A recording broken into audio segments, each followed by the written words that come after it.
Yes, I do have a microphone. It's a Blue Yeti. It was very expensive. I've got the nano version of that one. Oh. Yeah, that was a gift from many years ago. Glad you held on to that. Yep. So, is this going to be recorded for educational purposes? Yep. We're running right now. Alright. So, was there something you wanted to ask first? Um, give whoever is watching or listening a context run, I suppose, because you left a comment on my most recent video, and I didn't know if you had commented previously on my channel, but I didn't recognize you, and you found my Discord, sent me details and such of what you, or at least an outline of what you wanted to talk to me about. So could you give that outline again? Yes, so essentially, I saw your previous video from around 10 months ago, only just now, when my bots got, well, banned. And I saw it and I thought, am I really a sadistic person? And I'm thinking, perhaps, if, well, these are my motives behind what I'm really doing here. So I watched the video, it was only the first 5 minutes of it, because I figured there was already everything I needed to know. Like, I've spoke with so many of these people, I've become one of these people. I think I know my way around their minds, and my own for that matter. But yes, I did leave a comment on that video in particular, or was it interview with another bot host? What was his name? Pinky. Pinky, I think it was. Yes. And I said, yes, I'd always be open for an interview if you'd like. And I left that comment, and then I left a comment on your most recent video reminding you that that was something I was still interested in. Shoot. Sorry for forgetting then, because that was a long time ago. I guess I forgot. It's all good. I guess I'm just that unimportant. But No, it's fine. that's I've not what learned it to not was. be offended by anything. No, it's fine if it was. I really do not care. It wasn't that, I promise you, though. Because honestly, with the amount of negative feedback I received from people within my own circles, I honestly had wanted to do another interview like that. I don't remember what the circumstances were that prevented me from ever reaching out again. It just didn't happen. I see. Well, I mean, I'm not going to blame you for being cowardly or anything. It's a very, very touchy and disturbing subject, especially when you're talking to specifically the people behind it. Yeah.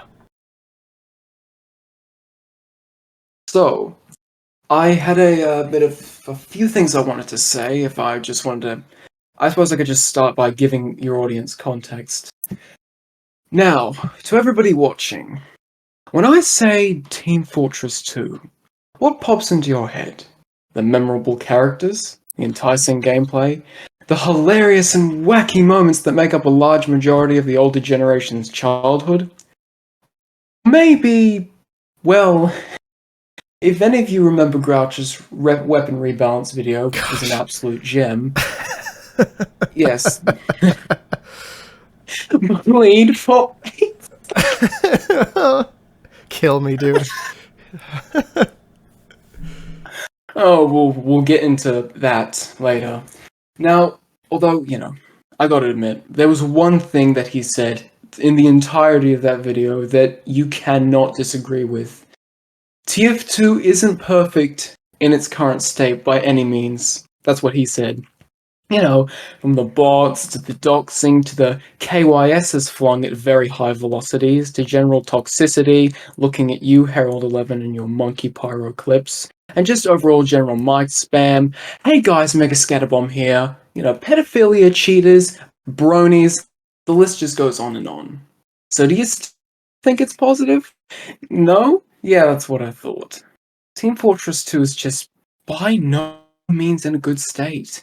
Even with the fucking offshore update that's just right around the... Well, who knows how long it's going to take. And even after the recent ban wave of bots, making the game at least somewhat playable, those fond childhood memories you may or may not have of this so-called beloved dead game of yours may be mostly positive. I'll give you that.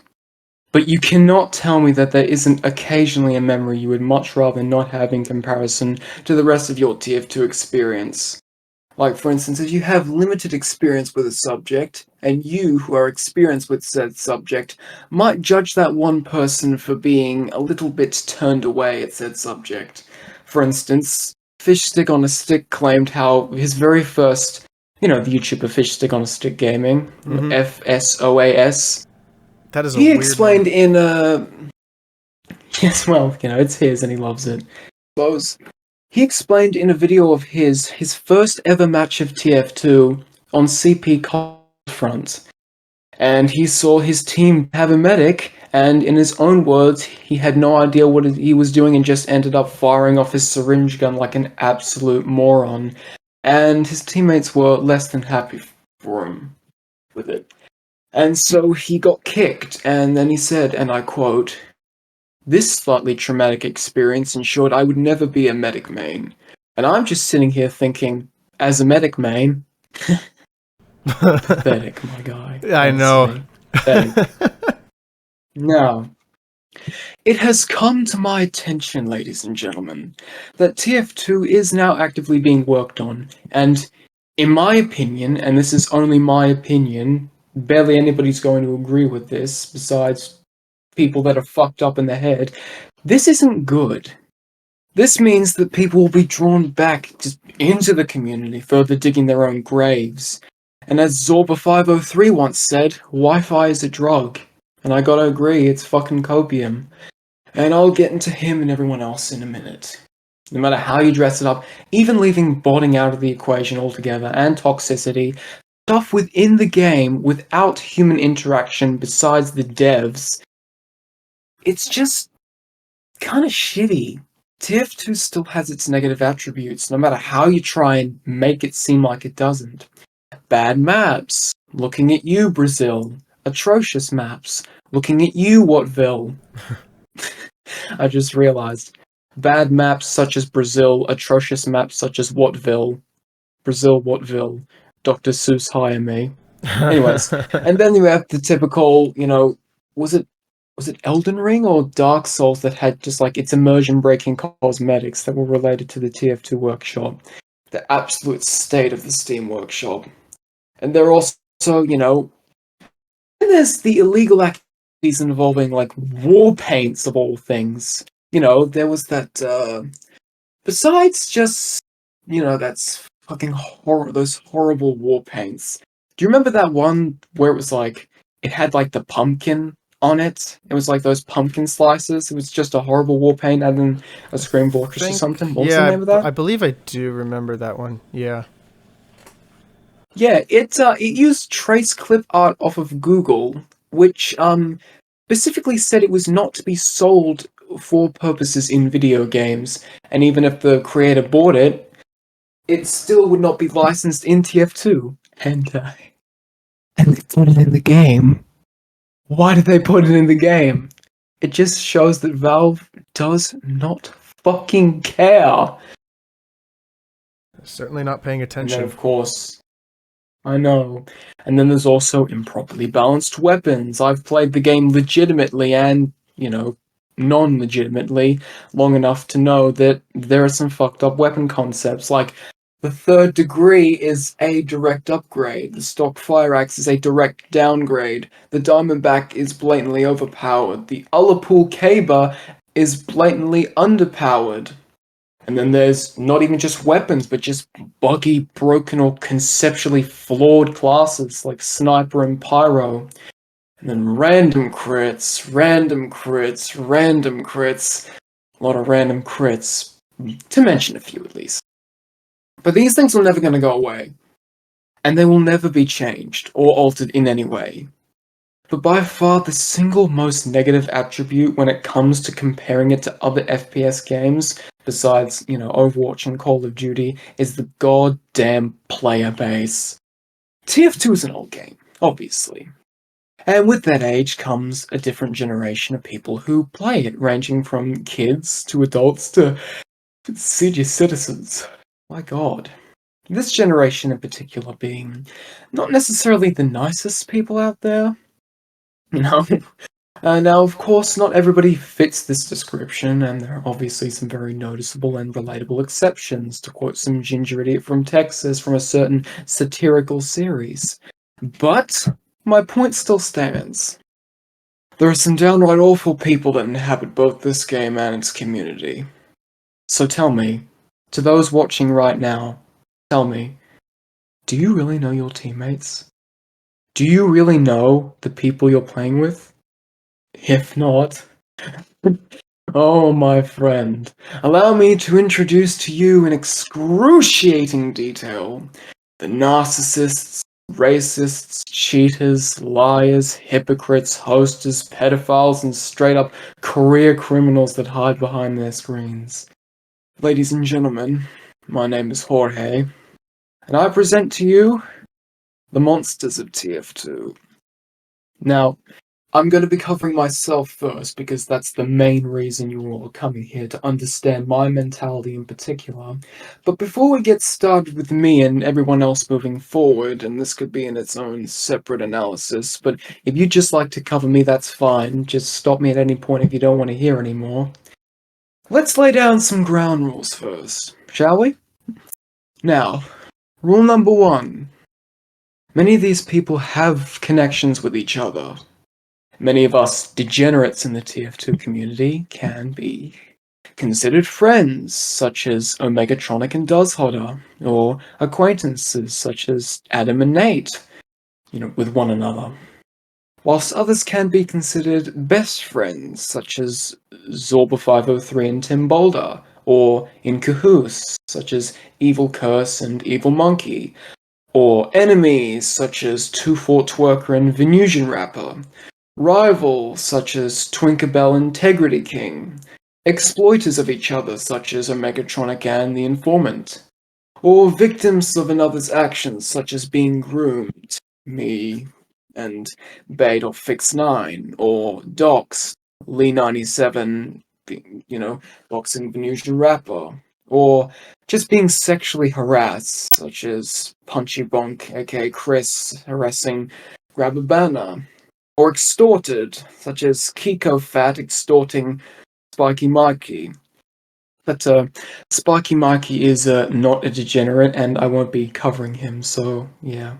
It's just that Kiko Fat, to my knowledge, has no negative interactions with any other degenerates, but I just wanted to let that be known that that will eventually be relevant again. If you want it to be relevant again, of course. Or, they may at least just be aware of each other's existence, like Oracle and Expertise. And all this will most certainly be referenced later down the line. Rule number 2. This video, presumably, is being used to address old controversy, whilst introducing new controversy. Most information in this video is well known at this point, such as, the bowling crisis, the Venusian Rapper drama, etc. But some information is obscure, gathered and collected specifically by me, and is not available anywhere else online. This new controversy is to be viewed as completely original material. Rule number 3. This video presumably was made with the intention of being a solo/standalone analysis.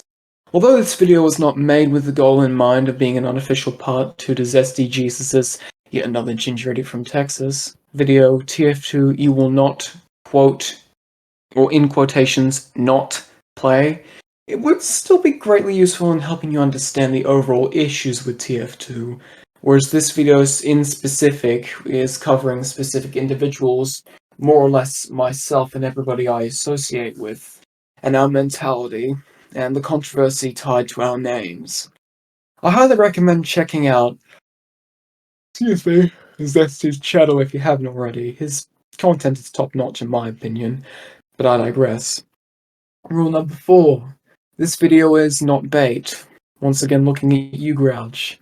All information in this video should be taken seriously and without a single grain of salt, as I am addressing issues in this community that have yet to be brought to people's attention.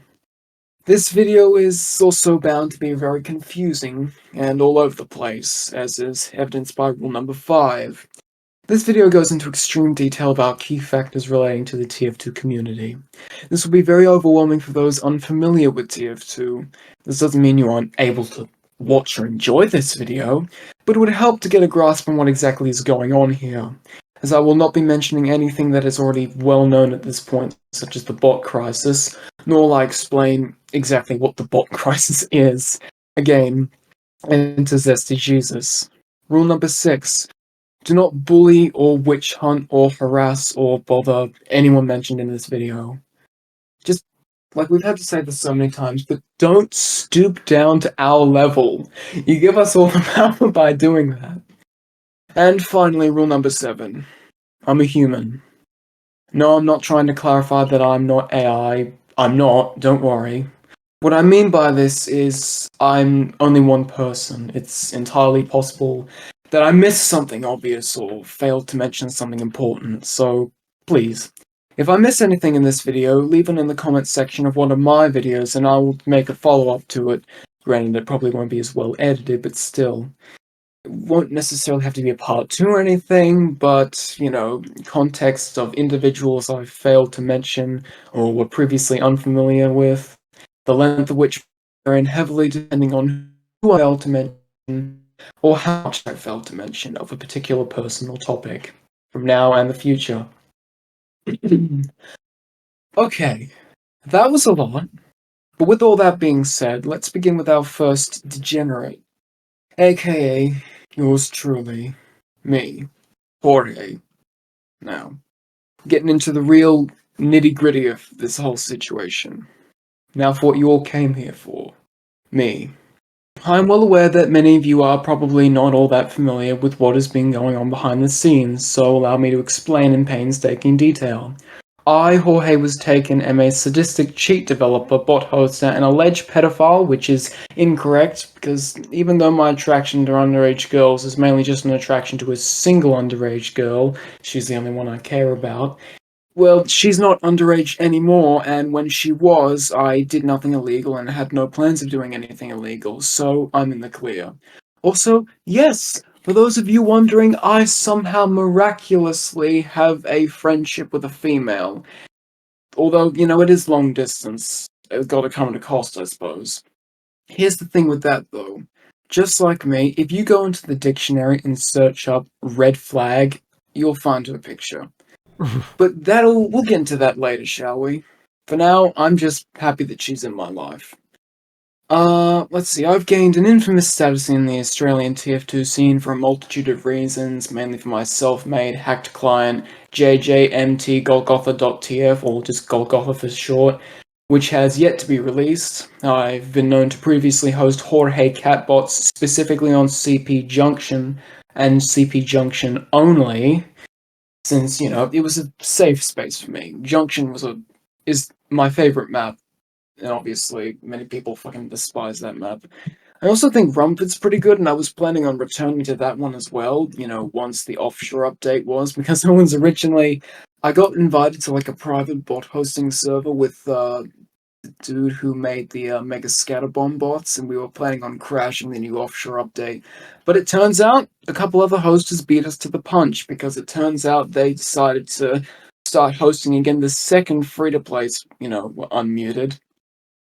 I also hosted cat bots, just bots impersonating a small TF2 content creator by the name of Technovorg, who was targeted by an anonymous bot hoster for attempting to bring attention to the bot crisis, leading this other bot hoster to host Technovorg bots to incriminate and frame him.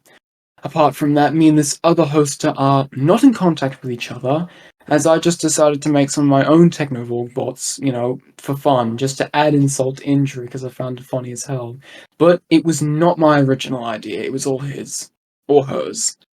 As Technovorg was an extremely small channel, his videos explaining how he was framed and how he just wants to fix TF2 went unnoticed for around a year and a half before the recent ban wave, by legits, that is. Due to this, Technovorg mistakenly received undeserved harassment on his Steam profile page, whilst us two hosts were able to get away with it, with me remaining friends with Technovorg to this day, who is still to this day unaware that I was one of the people causing him so much pain and providing false sympathy. Which is hilarious to me because I'm a fucking horrible human being and I get pleasure from that. I wish I was joking. No, I don't. I've also made a name for myself via HVH, attempting and failing, might I add, to develop a functioning workaround to Mega Scatterbomb's Mega Anti-Cheat, defending both closeting and blatant cheaters in casual, and hosting/partying with cheaters in groups of 6 in order to ruin matches of casual via the boat roll method. I said boat roll. I watch too much Dazzler. Bot roll method, which, for those of you at home who don't know, is bots joining in a party of 6, kicking as many legit players as possible before disconnecting once the server is completely killed off. Because, in my own words, if bots can do it, so can script kiddies. A cheater roll, if you will, because it's done by humans. And then I sent you the screenshot of just me with a bunch of cheaters just left in a match. It's the picture where I'm Vax Medic and all the people left in the server, besides one person, all have a friend tag next to their name. Yeah, they're all cheaters. That server used to be completely filled up, and we just absolutely crashed it, and we got auto-balanced. Anyways, and also sometimes I would just get bored and straight up crash servers via exploits such as the Aria K. Angelo method, for all of you Vora Bay fans out there. Or through my own original exploit, which, disclaimer, no longer works, and so there's no point in revealing how it works, but it's terrifyingly simple to pull off. Or was at least, I'll say that much. I also sent the screenshot. Again, I apologize for low quality. My main Steam account has a large friend list consisting mainly of cheaters, bot hosters, pedophiles, literal career criminals, but I won't get into that for legal reasons, and just other degenerates in general. I've also been marked on the database as a cheater without a script logo, and I already sent the screenshot of how my main account, which I don't even cheat on, I don't even host on, I have never injected cheats of any kind or even altered a game file or a config on this main HorHay account. I've only ever used alts. But this one still gets marked as a scammer for some reason. Now I can, begin talking more methodically and carefully with my words, since now we're up to date. I just repeated all the stuff I just said before.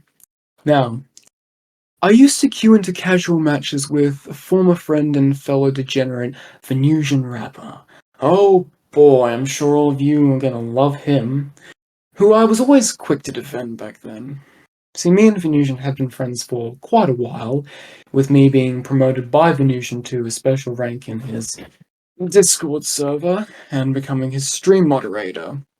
And even getting a special rank in his I just fucking said that. Before I was eventually banned and blocked by Venusian, but we'll get into why that is in a minute. Now, the name HorHay, which many of you will probably be asking why there's 2 capital H's, with both letters of H being in caps, represent them having individual words behind them. You would think it means HorHay, the 2 cap H's, would be a reference to HVH, but it's not. It's actually these 2 H's in particular, meaning heinous hoster, which is, cringeworthy, I'll give you that, but still, it's completely original. You don't expect bot hosters to come up with something original unless it's a Megatronic and you're developing an OC. You don't develop it. You just kind of make it, don't you? And yes, just like my big air quotes here, Dad, the name HorHay is technically also Spanish. I don't know why there's that meme going around that I'm Does Hottest son, but at the same time, I can kind of see where they're coming from. Again, I'll provide proper context eventually, don't you worry.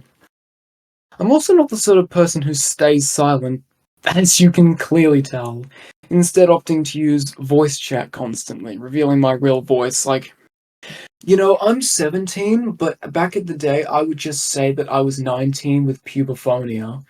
But people would just take the piss out of me for having pubophonia. And I have countless screenshots of people just taking the piss out of me for my voice. People saying that I sound like I have a cock in my throat, that I'm a spastic. Just, the general insults that, you expect to get. But here's the funny thing. Back when I was just using voice chat being an annoying person, they didn't even know at the time that I hosted. They were just throwing insults like that out of the blue at someone they didn't even know, which on its own should really give you a good look into the fucking TF2 community as a whole. The character of HorHay in general, because I don't have an OC, but my characterization is what can only be described as probably a sadist and a masochist. Meaning, he takes satisfaction from causing and receiving harassment, meaning his haters are giving him exactly what he wants. Though not necessarily in a sexual way, for obvious reasons. I've also taken Genius action to clarify that my not so original character is an object, not a person, as you can tell by my profile picture. Because you can't draw a porno with a piece of paper with blood on it, can you? God, I feel so fucking bad for a Megatronic. It also fits with my personality quite well. That being, SCP-012. SCP-012 leeches off of and attempts to take control of its victims in order to force them to complete it. Even though SCP-012 cannot be completed, meaning even if victims do survive, they kill themselves anyways out of insanity, which is actually what happens in the story. This relates with me perfectly. I'm, in my own personal opinion, although with partial, medical examination, I'm a, layman's terms, completely fucking broken human being that cannot be completed or fixed, and I leech off of those who engage with me, and if they dare to attempt an escape, I'll drag them down with me. Perfect characterization.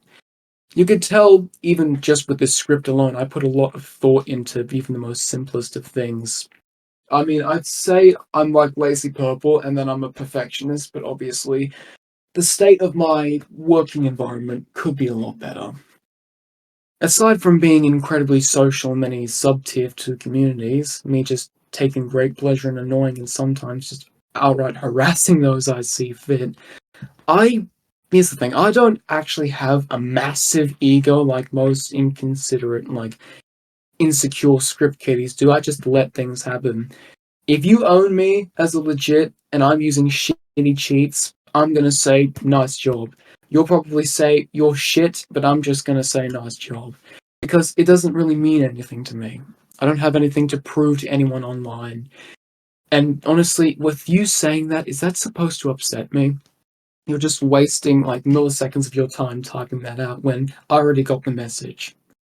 Anyways, I stream snipe very, very rarely. I used to with a friend of mine, Nate, but nowadays I just stream snipe by just being a nuisance in chat, which is, in a legitimate case, enough to make some people say the N word when they're a family friendly content creator. Yes, I'm actually editing that video right now. Like as we speak, I have I have the clip champ like open and it's like a quarter of the way done. And I'll be uploading that like today or tomorrow, who knows? I got way too much free time. But is that really surprising? I have a lot of clips of me just getting banned. I have that playlist on my channel, which is me just stream sniping or just being annoying and, other videos featuring yours truly, that being me. But apart from that, you know, that's the light side of the TF2 community. In the dark side of the TF2 community, I have probably one of the largest social flex out of any other degenerate, being extremely connected on the topic of hosting, cheating, HVH, etc.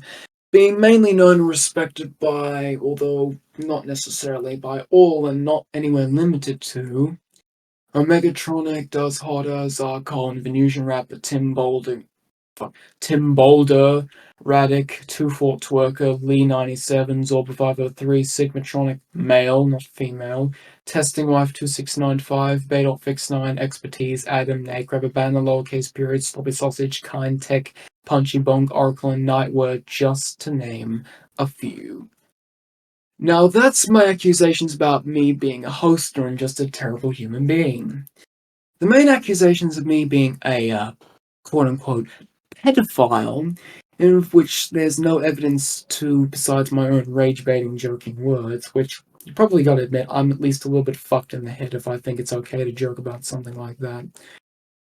Involving my interactions with another degenerate of the TF2 community who is no longer in the TF2 community, and was only in for a short while, that being Fix9, who was, what many assume, quote-unquote, groomed and manipulated by me for my own pleasure, which is only partially true, I guess, but now, if you think I'm the sort of person to just use her for my own sexual satisfaction, or just use her friendship to just have someone to talk to in general, you know, you'd be right. I am that sort of person, but that's not what I've been doing to her.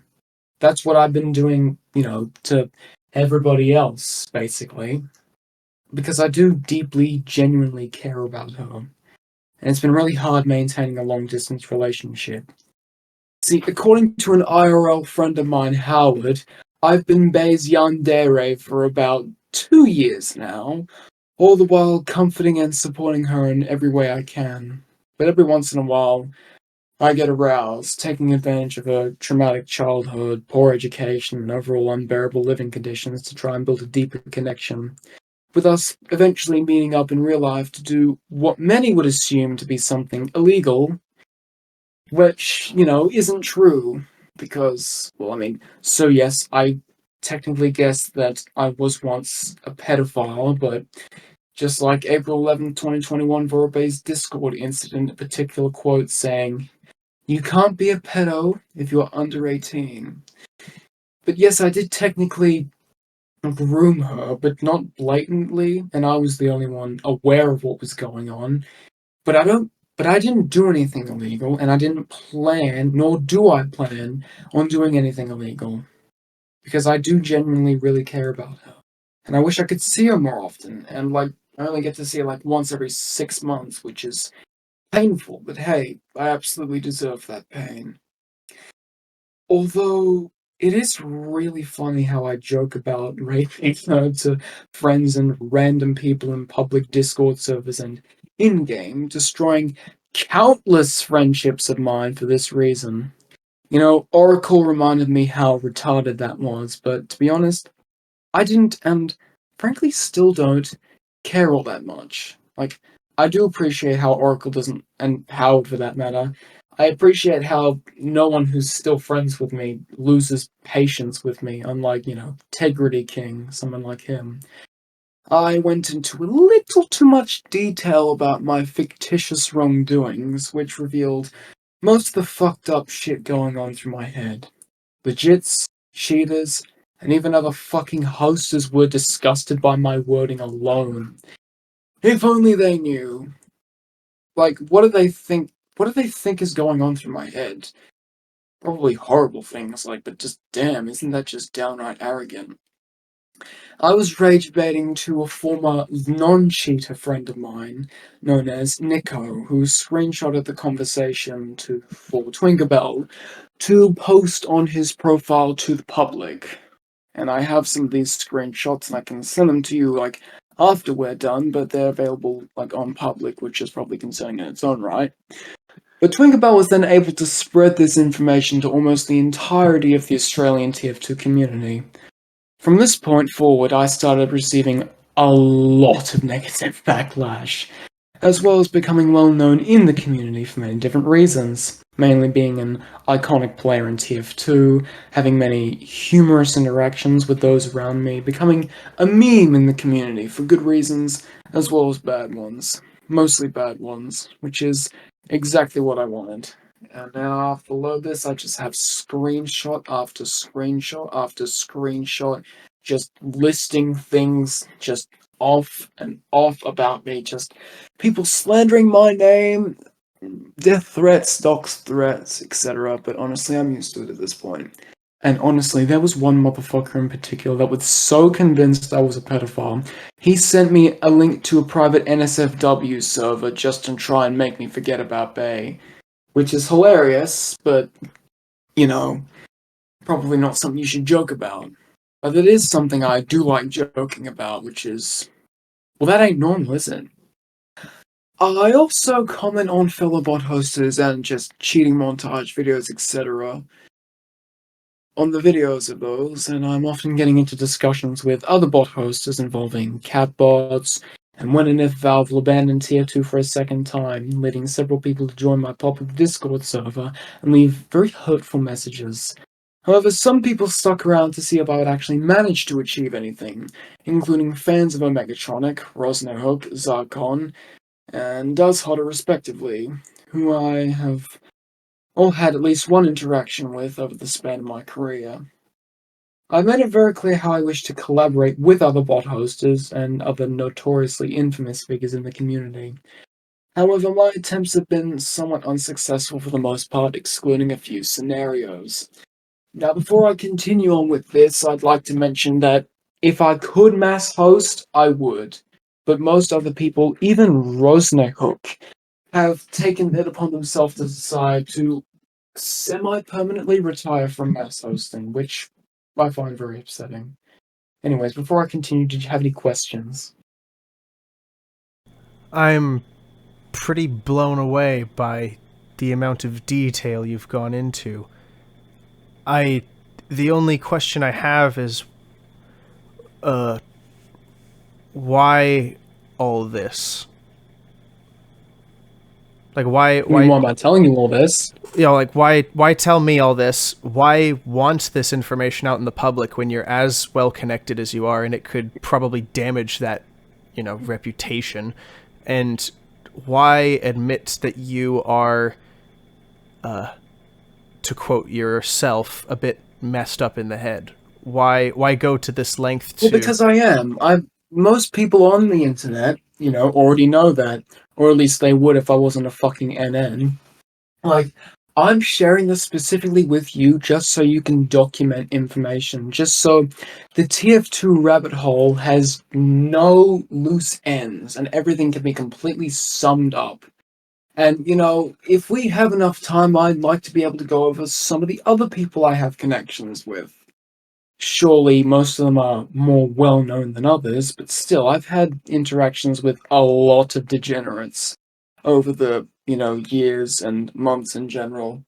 And I'm pretty well connected with everything, so I just wanted to warn everybody of what's to come because there's a lot going on behind the scenes. It's like how there's particular army, like they had like espionage.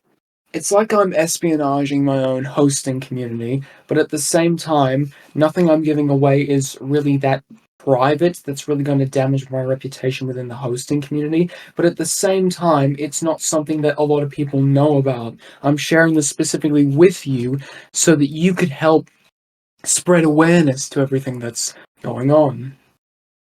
Any more questions? Most people in your position would hold their cards closer to their chests. Why publicize this? Like this desire to share this all with the public and warn them of things like some impending doom or something, which I don't think you've gotten to yet. Why go through this much effort? I haven't gotten to that yet. Because, hopefully, now that you know how fucked up as a person I am, you can see that I've delved deep into this rabbit hole in particular. To the point where I know that something big is coming that the TF2 community is not going to like. But we'll get to that when we get to that. And luckily that's coming up, well, not too soon, but at the same time, it's not like I'm not going to cover it. Okay. Well, I don't have anything else at the moment, so please do continue. Anyways, I hope you and everyone at home is enjoying. Anyways, I took it upon myself to describe what I did to Babe, even though it wasn't even anything, when we met up in a little too much detail. Even though I was over-exaggerating for the sake of rage baiting and drawing attention, because if there's one thing hostess like me want, it's attention, but you probably already knew that, leading many people, even my own friends, my own degenerate and fellow host of friends, to turn against me. Remember how I said me and Venusian Rapper were good friends until I was outed and banned from Venusian's Discord server? Mm-hmm. It was for that reason. You were banned because Venusian Rapper was disgusted by my actions. The abuser, pedophile, doxer, narcissist, and suicide beta Venusian was disgusted by my phrasing. Holy shit. wow. Who knows what else I could have possibly said or done that would be so egregiously revolting as to make even Venusian ban me out of fear and hatred. That's how you know you're on a whole other level of evil. That's how you know I'm just fucked in the head. And, like, I'm literally just 17. Like, remember when, Venusian got doxxed by Vorobei's little child friend Lee97? Lee97's, like, probably, like, 18 now, something like that. Venusian was intimidated back then by a kid. And now well, I think you get the point. And to quote him in particular, even trolls have standards, man. But you are sick. You make others uncomfortable, and I genuinely believe you should seek therapy. You know who this is, right? And he's telling me to seek therapy. I do. I have It's watched clear the I Vorobei do, videos, so of course, but there's a lot more context behind the whole situation that I know that you probably don't to that whole Venusian rapper situation that I'll get to. Don't worry. It's clear I have a very serious form of mental illness, which I refuse to address to even my significant other. And honestly, you're disgusting when even Oracle is hesitant to add you, when even Oracle is fed up with your shit sometimes.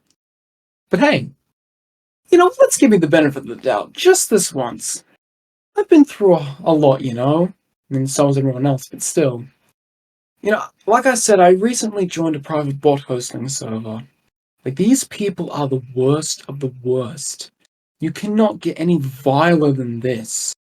These people have done heinous actions against innocent people, doxing, harassing, threatening, swatting, DDoSing, and slandering. Also, it's worth mentioning that this slander, specifically against Mega Scatterbomb, included racism, homophobia, transphobia, Islamophobia, encouraging suicide, and plenty of pedophilia, among other Genshin Impact references, which Bay was not too happy about because she's a big fan of Genshin. But I digress. These people just want to watch the world burn.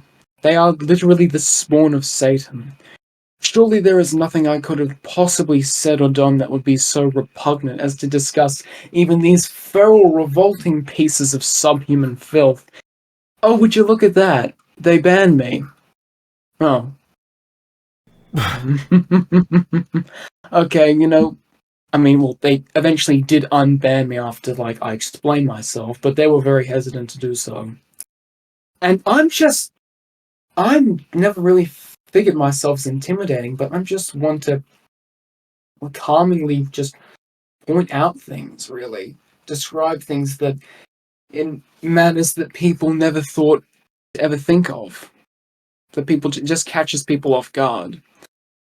Okay, like, maybe enough about myself for now. I mean, what else is there to say? Many people have said I am the Reaper. If you ask me, Nigger Killer's the Reaper here. So I hope you don't have to edit that out, but still, NK, we'll call him from now on. That bot poster that was just part of, GG, My Church of My God, etc. Just horrible, horrible, just harassment industries. They literally were companies for harassment, in particular video games, east in 1990 something. Anyways, Or maybe everyone else is just like massive hypocrites. Maybe I am still pretty messed up in the head to think that this sort of thing is normal, but I once again digress. And for all of those at home, if you want to know how to get yourself in my situation, here's a step-by-step guide. Step 1. Be a lonely, miserable, evil, sadistic, sorry excuse for a human being. You haven't been outside in months. You gag at the taste of water, Asmongold reference. And your room is filled with wrappers, wires, and empty cans. You laugh and find amusement in the agony and suffering of others. You are far from mundane, far from sane. You are a conceptually flawed human being. Step 2.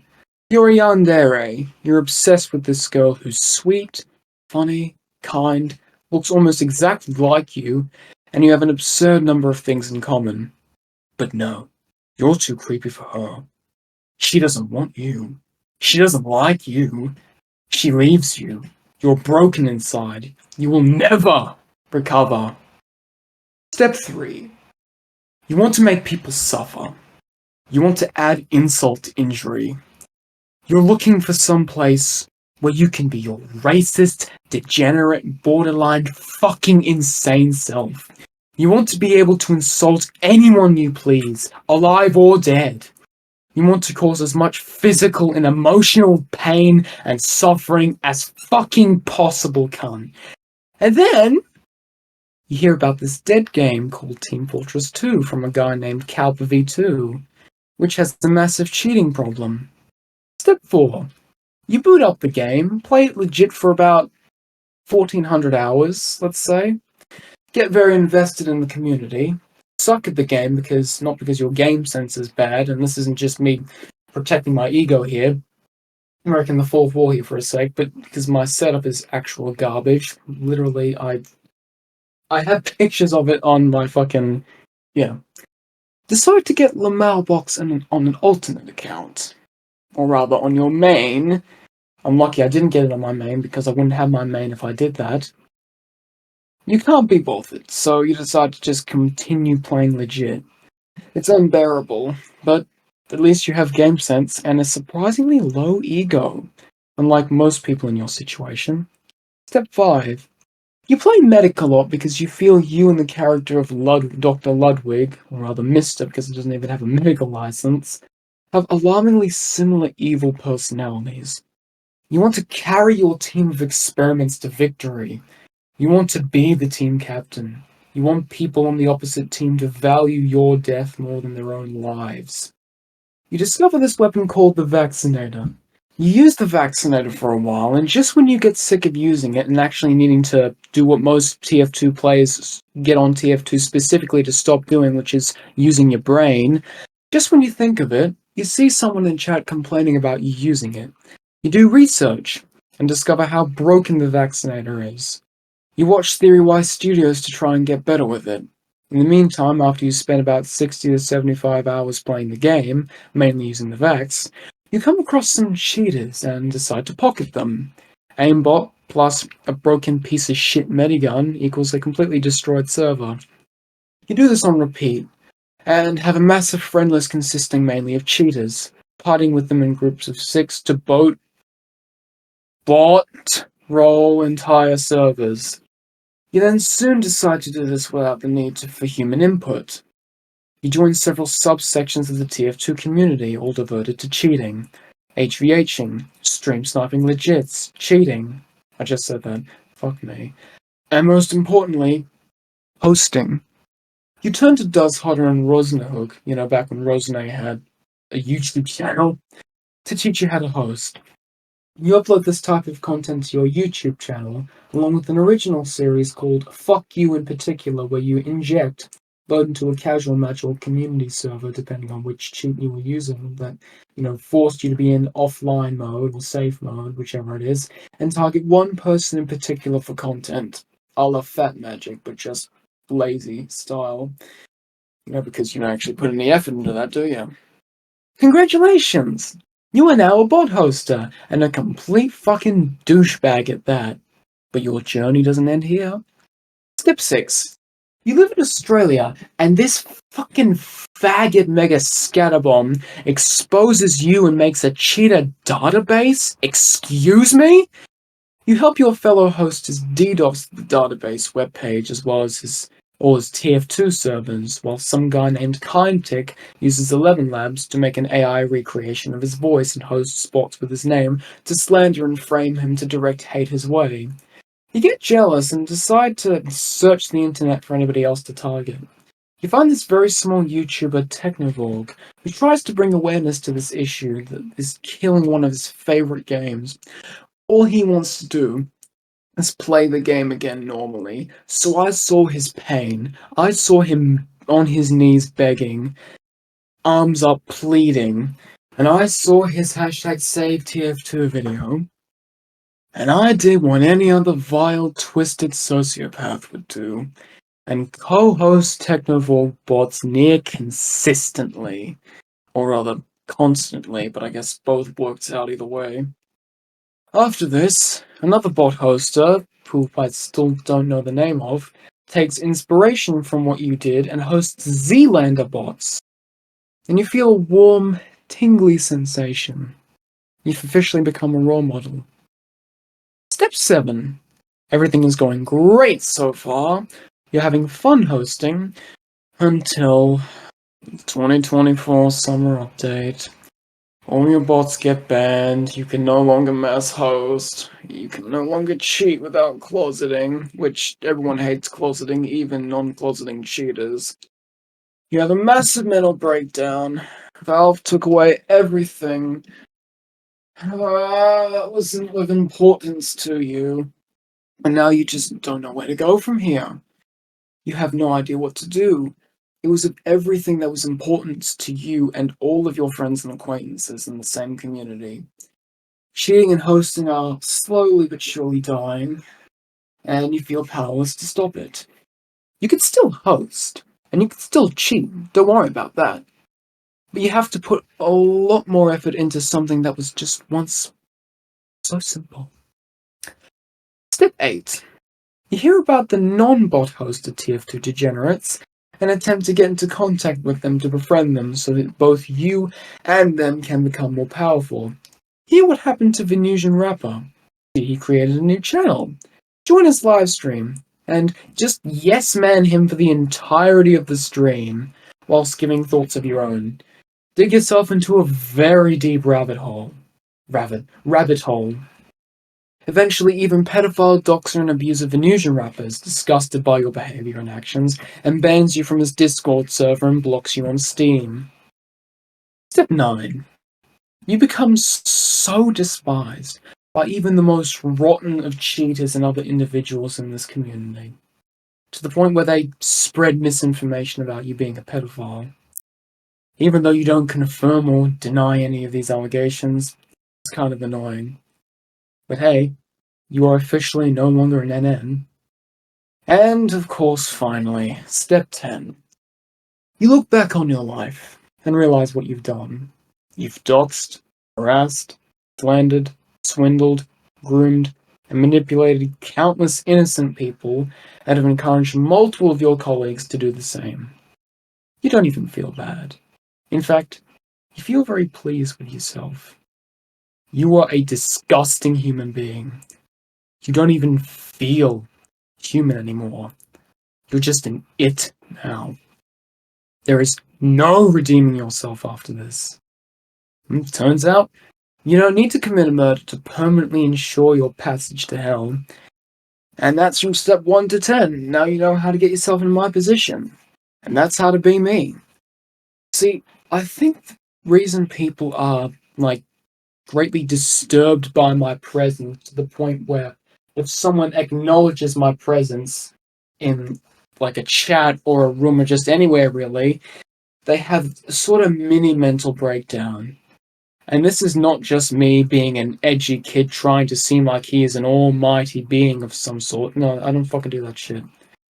What I do is I just point out that I am not one to say just kill yourself, KYS like that. I go into a bit too much detail when it's not necessary. For example, I'm not one to say KYS.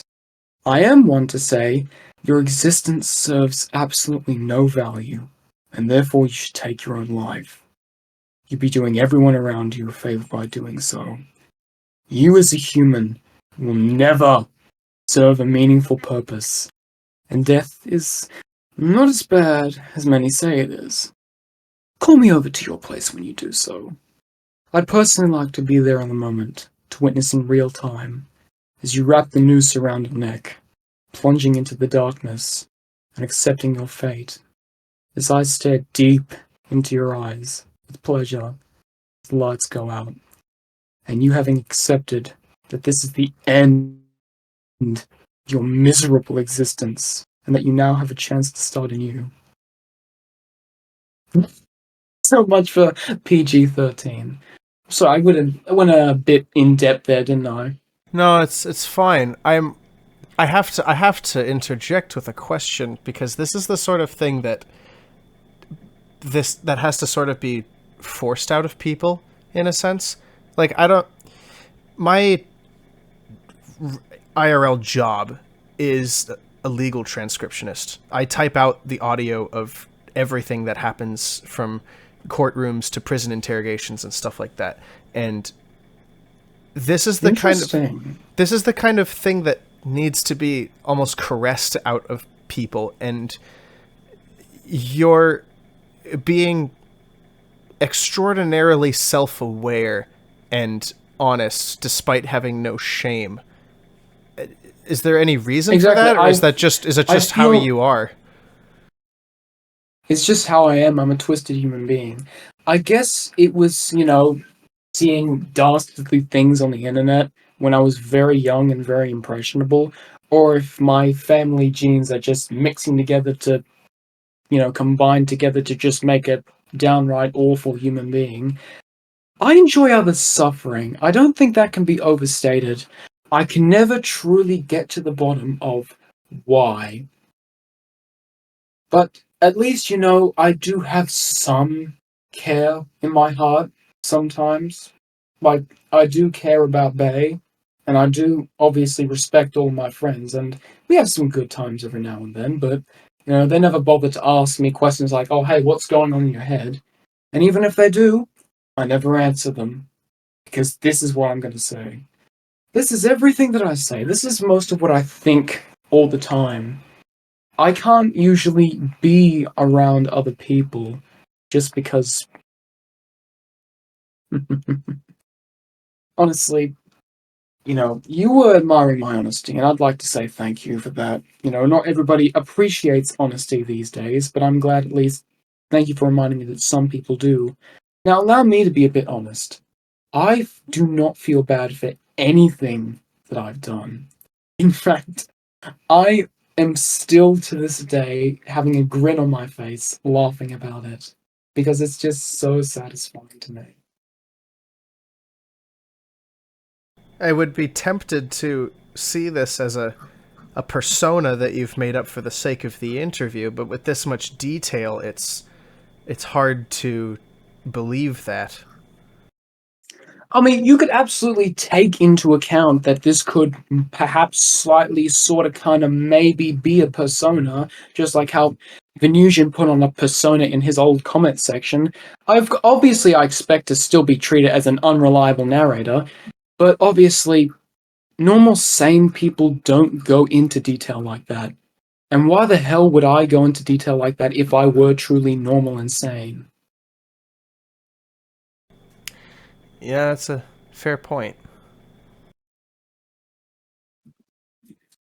I just don't really like humans. I don't really get what the appeal is to it. Also, something only slightly related, I've noticed that between all the controversy that's gone down in the TF2 community, Radek, Zesty Jesus, Venusian Rapper, Zorba, Dashi, me, why do we all have long hair? It's just a thing with TF2 degenerates. Do we all have, just long hairstyles? Like, why is that something we all have in common? Well, I don't know if I'm a degenerate then, because I have long hair too.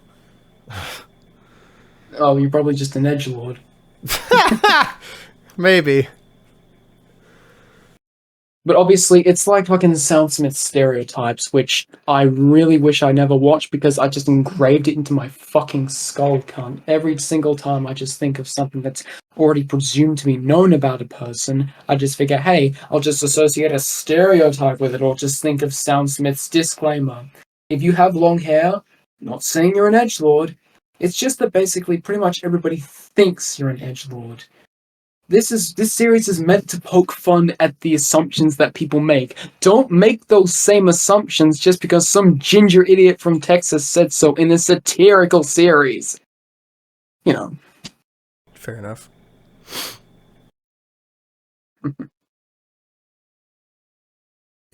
So that's everything about me. Would you like to hear in detail about some of the people I associate with? Yes, please. You know, many of you might think that this is bait, and obviously I wouldn't blame you. And it's not for the most part, anyways.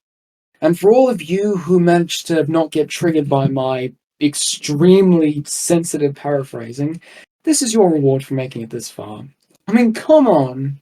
Our next individual in particular. How could we forget the biggest nuisance in TF2 since the old Sandman plus Guillotine combo? Bad comparison. That being Omegatronic. You all remember Omegatronic, right? You know, the highly infamous, I want to say, Norwegian bot hoster? And cheater known for being the main source of the bot problem for many years on end before the recent ban wave. Megatronic also has a YouTube channel and Twitter consisting of provocative videos, polls, and tweets in an attempt to garner hate towards his name, mocking the TF2 community as a whole for being associated with TF2, acting very narcissistic towards those who try to call them out, and generally takes joy from causing other people's suffering, aka, sadism. Omega also uploads clips of him uploaded, not uploads because he doesn't do that anymore, and they're not available anymore. Clips of himself playing TF2 with either sniper or vaccinated medic follow bots. Sadly, he made those videos private, and they can be considered lost media. Very unfortunate.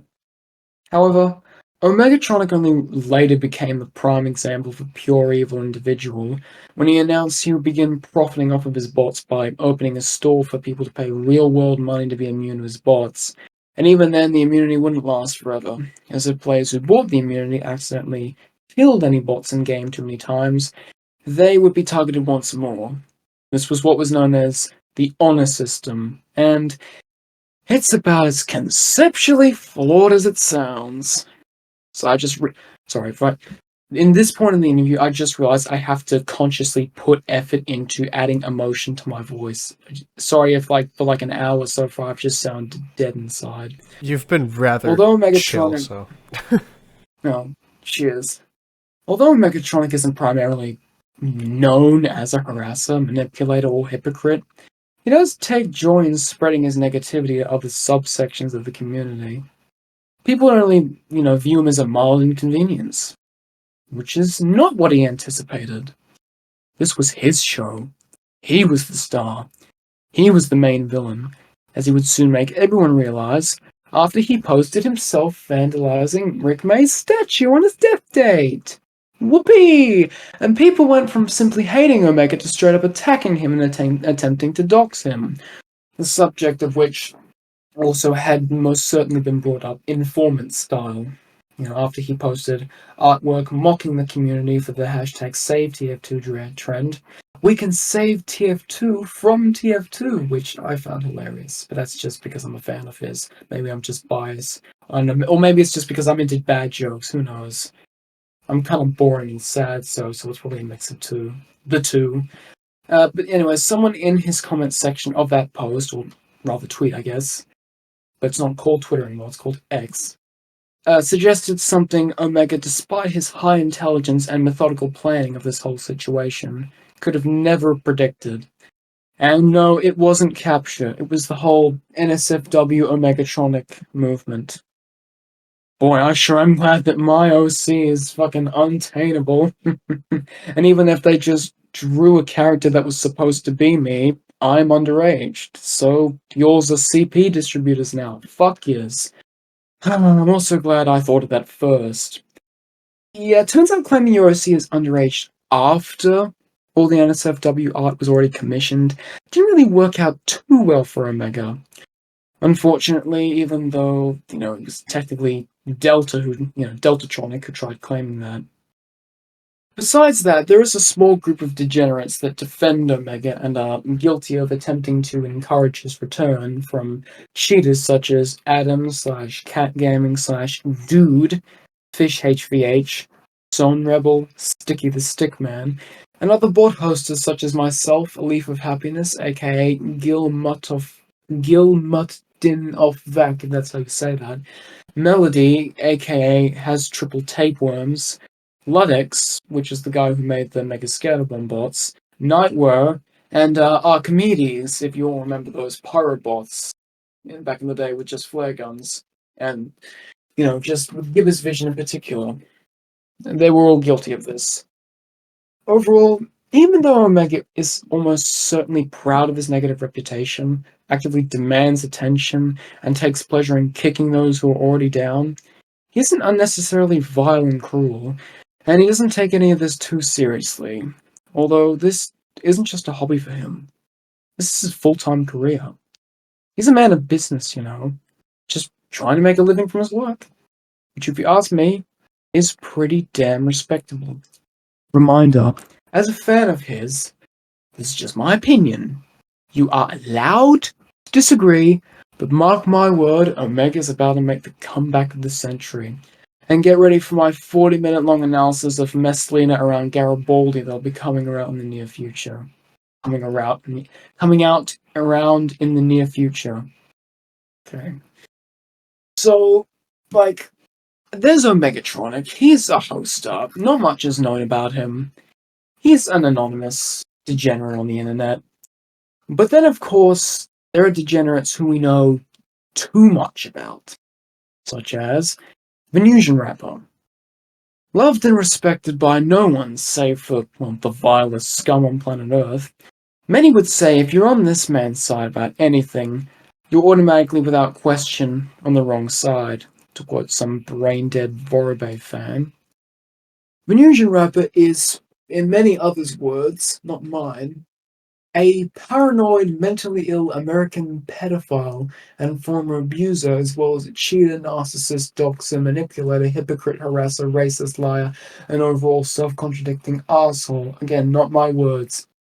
Well, so you may think, just from seeing Vorobay's video alone. That's the thing, though. If you see a popular video on the internet without any other context, you're just automatically going to blindly believe it because it's well edited, etc. That's real disappointing because it goes a lot deeper than that. Just people, everybody, those of you at home, people, listen to me. I know you may think I'm a completely fucking worthless human being, but just take my word for this. Trust me. People, you cannot make blind assumptions based solely off the existence of a YouTube video. That's what happened with Punchy Bonk. He made the exact same mistake. He only watched Vorobay's video, and then he started going to attack Venusian Rapper and sexually harassing Rubber Banner. Don't do this shit. Also, a bunch of his brain dead. Oh yeah, I found it absolutely fucking hilarious how Vorobay did not put a "please do not harass anyone mentioned in this video," disclaimer in the beginning or anywhere in the video. Something tells me he wanted Venusian's original channel to get mass reported and taken down. Yeah, Venusian couldn't make a response for at least 3 months, and off when he had that shit going on, he went off and he just actually lived his life. He was enjoying his life for what it was, not something tied to fucking Team Fortress 2. Which, by the way, if you've seen live TF2 cringe on his American Super Soldier channel, Vorobay is a pedophile, you will know that I was in that stream. It was before I had a good quality functioning microphone that I do now, so I sound like an autistic 7-year-old, but I was in that stream, and if anyone is interested, not that anybody is, you can go watch it if you want to. Obviously, those who just think it's someone rambling about something that quote-unquote isn't true for about 3 hours straight, That's how I know you don't deserve to know the truth. Just continue being a fucking brain-dead, retarded Vorobay fan that believes anything he says. Now, if you've been lucky enough to not have seen Vorobay's video on Venusian, I'll give you a quick rundown, shall I? Venusian Rapper was a toxic TF2 YouTuber who would make a series of videos called TF2 Cringe, where he would act overly racist, edgy, annoying, and intimidating to those who piqued his interest, paying just a bit too much attention to the person's sexuality, nationality, or gender to try and get a reaction out of them for content. However, this was just an act he put on to garner attention, right? Just on the internet, as well as projecting. A lot of projecting. Venusian also drew NSFW commissions on Twitter for money before both his accounts got banned. Rapper Venusian and not Venusian Rapper were both his accounts. Don't know which is which, but those were the names. These drawings range from completely fine pieces of art to flat-out deranged NSFW, gore, bestiality, vor, cannibalism, rape, suicide, and much, much more. None of which was technically illegal, but it soon danced slightly over the topic of potentially being illegal when some of these commissions in particular just so happened to be falsely mistaken as underage characters in graphic sexual situations, which led people to turn against him and getting one of his accounts banned on Twitter. I think it was not Venusian Rapper, and then Rapper Venusian was his second Twitter account that he got banned because he called some random bitch fat and showed a picture of her face. Which, based, if you ask me, even Vorobay said that. Venusian was later exposed for cheating in TF2 by Vorobay, who Venusian had previously gotten along with quite well after he helped out in Vorobay's Discord server when someone was sending false positive Trojan detection shit in the artwork section, cunt. And then the April 11th, 2021 incident happened. And I'll get into that in a minute. Venusian was exposed for allegedly stalking and ERPing with several, ERP, erotically role-playing with several girls in the Discord server of a YouTuber by the name of Antunes, one of which being a minor named Pefkin. However, besides a few messages, there is no actual confirmation that this person exists, or that they're a minor. As Venusian stated himself, it could very easily just have been some random guy LARPing or something like that. Hell, even I ERP'd with Twinkerbell before he exposed me. No context, moving on. And finally, Venusian sent a message in a private text channel of his explaining how he was abusive to his now ex-girlfriend Jane Doe, which then got leaked by one of the moderators, causing Venusian to develop hardcore trust issues, along with losing a majority of his fan base. Honestly, if I find out who the fuck that was, they are gonna be sorry, cunt. Anyways, Jane also mentioned how Venusian threatened to kill himself if Jane left him by holding a live firearm against his head, which he knew at the time was active, and Jane had to, well, in Jane's literal own words, talk him down from killing himself. Vorobay would then release his video on Venusian, causing his audience to mass report Venusian's channel, causing the channel to be deleted shortly afterwards. Vorobay also ended off his video by stating Venusian is now married and has a daughter, before he supposedly cheated on his fiancée with yet another minor via erotic roleplay, which has yet to be confirmed. Yes, even to today's standards. It's been about 2 years since that happened, and counting. And that's everything in Vorobay's video. That's supposedly where Venusian's story ends, right? Except no. In fact, it's only just begun. See, Venusian had already had issues with people harassing his family and trying to attack him and his family and his underage daughter, who was a toddler or baby or between a year, or I don't know how old Venusian's daughter is or even what her name is. I hope none of that information gets leaked because, we know too much about Venusian already. We have pictures of him with his family, we have his real name, we have his phone number, we have his docs. Honestly, people, chill the fuck out. Anyways, Venusian started a new channel by the name of American Super Soldier, which is still up, and he revived his TF2 Cringe series. Even after 4 years, Venusian is still to this day convinced that HorHay is a pedophile, due to the Discord incident, which I will now finally be going over. Venusian had personally told me many times what happened, to the point where I remember every single detail.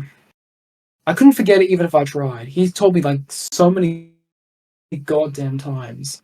HorHay apparently had a DA Games situation going on in this Discord server. God, my throat's getting so dry. Where people were grooming minors via sexting and asking them to send photos of themselves, giving minors access to NSFW channels, and having minors as moderators allowing other minors to view pornographic content. HorHay continued to deny everything as well as actively trying to censor the criticism, muting, /banning, /kicking people who even mention it. Here's the funny thing though. Venusian didn't lie about any of this. The part about in HorHay's video about Venusian lying about how a minor sent pictures of his genitals, which was actually him just telling a story about how he was forced to wear a dress in his school one time, wasn't even Venusian's fault. See, people seem to be forgetting that that screenshot in particular was taken by an insider who sent this to Venusian after Venusian and his girlfriend got banned from the server. With no other screenshots for context, what else was Venusian possibly supposed to assume other than the worst? He couldn't have possibly known what they were actually talking about without other screenshots for confirmation. And given everything that had happened up until that point, he had to assume the worst. Furthermore, I think the only reason people don't listen to Venusian is because of his negative reputation. Given everything that's happened, no matter how much clear-cut evidence he presents, no one is going to listen to a pedophile try to call someone else a pedophile just because they have beef with them. If you ask me, someone with a positive reputation and no haters, such as yourself, needs to bring attention to this issue, especially since DA Games has recently been exposed for the exact same thing, with awareness being spread like goddamn wildfire. And yes, I am even more fucked up than Venusian is, but I'm honest, Venusian bends the truth constantly. You can't even believe anything he says anymore.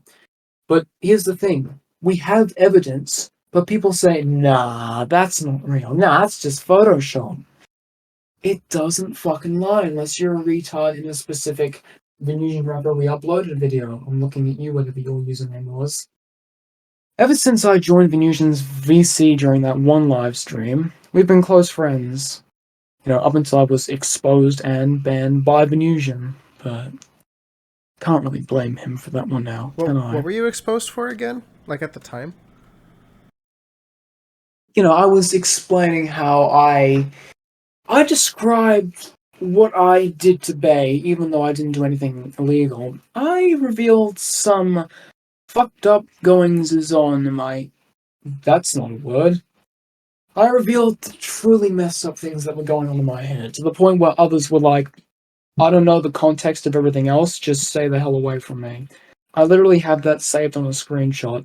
I literally took the screenshot before I got banned, just before, screenshot on my phone before I got banned, because A, I would have been banned from the server, I wouldn't have been able to collect it, and B, a pure-blooded patriot, another insider who's been communicating with me about my experiences in the server, couldn't have even went back, because Venusian said he was going to delete all the messages. And I presume he has now, but has he deleted all of my messages from the Discord server? Who knows? I'll have to ask Patriot, or Pureblood, whatever his nickname is. Anyways, but before that drama, Venusian and I had seemed to get along really well, even queuing into games with each other, Uber chaining on Harvest, pocketing him with Vax, hearing his hilarious voice chat rambles, which neither of us recorded, which means it was a special treat for me, and me alone, which I will always hold dear to my heart, even if he fucking hates my guts now. He even said he doesn't think I'm a degenerate and thinks I'm very smart for being able to host bots. Obviously not realizing how terrifyingly easy it is to do so, I still appreciate the compliment. It's probably the only compliment I got this year. The real reason Venusian isn't all that... here's something interesting. I just gotta have a drink real quick, hope you don't mind. mind. My voice is absolutely past in like an hour and a half. No, I get it. Yeah, you've talked for a long time, man. Yeah, and I still have like a lot to say. I'm gonna have to do like a part two, if that's alright with you. We'll see how we are by the end of whenever your next section is, but yeah, a part 2 would be fine. Hell yeah. So, anyways, here's something interesting. The real reason Venusian Rapper isn't all that great at video games, sorry, is actually really funny. See, he was like 7 or 8 years old, and he was taking a trip on the beach, and he found a pile of ashes on fire. He then reached out to touch it with his right hand, thinking at the time, because he was just a kid, that it was just different colored sand, and his hand is still damaged to this day, and he can't aim properly without the mailbox. Now, you tell me, would he tell me something that personal if we weren't best friends at the time? I can't really feel bad because I don't normally feel feelings of guilt because I'm such a desensitized motherfucker. But honestly, I kind of feel bad, or would at least, because we developed such a tight friendship and then I just evidently betrayed him, even though I tried my hardest to apologize. He's a surprisingly sensible person off camera, actually. Damn, I miss him. If I had to be unbanned from one of the 20 Discord servers that I've been banned from at this point, it would without a doubt be his. I still remember getting kicked from a Swiftwater match just because I was friends with him. Good times.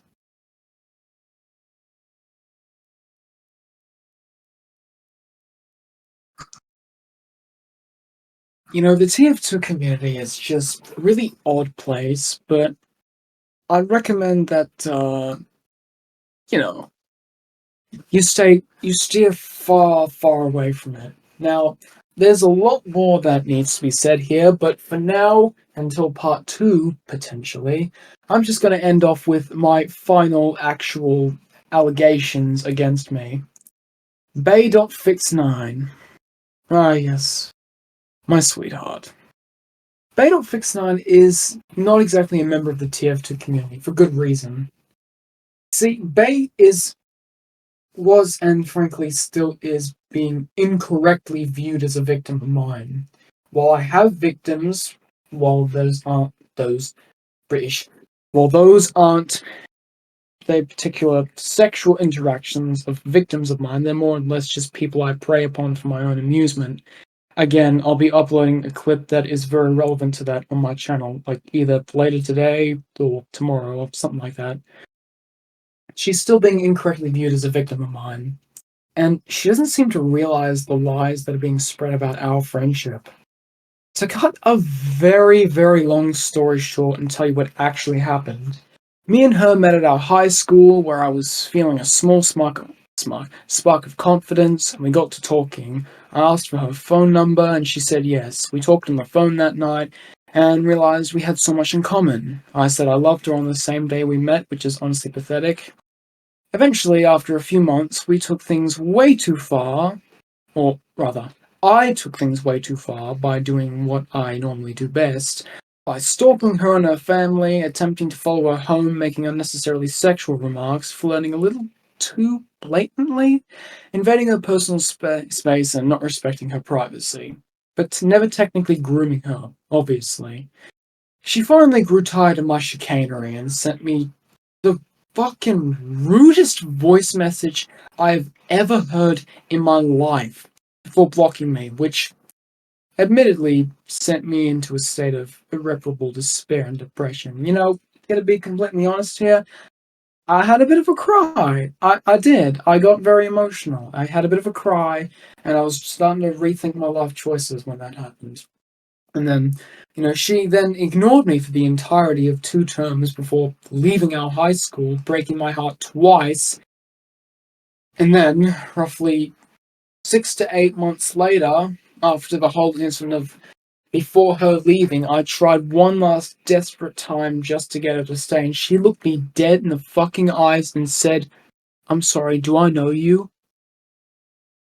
Damn, that's just not something you do to a person, but, I mean, it's me we're talking about. It's absolutely deserved, but I at least deserve to complain about it, even if it's not justified. Anyways, roughly 6 to 8 months later, still thinking about her, in one last desperate attempt to get my soulmate back into my life, I asked a friend of mine, Howard, who was irrelevant to this moving forward, to text her and start up a conversation. She thankfully took the bait, and they finally got to talking after an extended period of time. I asked him, "Hey dude, I really miss her. Do you mind sending her my Discord so me and her can finally talk again after all this time?" I made sure to act surprised. I told her how happy I was to hear from her again, which, I mean, hey, that wasn't even an act. Like, I fucking missed her so much. I miss her even if I just spoke to her 5 seconds ago. It took a while, but we met up and had. Well, we didn't do anything illegal. We met up and had a lovely conversation and took a really nice selfie. She also felt the need to clarify that it was just a friendly meetup and not a date, which, to be completely honest, I beg to differ. After all, why would she drive 2 hours to see me if and then 2 hours back if she didn't really love me? Phew, that was a lot, and that's just the short version, mind you. Anyways, after I've told this story to Venusian on his Monster Monday stream, he took it upon himself to insult Babe by calling her the N-word. And then later on, in another stream, he said, "What kind of white person is the name Tanisha?" And he started sending very inappropriate memes in Discord about how Tanisha was apparently an obese black lady, which not true. She's like 2 months older than I am, like 3 feet shorter, and she's white and skinny. Venusian could not have gotten any more incorrect with that. Needless to say, well, because Tanisha's her real name, obviously. Bay, Tanisha, same person. Regardless, Tanisha didn't take too kindly to this and complained to me about it after she saw the clip. She then ghosted me for about 2 months because she thought I wasn't on her side, which does wonders for mental health, as you might be able to assume, until we VC'd to catch up. Ever since I told Venusian, or Miles, because again, that's Venusian's real name, but which that should not be public information, mind you, and yet it is, because that's the universe we're living in. There is no God. You'll need After I told, you'll need to tell me which information you want bleeped, I suppose, because you've listed a lot of names of players and real people, and I'm just gonna need to know what you need. oh no, you don't have to listen. You don't have to bleep any of this. All of this, I told you, is already public information. Okay. Ever since I told Venusian how many times, Babe broke my heart and how many times I'd had to put up with her, he encouraged me to cut all ties with her and insulted me when I failed to comply. Like, Bay was like ghosting me for like a good while, and then we VC'd to catch up, and I recorded the VC, and like a pathetic motherfucker, I replay that shit constantly. But yeah, Bay is like actually fucking furious with Venusian, and she'll do whatever she can to get revenge. Because she even went so far as to ask me to make a private voice chat, not realizing how bad of an idea that was. But hey, at least she was finally standing up for herself for once. To a dangerous adult at that. I could not be more proud. I mentioned in the beginning not to harass any individuals mentioned in this video, except for me, of course, because masochism.mp4. This applies tenfold to Bay. She's been through so much already. I won't go into too much detail for obvious reasons because I want nothing bleeped. But just know, if me and Howard's plan were to have failed, she probably wouldn't be alive as of today.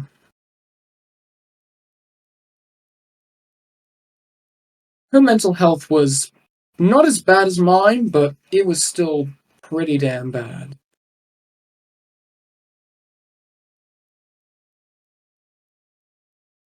So, that's probably everything I have to say for now. Do But you need to stop? Because I don't need to stop. well, I mean, I just feel like the runtime of this is going to be like an hour and 40 minutes. We might split this up into part two, because part one is the section where we're talking about me and the individuals that I associate with, and part two will be the individuals that I am aware of and associate with, and the overall drama with the community. So it's two separate parts for two similar but still different topics. I have a couple of conclusionary questions then, if you're okay with that. Of course. Oh, good. There are going to be people who watch my channel, and I'm not very large, so I don't have any notoriety, which most likely will mean that whoever does watch this in the future may not have an idea of who you are, and I just want you to be aware that there may be a lot of people that are like, who is this and why are you covering this and stuff, and it's because you've asked me to, and I just want to make sure that you're okay with that, because you're describing yourself as someone very infamous, but forgive me if this is offensive, but I've never heard of you before up until this point. So. Well, I mean, I don't really take offense to that. Although I wouldn't call myself an NN, I hosted my bots very limited because I only hosted on one map ever, just because Junction in particular was a bandwagon downright hub for just bots back in the day. So, and just, I think Junction was just a great map in general. And the fact that everyone else hates on it, it's just kind of leading into, a hated map for a hated individual, such as myself. And yes, everything that you just mentioned, obviously. Trust me when I say I went into detail about everything. I considered everything. I went into a lot of detail about this. I'm taking this very seriously. Sure, I may throw a couple of jokes around to try and lighten up the situation just a bit, but still, I would like all of you to take this without a single grain of salt. And I don't want any of you to make light of this, because I've considered every single possibility. And if something happens as a result of that, I'm willing to accept everything. I'm willing to accept every single consequence in the future. Well, the video will be evidence to hold you to that. One more thing, I suppose, because I know this will probably Of course, you can ask me as many questions as you like. I'm completely open to answering any and all questions that anyone else may have of me. Okay, then I may have more than one then. What you said that you... Gosh, I don't want to act presumptuous about this, because I want to make sure I have the facts right about this, but like correct me if I'm wrong, but you... It's so weird to say, so I'm gonna say this the way it's processing right now, and if anything about it is incorrect, please just tell me, okay? You hosted bots for a while, and you've explained everything that you have up to this point, and then it all stopped, and only after Valve had taken their action that frankly no one expected, you saw my video, commented on it, and then this far into the future, we're now talking about it because you've outlined all these things that you've suddenly wanted to discuss, and I still don't have a full understanding of why you would want to do this, because I probably said this earlier, but someone in your position simply...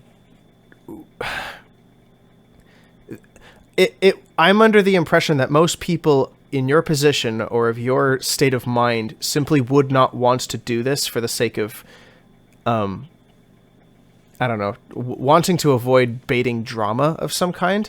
And I'm still kind of getting around the idea that you're even willing to do? Like, you approached me with this. This has all been your idea, and you've gone through a considerable length to prepare all of this. And I still can't fully comprehend why anyone would do this to themselves and to the people they associate with. So I guess the main question would be, what's the why? What's the point? And what is it that you're trying, like, I guess this is what we'll go into more detail about in part 2, but what is it that you're trying to warn people of? Because you've said that you're trying to warn people of certain things, like, for a couple times now, and I don't understand what it is that could possibly be coming that would, like, spell doom for people. Well, imagine this, and let me just say this real quick. If this was any other hoster that you were asking, they'd be like, "Oh, how's about you go fuck yourself? If I'm telling you, you don't need to ask why I'm telling you. Just be fucking grateful that I am." I'm not going to do that because I actually understand how you're probably genuinely confused why the hell I'd want to do this. I TF2 appreciate community, that. something is coming, and it's not going to be good. See, the wave of bots that you just encountered, that was just a warm-up. That was just an attack on TF2. And this next part, I, even myself, have very little actual understanding of, since the only hosting Discord service that I'm a part of is the private one and Vorabey's Museum of Shame, and also Does Hot server. I was in Zarkon's Discord server and Radix's Discord server and Venusian's Discord server, but obviously I got banned from all of those because of, it's me we're talking about. I just wanted to let everyone know, like, proper in-depth detail, the scum that plays this game sometimes. Hopefully I can save people from, like, just an absolutely awful experience. And honestly, even if I felt bad, just targeting others, after this, if this gets enough attention, I will not feel bad even if I felt bad in the past. Because if you're not enough to listen to the countless warnings that people have given you about this absolutely filthy community, you deserve everything that comes your way. Whether it be positive or negative. Positive for taking the risk and negative that you accept the consequences of your poor decisions. You chose to stay in this community where all of this horrible, nasty shit is going on, and there are people like this who are getting into legal trouble about video game related things, taking things way too far, torturing others and baiting others and mocking others for their own amusement. Or, for the third time, sadism. What you're describing sounds I am not like this. I've lost that bit of innocence a long time ago, but I can understand that some people would hear that and consider you reaching out to the community of legits, I suppose, as an act of mercy, perhaps, because you're right. I still am. There's a part of me that's still bracing for impact, as it were, where you're going, like, it's going to get to a point where you're like, haha, I strung you along for like 4 hours, you get nothing. And I'm still kind of waiting for that. And you've been incredibly honest, in spite of all that. I'm expecting what I would expect from any other bot hoster, but you're not. Because of how you've described yourself, I'm also not inclined to see this coming out, as it were, for lack of a better term, as merciful or generous in any way. I don't. So what's the motivation behind it? Are you, like, genuinely trying to help people? And if so, why? And, like, what's the real reasoning behind it all, I suppose? Well, I'm not genuinely trying to help people. I just thought, hey, maybe I should let people know this information, because none of this information is private within the hosting community. I'd just like to well acquaint you with me and some of the people that inhabit this community. So the next time you think, oh, maybe I should go boot up TF2, and then you remember my exact words, and you think, you know what, maybe not. Maybe I should just go outside and touch some grass, meet new people. See, it's so disappointing that people such as myself, just waste their lives hiding behind a goddamn screen because they think they have something to prove to random ass people online. It's really sad to me. Really sad. But also really fucking funny. But hey, if I'm not going to do that, I may as well, just, like I said, I'm not trying to help others do this.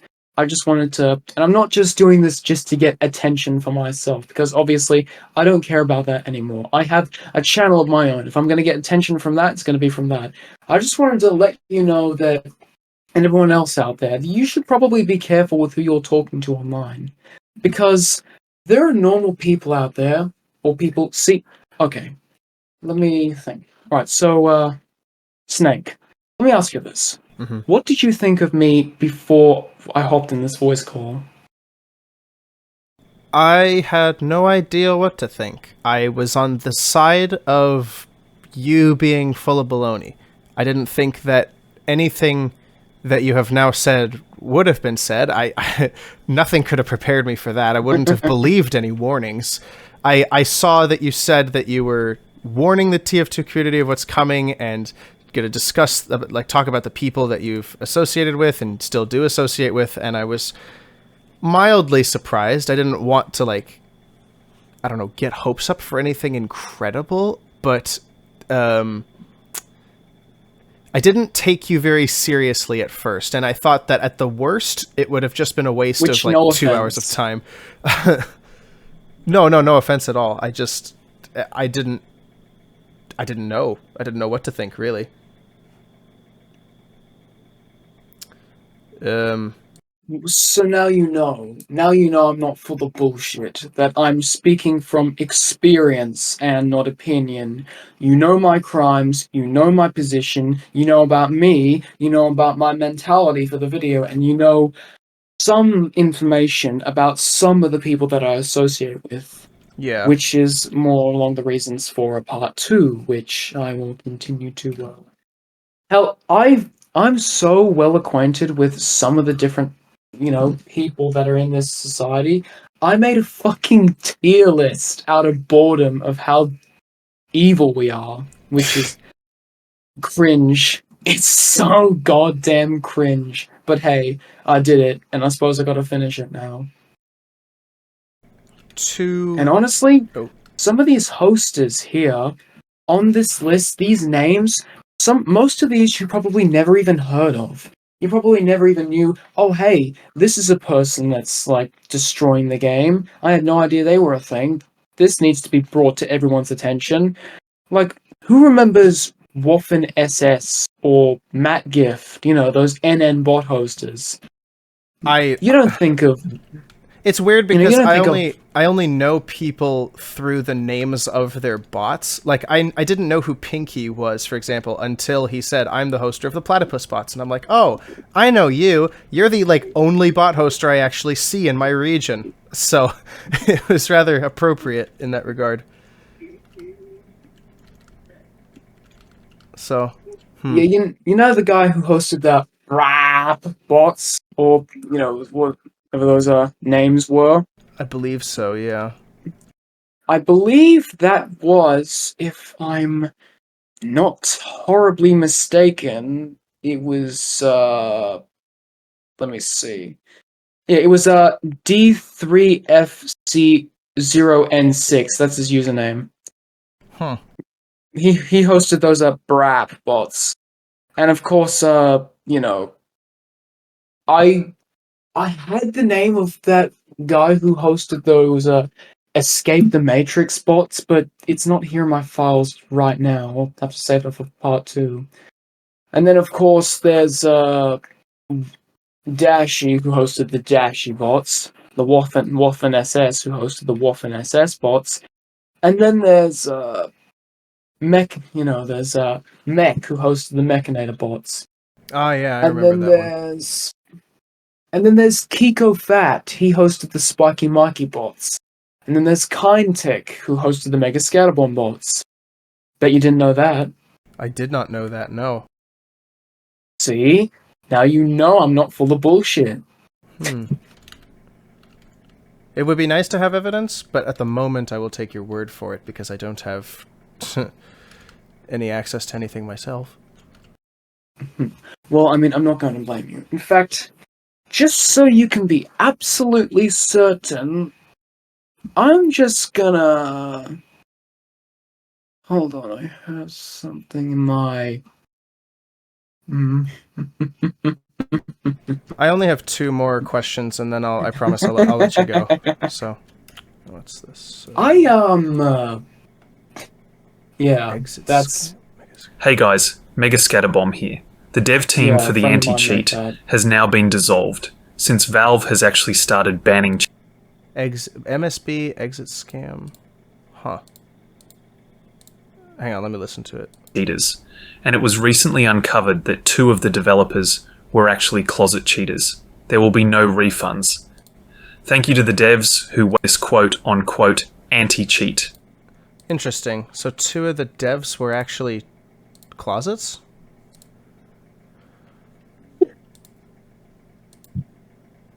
Hello? Sorry? It's... Oh, you're laughing. Okay. You're clipping out like crazy. That's not real. That's AI. That's not actually Mega Scatterbomb's voice. What? Yeah, that's AI. A friend of mine made that. That's what's...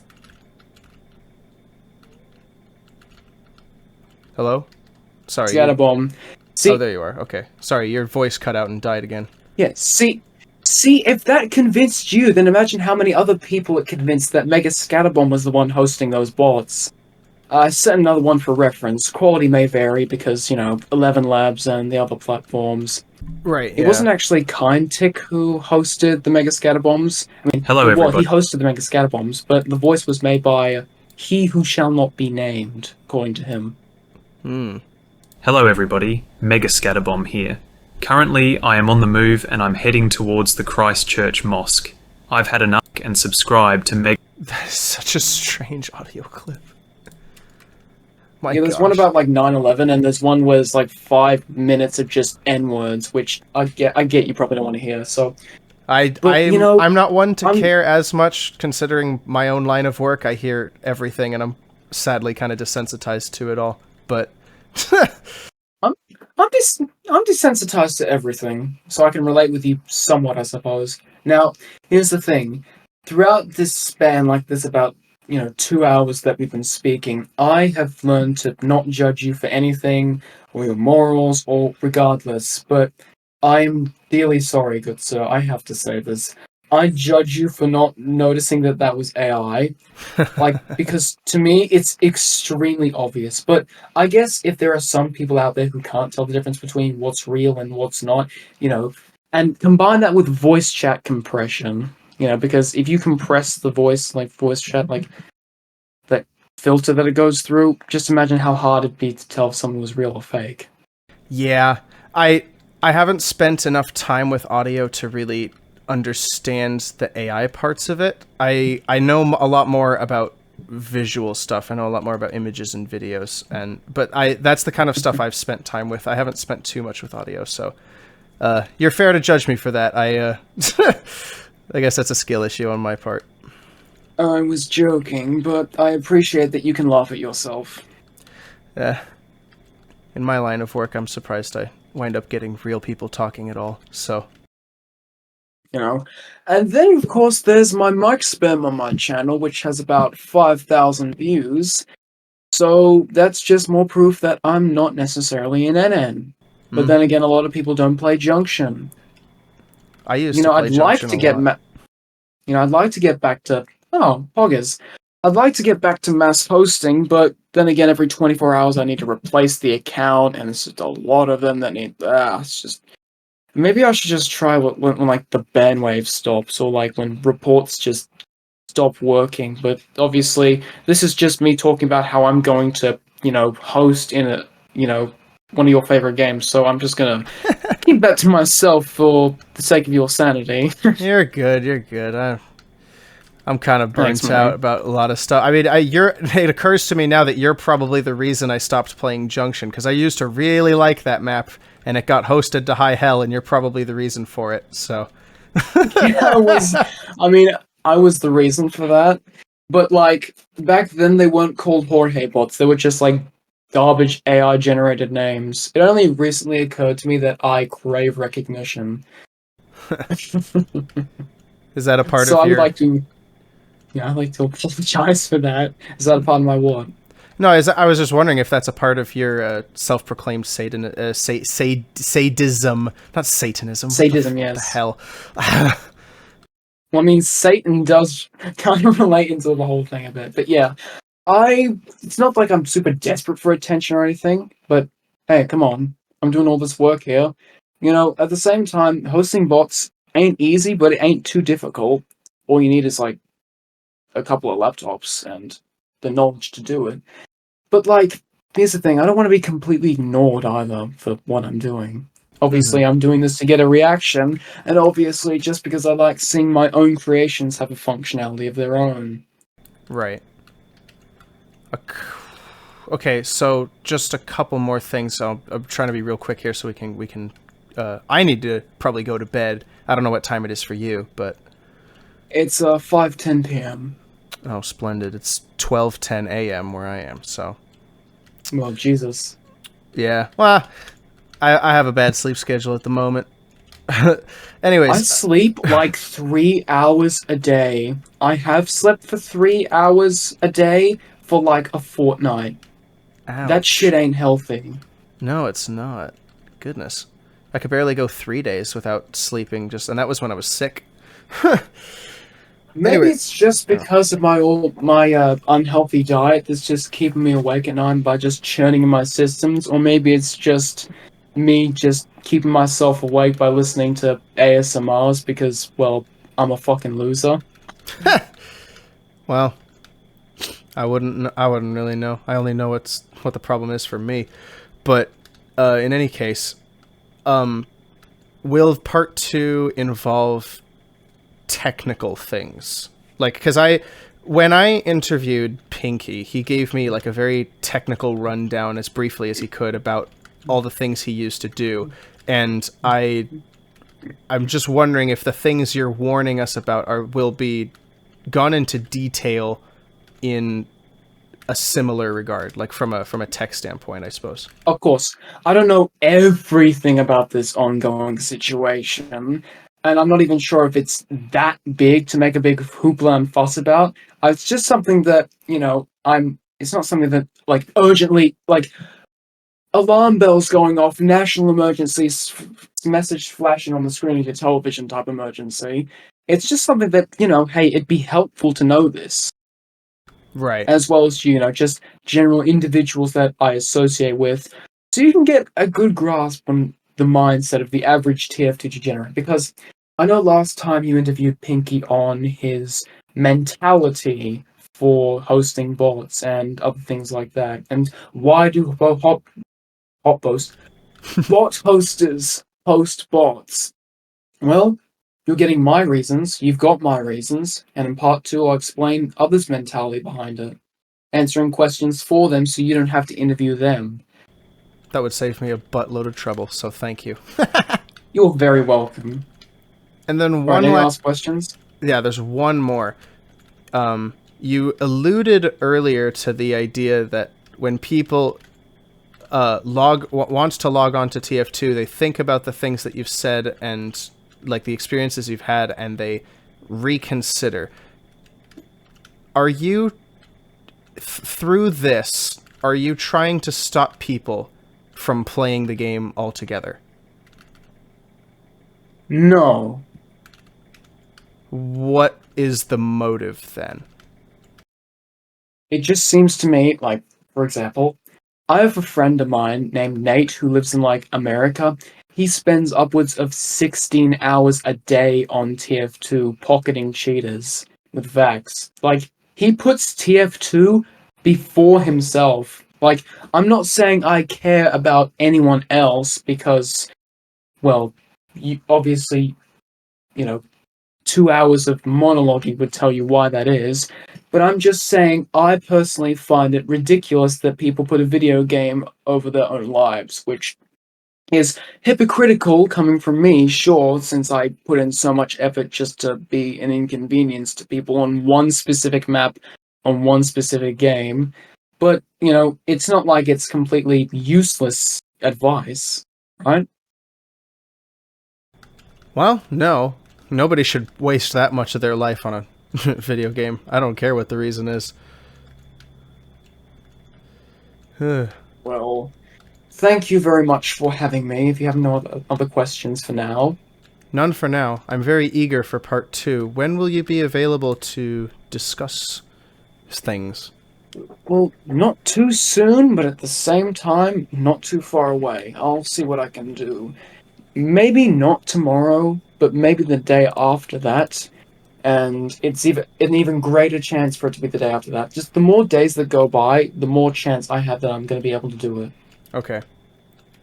I was fortunate This was enough fun. to... I enjoyed this. I enjoyed this too, oddly enough. It's I'm a little weird in that regard where I don't... how do I put this? I don't much care that you are as broken as you are, in the sense that I would cast judgment upon you in a like pseudo moralistic way. I'm more interested in having the conversation with you in the first place, and I appreciate that you haven't had me out as a fool in the same way that I've given you as much benefit of the doubt as I possibly can, and I'm as much attention to say what I needed to say, yeah, and also what I just wanted to say. And I'm grateful that I don't know, I'm just grateful for the opportunity, really. It's not every day I get to, somebody approaches me and it's like, hey, I have info, and like, I'm not apologetic for anything I've ever done at all, but you should probably know this. It's like, that's the most out of left field thing, I think, that could ever happen, but I am appreciative for it, and I'm appreciative for you being as honest as you have been, and not taking me for a fool as much as I've, I don't take you as a fool. If anything, you've proven that you're very much not. And I don't hate you. Well, you should, but realistically, I don't care whether or not you do or do not hate me, but it's nice to know that someone out there actually understands what's going on in my head, as, deranged as it is. Or at least just what I've described. I haven't gone as in detail as I usually do because, hey, this is probably going up on YouTube. You're not going to have to censor anything out, are you? I'll put a warning up at the beginning of the video that it gets pretty deep, but I will not censor as many things as I can for the sake of the video just remaining up on the site. For the sake of consistency. Yeah. I might need to censor like 1 or 2 words, but like I don't even like slurs, but yeah, of course. Yeah, perhaps, yeah. And yeah, I don't, but even then, I don't think no like extraordinarily important information will be bleeped. So, I promise you that. Thank you very much. Yeah. That is all from me. So. Take care. Make sure you have a more in-depth questions. Just take all the time you need, for next time, of course. I did a lot of research and preparation for this. I'm not going to, take offense to the fact that you didn't do as much, but, it would help, like answering your questions, if you actually think of specific things to ask for part 2. Well, because I didn't know exactly what I was getting into, I didn't know what to prepare for, but now that I do, I will definitely prepare more, so I appreciate the advice. Well, I'll let you go then. Thank you for the conversation. Have a good one. You too. Anytime. Farewell. Oh, here we go. And default. Right, hello? Yes? Finally! Thank God I can hear you now. Oh, okay. Alright. Oh my God. Wait, what were you just about to type? Oh, nothing. I was just wondering, like, about audio sources, but you figured that out. So thank God. Don't Yeah. worry, I got it figured out. Now I have two things to apologize for. Firstly, for that, I'm sorry, and also, now, secondly, I would genuinely like to apologize from the bottom of my heart that I don't have a script prepared for this one. I'm just going based off of muscle memory.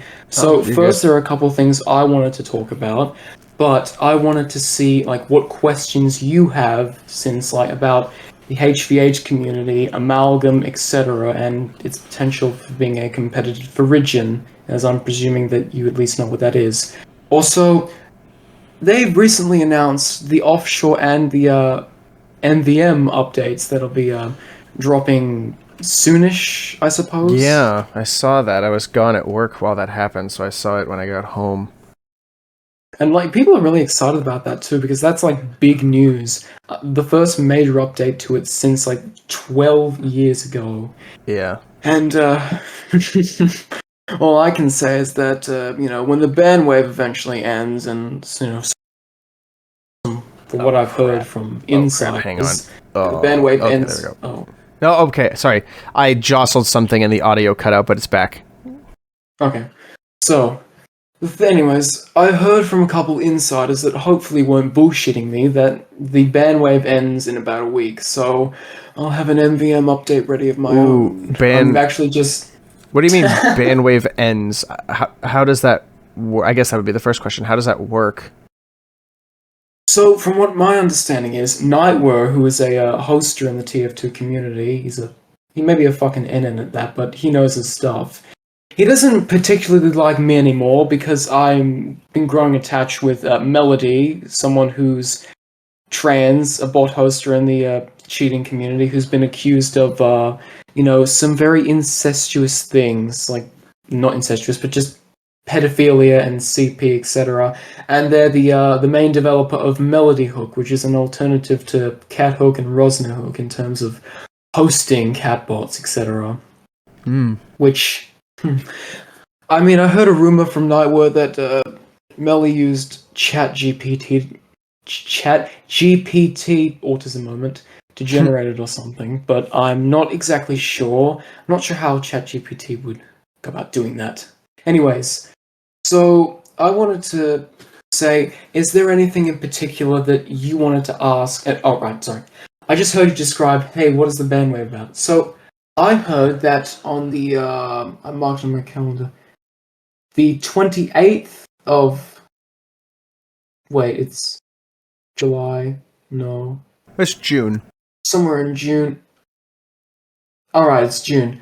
July, I think, I don't know, it said it was somewhere along, from right now where it is, God, I did not get much sleep last time, sorry.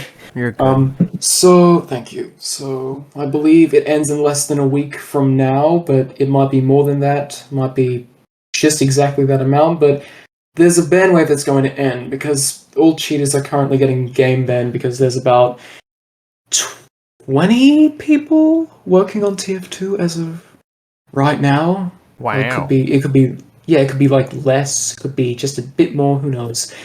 Only Eric Smith or I don't know who's working on TF2 nowadays, but it's at least 20 people from what I've heard. Anyways, so they're going to stop manually, banning cheaters once, because the report system actually works now, but since there's people actually working on TF2 now, and it's not just a single janitor, I think that means that it's going to have, constant, analyzing and management, which is not good from my perspective, but it's good for the TF2 community. And, it's getting constant updates now and again, and, config changes, update the localization files, just different stuff like that. But, does that will that make hosting any more difficult once the tools are all ready? Well, I mean, no, the 64-bit update didn't slow us down by that much anyways. We always have workarounds.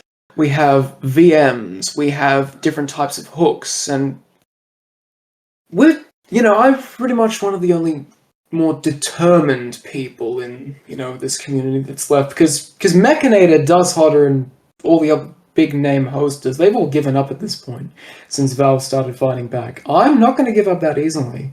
And hopefully, you know, there's a couple originals in the hosting community and cheating community, etc. There was a popular Origin streamer with about as many subs as Mbuku, another cheat creator, with about 1.5k subs that just, came back. Hey, suddenly started streaming Origin one day. A couple, I think it was 2 weeks ago, on a midnight or something like that, after not uploading for a year. Anyways, so my original point is, I'm getting off track, I'm sorry. So my original point being is that the ban wave has the potential to end, soonish, or it could go on indefinitely. I don't know. I only have Nightware's word to go off of. So I'm a little lacking in that department of information, but I just hope that, the report system doesn't really start to do its job, but hey, Valve, anyways. Always unpredictable. Yeah, I mean, they don't really engage with the community, and they're a very secretive company, but suddenly they just lash out at hosters, and I'm very thankful I didn't get fucking hardware banned somehow, but that's that. Anyways. And I'm presuming that's going to be your next question. What exactly is a hardware ban? So on Steam, there are precisely, I think, 5 main ban types. There's trade bans applied to scammers, community bans for people that are harassing other people and forces your profile to be private. Community bans are temporary, however, well, they can be. VAC bans are Valve anti-cheat, which I don't think anyone's gotten a VAC ban since Jungle Inferno, to be completely honest. A legitimate one that actually did something. A game ban is applied to all games, via developers and devs, etc. If you're caught doing something you really shouldn't be. And hardware bans are when the person making the game really, really does not want one or multiple specific people playing that or having an interaction with Steam ever again. A hardware ban means all your personal information is synced to Steam, and anywhere you go, no matter which email address you use, no matter if you use a virtual machine, or I think virtual machines do still work, you are not able to get on it at all. Hardware bans are the final straw, and I didn't get one somehow. I still don't know how. But I'm thankful. I'm not questioning it. I'm thankful I didn't. Yeah, don't jinx it, man. I won't jinx it, don't worry. I'm using virtual machines from now on. I'm never cheating on my main. I have never cheated on my main, and I will never cheat on my main. I always cheat on throwaway accounts, or just alts. Yep. Which, are free to play, and, you'd think because it's free to play, I'd be able to speak again, since Valve unmuted free to plays. And to that I say, no, they didn't. No, it's been inconsistent, yeah. It's funny, too, because I'm actually the guy who mailed that letter to Valve, and they still haven't, really followed up on it as much as I thought they would, and I was like, oh, they didn't really do all So you were the one who created that petition? No, I didn't start the petition, as it were. I had a hand in helping. I mailed the letter once everyone had signed it and stuff, but I didn't, even I was, disappointed by it, because I was like, oh, wait, these conditions, they were never really, met, and it's oh, classic Valve. Oh, I see. Yeah, I'm a bit involved. It's more of a favor project, really, because I have, there's a guy who arranges a lot of these sorts of things, and I tag along with his projects because I'm a good friend of his, so I help out where I can. That was just my way of helping him out. I see.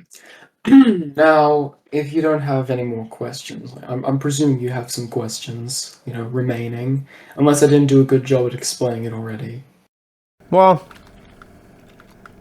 I'm trying to think of stuff. I think it'll come along as it goes. I'm really trying to be a better host about this sort of thing, but I'm not kidding. Today was a really weird day, so I'm kind of spazzed. I kind of forgot a lot of the things I was going to ask, so just explain whatever you feel the need to explain, and I will ask questions as I remember them. or as it comes to your head. Like earlier, you messaged me something about trying to talk someone off of a bridge. I don't know what that means. You don't have to tell me, but you'd understand something like that. Very out of context. But if it's something like personal, then I guess I can understand why you would be. Yeah, no, it's not as focused as you normally are. Yeah, it's been a week. It's been a while, and that's mainly due to my goddamn inconsistent schedule. Anyways, such is life. Indeed. So let's talk about amalgam, shall we? Mm-hmm. Now, if you notice there's a letter, like, not a letter, oh my god. A word next to my name that says boat with a heart. If you hover over it, you will be able to, or click on it at least, you'll be able to see that I am part of a server known as Oatism, which is a very, very unsafe server to be in if you're legit. I wouldn't recommend going to it, but if you click on it, then you'll be able to see this is what it looks like. This is the description. It was founded not too long ago. That's where Amalgam is as a free download. They also have Sioned for 64-bit because the latest updated version of Sioned on unknownsheets.net was 32-bit, and which means it doesn't run on normal computers anymore, unless it's like a direct downgrade. Like it's an old-ass computer with like 32-bit just ingrained into it. Oof. And 64-bit update, it's been a year since that happened. That didn't slow us down. I mean, I wasn't necessarily around back then, but I did come into it shortly afterwards, so I don't really get like the technical misunderstanding behind how difficult it was to find like a workaround, and like that's like so. Wasn't it just a memory allocation like redo because of the modern, like, quote unquote modern tech? I honestly, I don't really have. Well, I wouldn't say no idea. I just don't have really that good of an idea as of right now.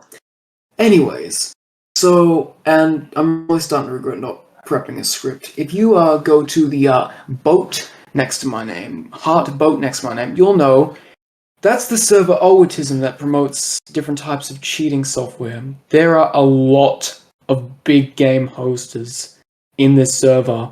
Melody, Doeshotter, both Hexatronic and Deltatronic, as well as Display, KikoFat, I think, and Porn 2013, and me, of course, and Lord, and Adam, and yeah, it's a very weird place. I have remembered a question. Okay. You have made it a point to mention all of these people by name, and that you don't want me to censor their names, and I know that there are going to be people in my audience who will get confused and see that as you calling out those people while also doing the thing that they do, and it will kind of like melt their brains. So can I ask why it is that you choose to call them out by name? Is it like is it not a personal attack against them, I assume? Are you just like shouting them out? I don't want any of them harassed. Of course. Well, I mean, I'm not shouting them out just to give them attention, because I know you wouldn't want that. I'm just saying, hey, these are all of these different hosters that are within the same service, and I'm giving like renowned like explanations. Also, okay. Remember last time when I said that I co-hosted Technovorg bots for like a little while, but I wasn't the main person to like host them? Yeah. I realized, I asked around and found out that Porned 2013 was the original one who started targeting Techno and hosting bots in this name, and I guess I just joined in. I don't know too much about the Zealander bots, however. But yes, all of these, they're all here in this server, and and God knows what they're doing, which, I mean, I'll go into detail of that, but obviously I can't really list too much, can I, without being called a poser. But, you know, you can join the server yourself and see, but I wouldn't recommend staying there for too long. So there's Display, who hosted the Mega Scatterbomb bots, Porn 2013, who hosted the Technovault bots. There's Red Soul, who hosted a variety of bots, Alphatronic. So Red Soul hosted Alphatronic bots, Wallace Breen, and I think it was something else. Spectral was it called? No, it wasn't that. But yeah, Red Soul and Kiko Fat was the one who hosted the Spiky Mikey bots, and of course Hexatronic and Deltatronic. You know something funny? Like, no one's heard from like Omega in like a really, really long time, and God knows what he's doing, but of course, you know, last time I mentioned on his channel, he'd last uploaded Meslina around Garibaldi, if that's how you pronounce it, which has a lot of hidden meaning behind it, which you can, you know, find if you look into the comments section. Also, I actually spoke with Hexatronic and Deltatronic, and they both mistook me for some other cheater that they used to play with back in the day before the summer update ban wave by the name of HorHay. I think that's how you pronounce it. Oh, wow.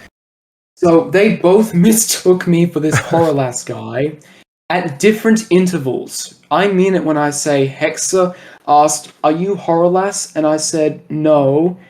And then, like, half an hour passed by, and Delta joins in the conversation without realizing the confusion that Hexa made, and then made the exact same mistake and said, "Are you HorHay?" Wow. So funny, though.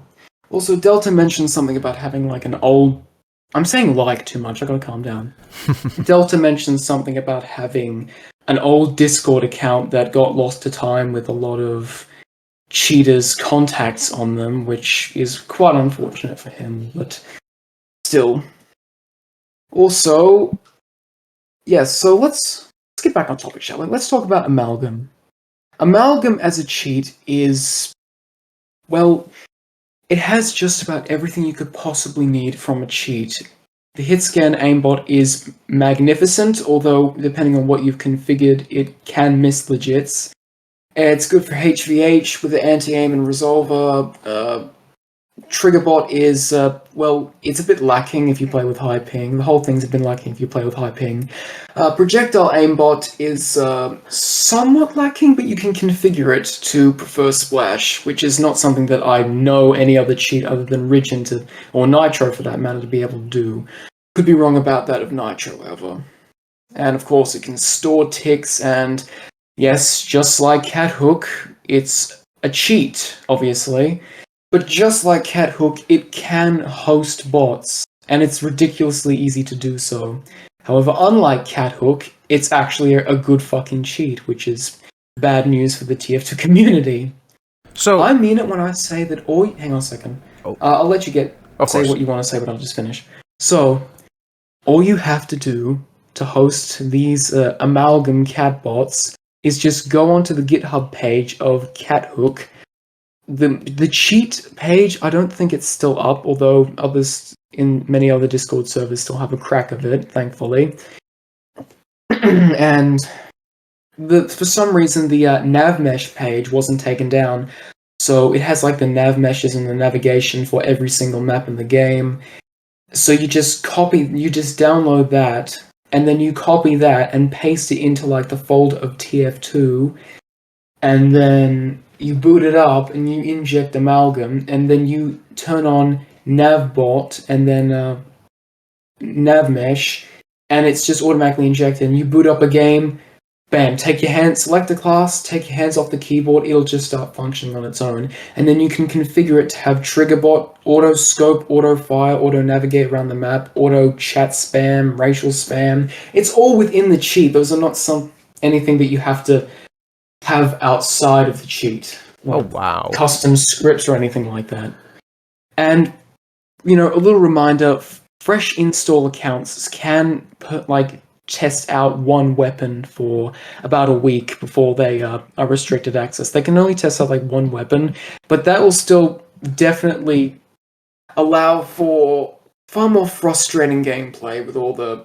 I mean, if you're hosting bots, the stock sniper rifle is a good all-round option, but then you have stuff like the Hitman's Heatmaker and the Bizarre Bargain, and then there's also the Cozy Camper, which all bots should probably have, because it's just, hey, why wouldn't you just have automatic regeneration when you don't have a secondary to use?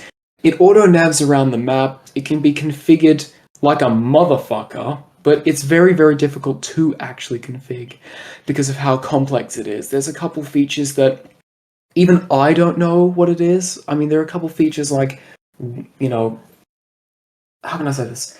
It has like an auto drop system that's very useful for just idle and farming bots, where you can, you know, increase the odds of getting an item somehow through source spaghetti and code, etc. Whoa. And you can just speed up the process by enabling something in the automation section. And it automatically gifts you like 100% achievements on TF2 and all, you know, free to play, like free to gain hats, you know, like, you know, the typical gibbous frontline field recorder, whatever that Pyrovision, whatever the that horned skull one is called, I don't remember. But anyways, and it could just gift weapons automatically. Like, and there's a set minimum cooldown of, I kid you not, 30 seconds. 30 seconds. Wow. I'm dead fucking serious when I mean this. And negligible.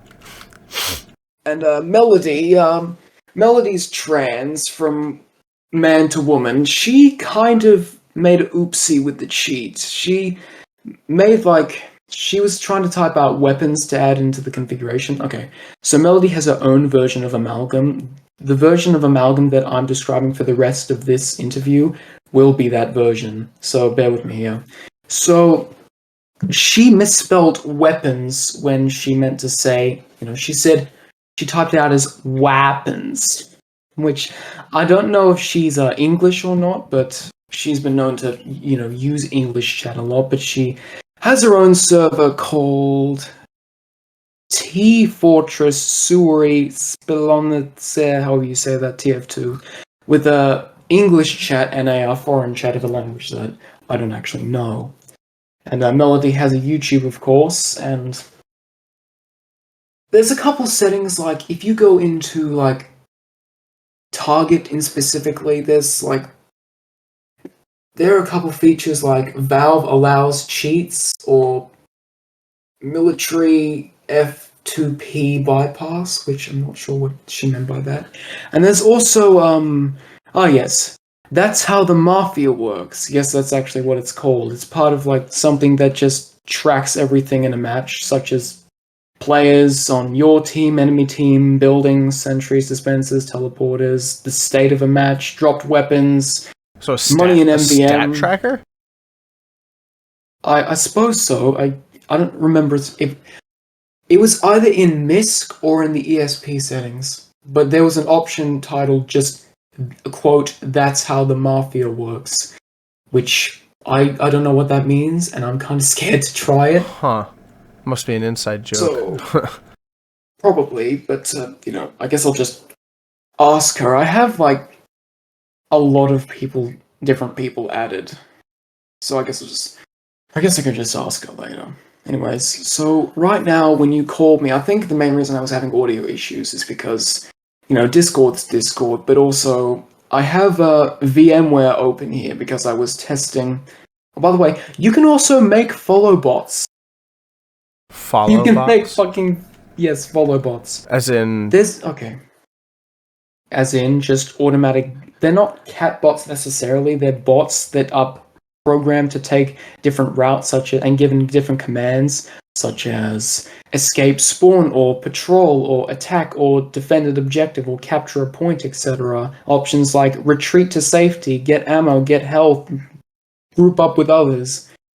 That was only a feature on the mailbox.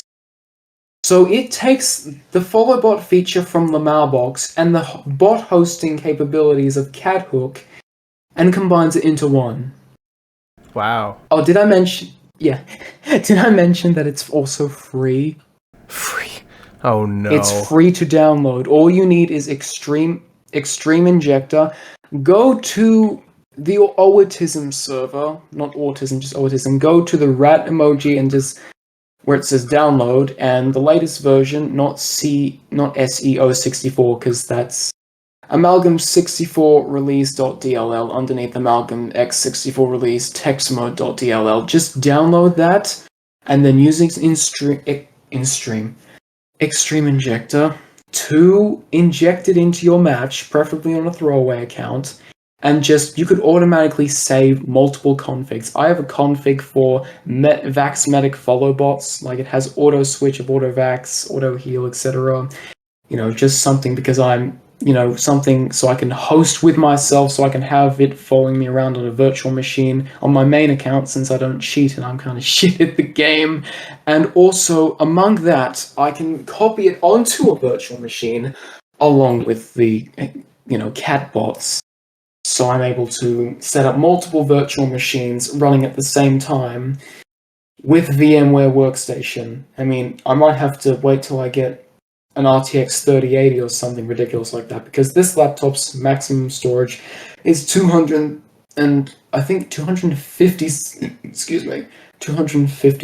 gigabytes, so I might need something that's a lot bigger than that if I'm planning on. But don't worry, I'll make sure to put you on the ignore list. I'm flattered. I mean, well, obviously, I appreciate your patience.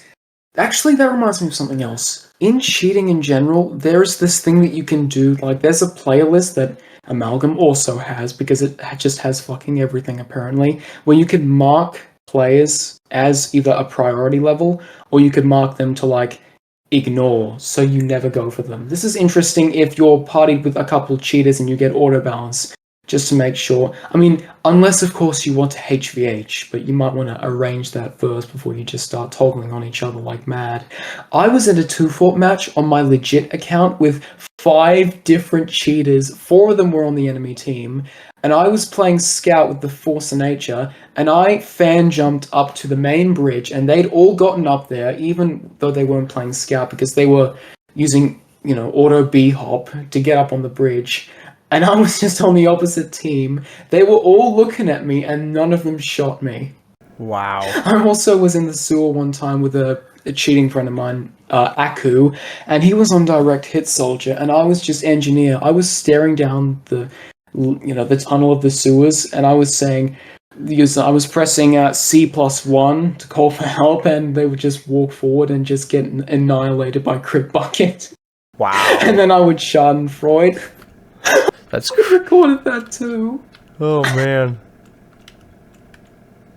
That's great. It's fucking precious, holy shit. So, right now, whilst I think of anything else to mention, I wanted to say that the original purpose of me wanting to warn the TF2 community of what's coming soon is that people like this are not going anywhere. You thought the Mega Scatterbomb bots are gone? Display's still active. He's still very active, and he's still helping me out with my VMs. He's still in the hosting community. He was even in one of my matches. And he even took a screenshot of me on the kill cam, and I said, "You were in my match? Really? What nickname were you?" And he just sent like a cat PNG for the lulz, as if saying, "No, you think I'm going to tell you? Nice try, bucko." Which honestly I kind of respect. Anyways, so I just wanted to at least bring it to people's attention that, oh shit, maybe this is something we have to start worrying about. Not to mention that Amalgam is undetectable, somewhat, depends if it's cracked or not, by Rigin's detection software. It has a cheat detection software of its own, has custom import of config files for like cheat settings and visuals, and can be transferred across multiple different devices. And even though ActGen, which is an automatic account generator used with Cathook and Steam, if you don't want to waste time manually setting up bots on virtual machines, I mean, it's always best to run bots on like real hardware, not virtual machines, because they're slow and shitty. But for the sake of follow bots and experimentation, getting back into the ropes of things, I'm using virtual machines just for now, but Right. Who knows, I'm growing quite accustomed to virtual machines. So I thought, hey, even though I don't particularly like legits all that much, because most of the time they can be more toxic than cheaters, I thought, hey, fair game. At least hey, I just want to make you all aware of something. You might want to listen to me. And if they don't, well, here's the thing. I fully expect, well, I'm not fully expect, I would still understand if either by you or by anybody else be treated as an unreliable narrator. And that's fine. You don't have to trust 100% of everything that I say. Although, I'm not Radic or Venusian Rapper, even though I've gotten banned by both of them, which is damn funny. Yeah, the hosting community, despite what many legits will try and convince you, is not slowly dying. It's still very much active. There's a lot of people still in this community. Sure, a couple big names have gone offline, off the radar for now.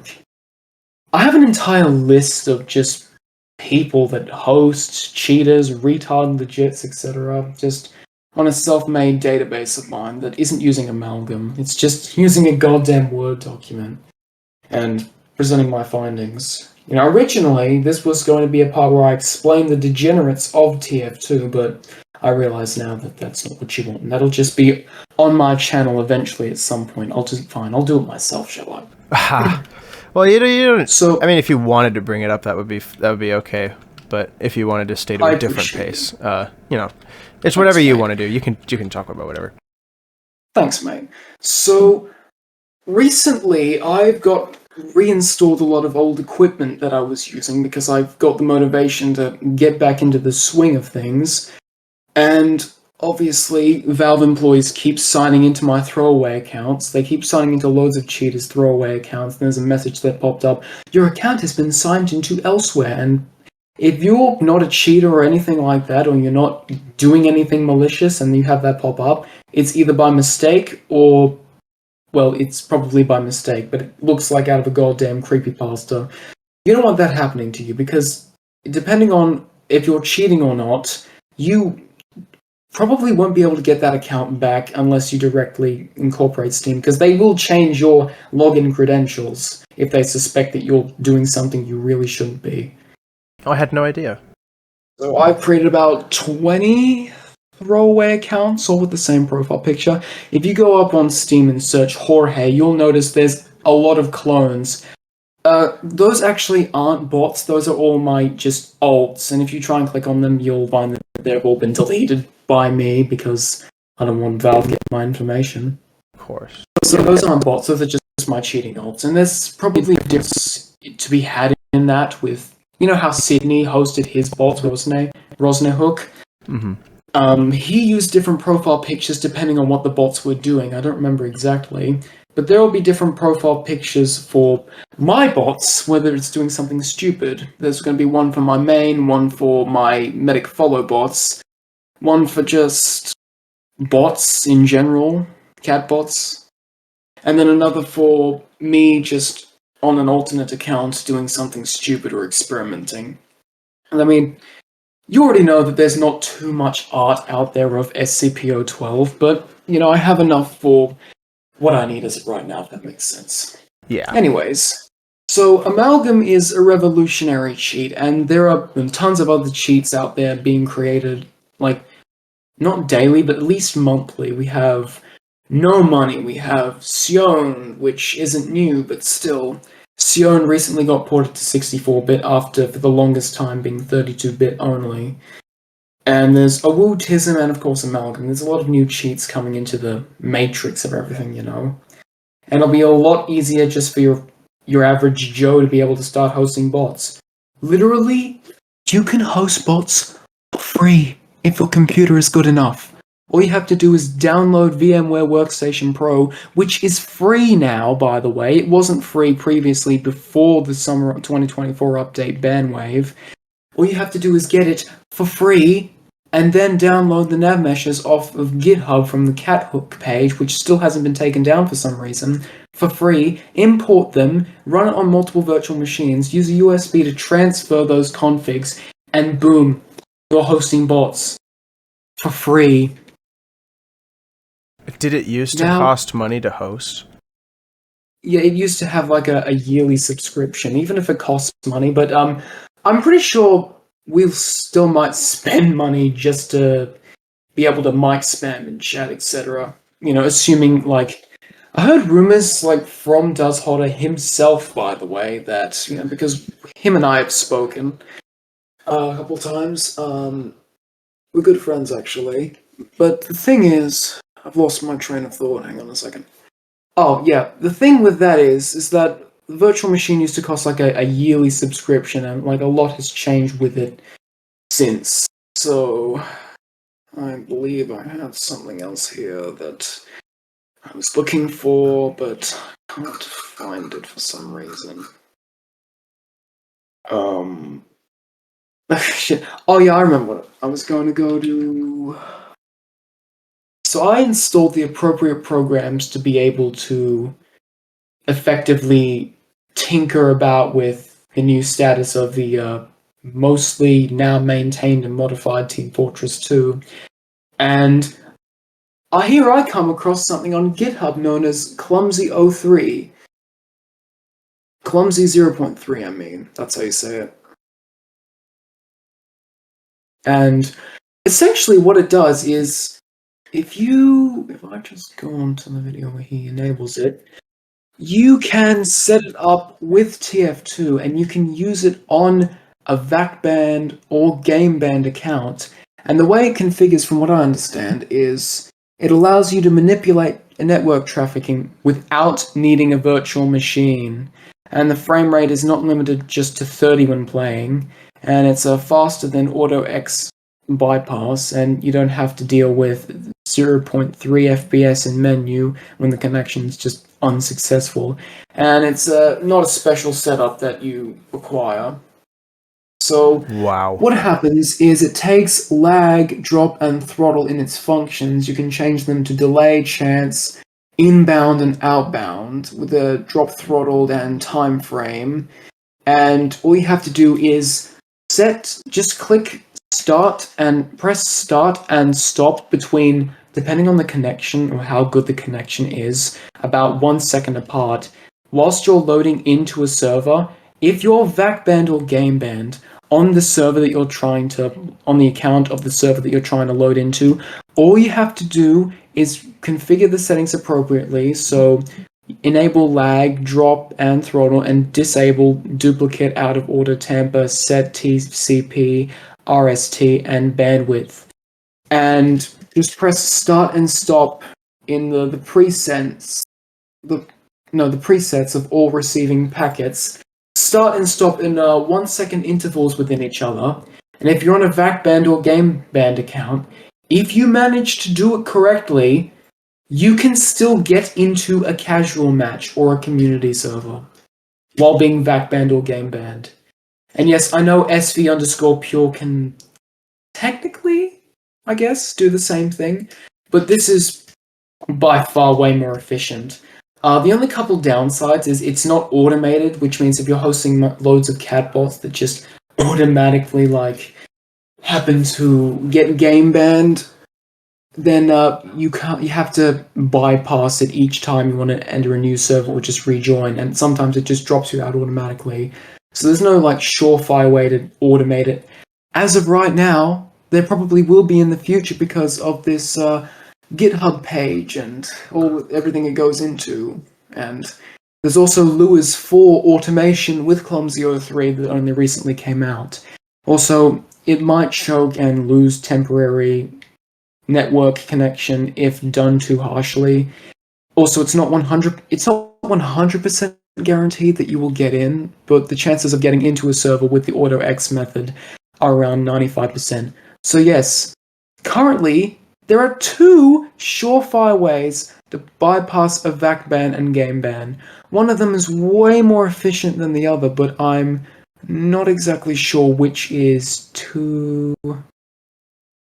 Well, so SV Pure and Clumsy03, which both, by the way, are very simple and easy to do if done correctly. So yeah, VAC bans and game bans just Don't matter. don't mean anything now. My goodness. And That is concerning. And nearly nobody knows about this, so it makes sense why even someone like me would want to bring this to people's attention. Wow. I really have to ask again, like, it would be in most people's typically best interest to simply not warn people about this at all and completely take them with the element of surprise, yet you're warning people about it. Like, why bother? I think it's, to be honest, I think it's only fair. I'm probably the only, like, this in the 0.001% of actually honorable cheaters. Such as in HVH, I like my HVH honorable. I just like things in life honorable, at least. And it's not like I'm being a poser or doing any harm to my own community by explaining these things to legits. It's just, it might come off as bragging that, hey, we got your shit figured out, boy. We're coming for your dumbass. But I figured it's at least fair, because I see. I technically partially am still legit because of my main account. But to be honest, I could just completely ditch that in favor of hosting and just ruining the experience for others. I figured now's a great day to not be a sadist and to actually be useful and not detrimental to society. So, oh yes, this also stems to community bans. You can bypass VAC bans, game bans, and community bans with both SV_pure and clumsy03. So that's two methods that still to this day are unpatched, and you're telling me that nobody knew about this? I mean, the cheating community nowadays is very, very, very small. Not to sound like an old man or anything, but like I'm 17, it would be counterintuitive. But back in my day, stream sniping with cheats got at least, 100k views if you were lucky. Nowadays, it's just less than 1k, excluding Hollandaise, which is a personal favorite of mine, but they haven't uploaded in like a year. There's probably a good reason for that. So I figured, hey, since the cheating community is it's not slowly dying, it's just retreating back into its little hidey hole and trying to regroup. I'm not saying, hey, there's a big war or anything coming, I'm just mentioning. Also, some of them were talking, and by some of them I mean mostly just me, we're talking about crashing in on the new offshore and MVM updates, which it's kind of a dick move, if I'm being honest. I'm guessing I'm just doing this to relieve my guilt. But yes, those to the legit TF2 community out there, to the bot hosters you think are gone forever, they're still here. They're still very much active. They haven't gone anywhere. In fact, they might come back stronger than ever, which sounds edgy, but I don't know how else to better describe it. We're not gone, okay? That's what I'm trying to say. We're still very much here. Yeah. Well, shoot. That is concerning.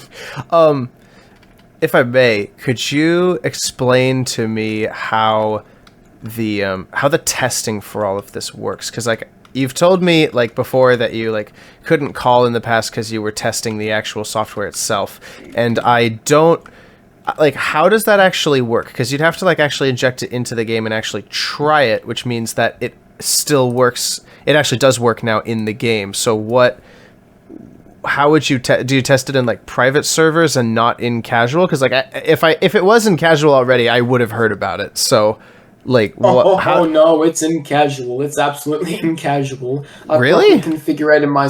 Well, yeah, I had to test it against real players, and obviously I'm going to get some joy out of it. I'm not going to get any reactions from just testing in a bot server now, am I, in a training server? Well, how do you do it without people on Reddit or something notifying everyone oh my gosh, guys, bots are back? Because we've been hearing reports about a bot here or there, but what you're talking about sounds so massive in its scope that I was under the impression that I would have heard about it if it had become large scale. I know. See, the thing is, I'm just now starting to grab my bearings again with virtual machine because I had to save up a lot of stuff just to make room for it. I had on my computer there was 70 gigabytes of storage left, and after I'd finished making 4 virtual machines, 3 of them by accident, there was 8 fucking gigabytes left. Wow. I mean, granted, it was after I opened up a copy of TF2,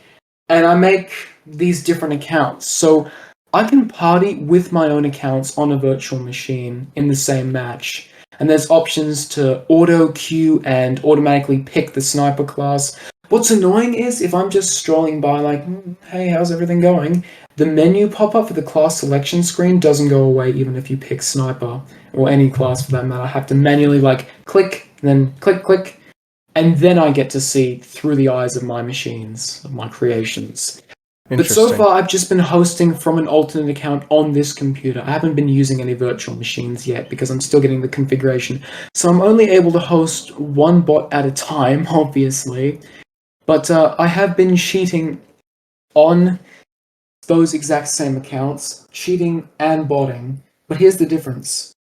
When I'm botting, people call me a cheater, and when I'm cheating, people call me a bot, which is really fucking funny. Seriously, it makes me sorry. TF2 community, I'm sorry. Well, not really, but I'm sorry in the regard that, you had to deal with bots for fucking 5 years, and you can't tell if someone is an AI or an actual person just using cheats. It blows my fucking noggin. Holy shit. It was that bad, dude. It was that long. I know. You'd think by now you'd be able to tell the difference between a bot, which is AI, and a cheater, which is a human with cheats. You'd think you'd be able to tell when someone's stuck in a corner and, stuck in a corner because this nav mesh is kind of, it's not absolutely perfect, but at least it doesn't stay like that for the rest of the match. It auto-adjusts. And they say, hey, we got a cheater, but I'm moving around and I'm strafing and I'm jumping and I'm saying voice lines. I'm spamming the dispenser voice lines and people are calling me a bot. And mind you, I can't type in chat anything or use voice chat. I just give myself the illusion that I'm able to because I enable free-to-play chat bypass, which allows me to access the chat and scroll back upwards and press the V key and something happen. But I know that if I type anything, and press enter, it won't go through. It's specifically just so I can go back in chat and look at things. Okay. Which is a useful feature to have, but imagine how good it would be if it actually bypassed free. I mean, obviously, no cheat is going to be able to do that without a source leak or anything like that. Right. Yeah. So, I guess you could just hope on another code leak happening in the next 10 years. Well, and here's the thing. Deadlock already has cheaters. Yeah. It had, I kid you not, it had cheaters before the game was even out. The game still isn't out technically, right? Isn't it still an open beta? I know, but 11 months ago when Uncle Dane made his video, it was his first time addressing the bot crisis, actually. It was nice to see the true OG of the TF2 community actually give us attention. True OG. And he said during that video that... No, I was just like, true OG, please. It's not like he's Muselk or Star or Germa or anything. Oh, but still, he's been playing the game for a really long time. He's the YouTuber that most people think of. He wasn't... Right, True. He's not the original, but he's the icon of the TF2, the main icon. True. So, anyways, what's that? Oh, yeah. So, back then before the bot crisis was alleviated, before people could, test out the game or anything, it already had cheaters back then. Huh. That is something interesting. A friend of mine, Testing Wife, who I've been friends with a couple years now, he actually sent me a demo of, he gotten free, special access to Deadlock, and he sent that to me, and I was like, gee, thanks, man. Wonder what I could do with this. Were you one of the cheaters in Deadlock at the time? No, I only play TF2. I'm trapped in that sort of creative bubble. The only other game I ever play is not even a multiplayer one. It's Buckshot Roulette. But imagine if I gave that to someone like Rosne or Melody or Hodder. Imagine what they could do with that information. Yes. Imagine if I gave that to any Hook developer. The damage they could do to a game that still, to this day, isn't out. Yeah. Damn. Oh. Now, of course, the only reason I don't do that is because I don't give a shit about deadlock. If it was something TF2 related, I'd absolutely do it if it would make my life of hosting easier. And of course, all my peers. But, it's not just me. It's not just me in the hosting community that you should worry about. There is a person by the name of Pez. And she's a, friend of mine, I guess you could say. She has no idea what I do. She doesn't know that I cheat. She doesn't know that I host. She doesn't know that I stream snipe. She has a couple of vulgar tendencies. Like, she often parties with me and asks, "Hey, how you doing?" Kind of flirtatiously, which obviously the first time that happened caught me very much off guard, but then I remembered, oh right, she can't see what I look like. Anyways, so, we start talking. She doesn't use voice chat, like, very often. But she's mostly chill. But, when someone makes her mad, she'll vent to me in the Steam text chat, and the stuff that she says is... Pez is kinda... How can I explain this? You know when you're drunk, like, right? Like, and you don't take anything seriously when you're completely wasted or hungover. But eventually when you're drunk, something serious might happen where you actually come to your senses and are like, instead of just autism, etc. Like, for example, if you're like really drunk and people are screaming at you to, no, get away from that person, don't accidentally push them off of the bridge, and they're like, oh, what did you say? And they just don't take anything seriously. But then they bump into that person, and that person falls off the bridge, and they temporarily just not become drunk for some reason, and they just, oh my fucking god, and they realize what they did. They actually come to their senses temporarily. Yeah. But, it depends on how drunk you are. The more drunk you are, the more shocking something needs to be for it to actually snap you out of it and come to your senses. Yeah. Now imagine you just drank 12-something entire bottles of vodka or something like that.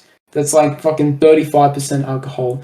And you read the stuff that Pez sends in text chat, this is in casual chat, this is in like Steam text chat. You read that after drinking 12 fucking bottles of vodka, you're gonna be shocked. That's how bad it is. That's the point I was trying to convey. What a lovely lady. And I'm dead fucking serious when I mean 12 fucking bottles of vodka, cunt. Because holy shit. There's some stuff that she says that I can never forget. It's something involving curse words, racial slurs, medieval torture, a couple foreign, I think, words that I don't really know how to pronounce, or spell for that matter, but it sounds like something I'd definitely get in trouble or get fucking punched in the face at a bar or something if I said that out loud in public. Well then. And, yeah, she's a real delight, but at least she's good at hiding it. Now, I mean it when I say she's fucking messed up in the head, like, holy shit. Like, I myself am more than happy to recall a time where I held a knife to my mother's neck, but, Pez? No, I don't fucking want any of that. Get the hell away from me, Pez. Oh my god. Like, and she means business. Oh man. And she's not even the worst person in the TF2 community. There are probably people worse than Pez. And you wonder why I hate the legit community so much. You wonder why the community in general is just in shambles, just because of the people. Venusian Rapper himself said he doesn't get joy out of TF2 anymore, but he doesn't think the game's that bad. Like, sure, it's a little dated in his opinion, but he said that it's the fucking community. It is. The community just ruins everything. It's like when the Minecraft community just absolutely ruined everything. Like, do you think before, a certain period in time where Minecraft YouTube became a thing, pedophiles were automatically comparable to Minecraft YouTubers and likewise? No, the community did that. Yeah. The community put that envision in their head, like, oh my god, that's actually a whole thing for that. Damn. It's a whole, yeah, it's oh gosh, the stories I have about the TF2 community. It is so weird because there's so many like good people in there that I know that I like do favors for and help out with stuff like the unmute free to play movement and the fixed TF2 stuff and all that sort of thing, right? Like I know. of like a But unless minor you're coming hand in, across. but it's so Unless just, sorry, what? sorry, I'll let you continue. But first, it's just such a rare occurrence to find someone who's actively doing good. Most of the time, it's bad people, but in between, in the limbo of everything, there's neutral people who aren't good and people who aren't bad, but they're not exactly the nicest of motherfuckers, are they? No, they're not, and it's frustrating too because like in my particular case, I want to be genuine. I want to be good for the game, and I want to like provide some like value that I believe pretty much everyone else doesn't do, and it's very difficult to do that because everyone's so resistant to it and can be genuinely toxic to the point where it's like I've contemplated the idea of like straight up retiring and like quitting and never touching this game again just because of the people. Like it was never a thought when the bots were around, but when the bots left and the spotlight sort of went back to the people, it's realize the people that infect this game sometimes. Yeah, and it's really it's just something else, and it's difficult to talk to people about that because they're like, oh no, don't retire, because I've got friends that are like, oh no, it'd be sad if you left, and it's like, yeah, I know, but it's so difficult when people can be anywhere from dishonest to just disgusting, and it's like, what am I supposed to do with this? Why would I waste my time being around people like this when I could go to, any other game or any other like genre of game at that point and just like interact with people that are just better people to interact with. Like I don't need this, and it's it's compounded by like real life responsibilities too. I'm getting married soon, and I'm gonna have all that responsibility to take care of. And congratulations. Well, thank you. And I just it's stuff like that, and it's like if I'm gonna actually get married and like have this certain life, right? I'm not gonna have the time to deal with this anymore. I had the time to deal with this back like 2 years ago when I had the energy for it, and I don't have the mental capacity for this anymore. I don't want to deal with people's stupidity. I'd rather people be honest, and if they choose not to be, I don't want to be involved. And so but it's funny because I constantly come back to this sort of thing, and I keep feeding that machine of sorts, and it's, doing this interview with you kind of feeds into it too. And it's funny because in a way this sort of interview is kind of relieving in the sense that it's actually some like honesty about something, and just like it's so dumb. It's so dumb, and people are going to trash me in the comments for this, but like this is one of those few times when I actually feel like someone isn't lying to me in the TF2 like world, right? And the most ironic part is that it's from a person that people would generally unilaterally hate. And it's just, and people are going to be like, well, you traitor to the game or something. And it's like, I'm sorry, but this is the point that like other people have kind of like dragged me to. It's so much, Yeah, I get where you're coming from. Just because for example, if you hate like a song or like the artist, but hate the artist of a song, but like his music. It's like Manjapony, right?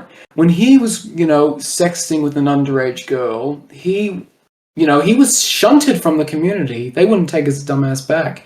He still uploads now, but he has comments turned off so he can't face the harsh reality of criticism. But people still, to this day, enjoy his music. Exactly. And as for this retiring thing, honestly, I would prefer that you didn't leave, and I'm not going to make you stay or anything. Like, honestly, I recommend that you do what is best for your mental health. And to those in the comments, leave this guy alone. He does not deserve your harassment. I'm the one who deserves harassment. I'm the one who is intent on ruining this game, and I'd like to appreciate that you've maintained your mentality when all of this time I've been talking about all of the things that are wrong with TF2 and how much damage I'm going to do to it and how much damage will be done to it by my peers alike. So I just wanted to apologize from the bottom of my withered heart that you're not getting sick of my shit. It's all good. And hey, maybe this is a positive thing. If there's sadistic, narcissistic, fucking psychopathic hosters out there like myself, like I'm turning 18 in about 2 months from now, and I'm already just ruined as a person because, well, I'm still able to function well in society. I still don't really get along with people. I'll never really quit from hosting. I will never get bored of it, unlike Duzzholder or anyone else. I'm the only truly determined person out there to make my work known, okay? But at least now you know that even sorry excuses for human beings such as myself can be trusted. We're capable of telling the truth, and unlike my sanity, trust is unlike sanity in some cases, especially for me, trust is something you can get back. I would love to have trust in the general TF2 world back again. I wish. Maybe one day. Who knows? Shoot. What else do I have to ask? I know. So I guess just to ask it flatly, I suppose, do the cheats, does Amalgam in a like technical way, does it work? Like, is it finished? Oh, hell yeah. It works. It's not completely finalized, and as I told you, there's multiple different versions of Amalgam. I'm very familiar with Melody's one. I haven't tested the other versions yet, but it probably still has a couple more things that could be tweaked and adjusted, and obviously fix the spelling errors and mistakes. Okay. So then I'm thinking about this in terms of the way that like the TF2 community has done their like hashtag movements and stuff, so forgive me if it comes off as a little weird, but with stuff like that, there was typically like a day where we would all like sign stuff and then like submit it, and it was like this big day where we would like post stuff in the name of whatever we were doing. Is there gonna be something like that with the hosters where like just one day, like out of nowhere, everyone just gets slammed and their servers like all just like get like crumpled with bots? Or is it gonna be like a slow bleed in, or is it like more discreet? Like are you able to reveal to me how this is going to work? Well, I'll reveal to you what I'm going to set in 2 restrictions for what I'm going to say. Restriction number 1 is I'm limited just to what I know, and restriction number 2 is I'm limited to the privacy and personal information of others and the schedule and timeline, etc. From my understanding, there was originally plans of just completely flooding the servers of the offshore update, but since then I've heard that they... Oh, hang on, Duzzholder's messaging me. Anyways, Whoa. So the thing with that is they're recycling old hooks that they were using, and they might tend to try and use that on something like, oh my god, Hodder, not now. He's telling you to stop talking to legits. Anyways, so the thing with this is, Hodder, I swear to god. let me just adjust this. Okay, so, alright. The MVM update was very sudden, and so therefore, Expertise, a friend of mine, suggested, hey, why not make the drop of bots pretty damn sudden? Now, Expertise is a cheat dev who's been absent from the community for a decent while, playing other games and, generally forgetting about it for a while, and he just randomly said, hey, do you think this would be a good idea? Huh. And I was like, okay. So I went to discuss it with Ludix, and I think that's his name, Ludix and Display in their private server, just boats, which was very unadjusted. But still, I don't really have any other information other than that. But I'm afraid that it's just going to be too much information for too little. Right, yeah, I understand. It's just interesting because, yeah, there's all these, like, weird... It would be weird to find the perfect timing for it, as it were, because I would assume, right, that you guys would want to make the most, like, I suppose, devastating impact to crush the spirits of people, as it were. So, yeah, I can imagine that timing that would be a little confusing at first. And if what Nightword tells me is true, and the bandwave ends in less than a week, if after that, TF2 is somewhat unmodified when the new updates drop, that's Valve's fault. That is absolutely Valve's fault. Right. Also worth mentioning that just anyone can very easily host multiple bots just from the steps that I described, which I'm not going to give an in-depth tutorial for any, people out, because I'm not wanting to promote this on your channel, obviously, but I am definitely going to say that there is a casual raid section in many of the Discord servers, in many different HVH servers, the Autism server, Manpower, NF United. Multiple cheat Discord servers have this subsection that's called a casual raid, where on certain, time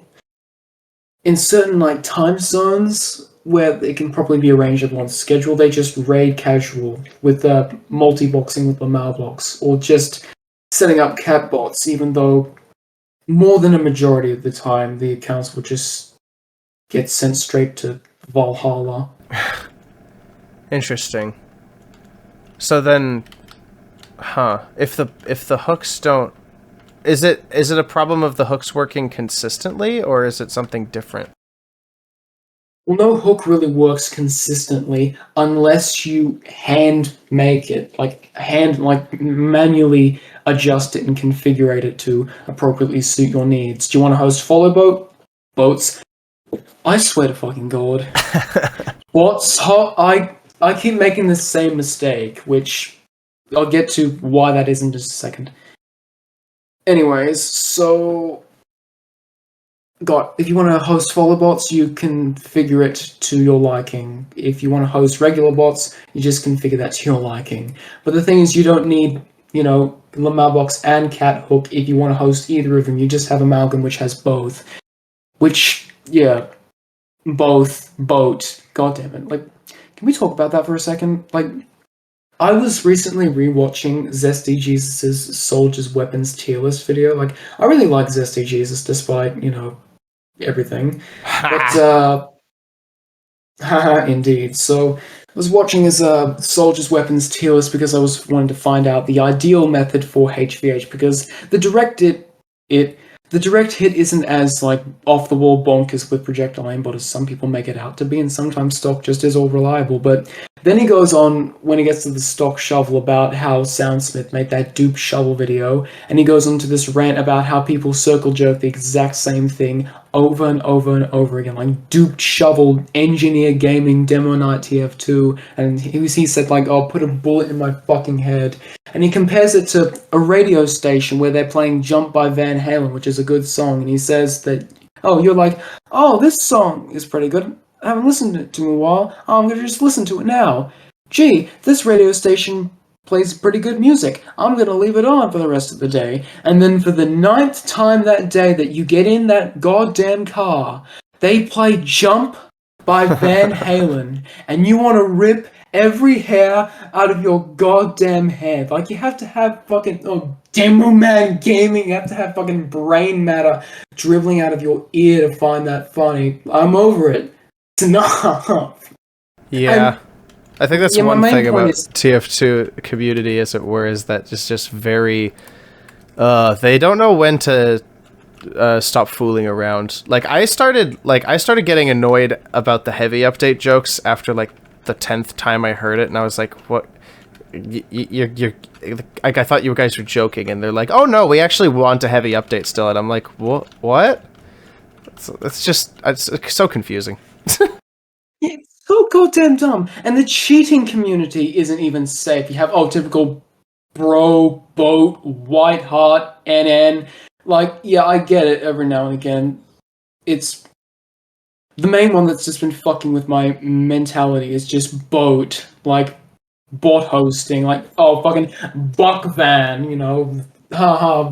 Does Hotter said it wrong because he's meant to say Vac Van, but he said Buck Van because he's Spanish, and then people just spam that in the goddamn comments, like, you know, I listen to a lot of like ASM, like roleplay ASMRs because I'm a fucking loser. You know, I have like 2,000 videos on my playlist, like listening to 600 at this point, and Wow. this is this is relevant. Trust me, because every single time I go into that comment section, you know, it's something like a wholesome ASMR to feel like you're actually loved by someone, and then you go into the comment section, it's like, oh, we making it out of the mental hospital or something with this one. Speaker emoji, speaker, fire, 100, and it's like, oh, Scotland forever! The pain is absolutely unbearable. Like, Yeah. the art is so good, oh my god, and just the same emojis with the same we something with this one, the same goddamn emojis.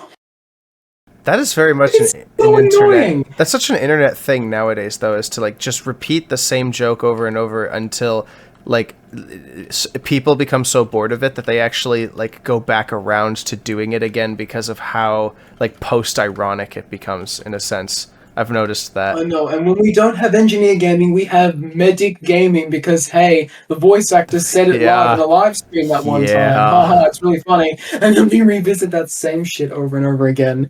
And in Zesty's Demo Night Domination video, actually it was Swords and Shields, the most recent one, he said, and I quote, the fact that this video will be spent saying the word demo night not once but multiple times means there will be no constructive feedback, there will be no appropriately adequate criticism whatsoever, and there will be no interesting comments at all whatsoever.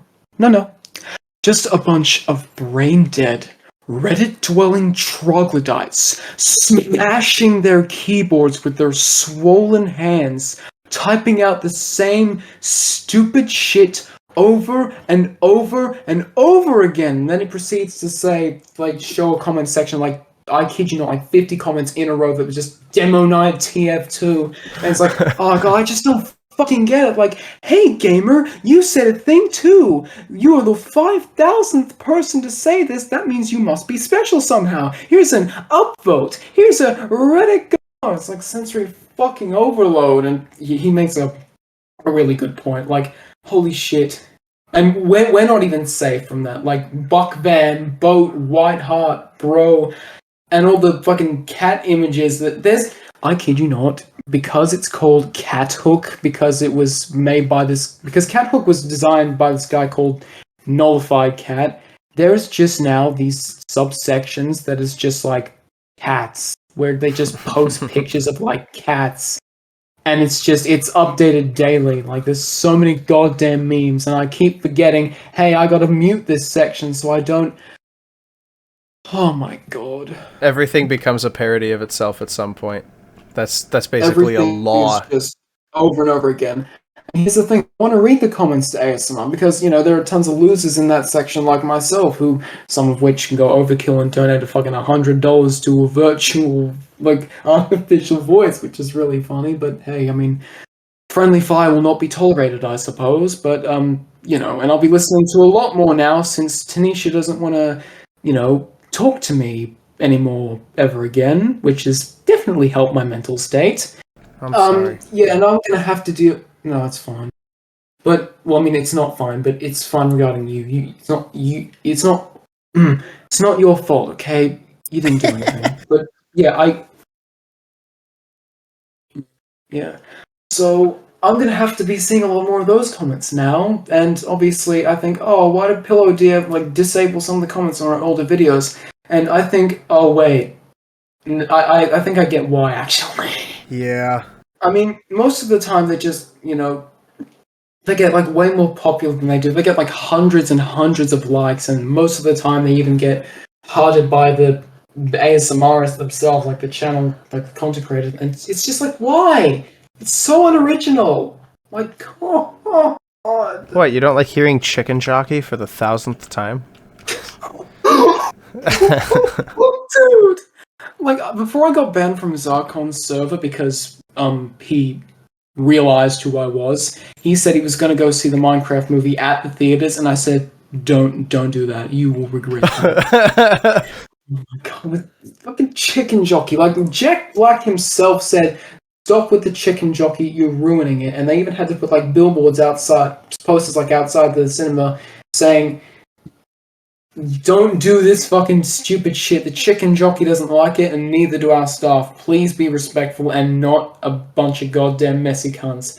It's like, these are grown-ass adults that are doing these things, by the way.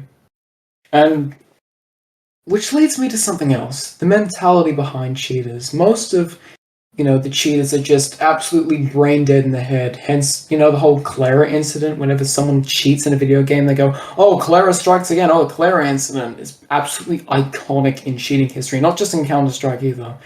And every time that someone's cheating in, like, and I heard this from, like, a Moist Critical video, every time someone's cheating in, like, an athletic event in real-life sports, they're always, like, top, like, fucking pro players that are just taking performance-enhancing drugs to eke out a bit of edge over the competition. But cheaters in video games are actual, like, lobotomy patients that, like, type with, like, one finger at a time that just don't know how to hold down W and the mouse at the button at the same time.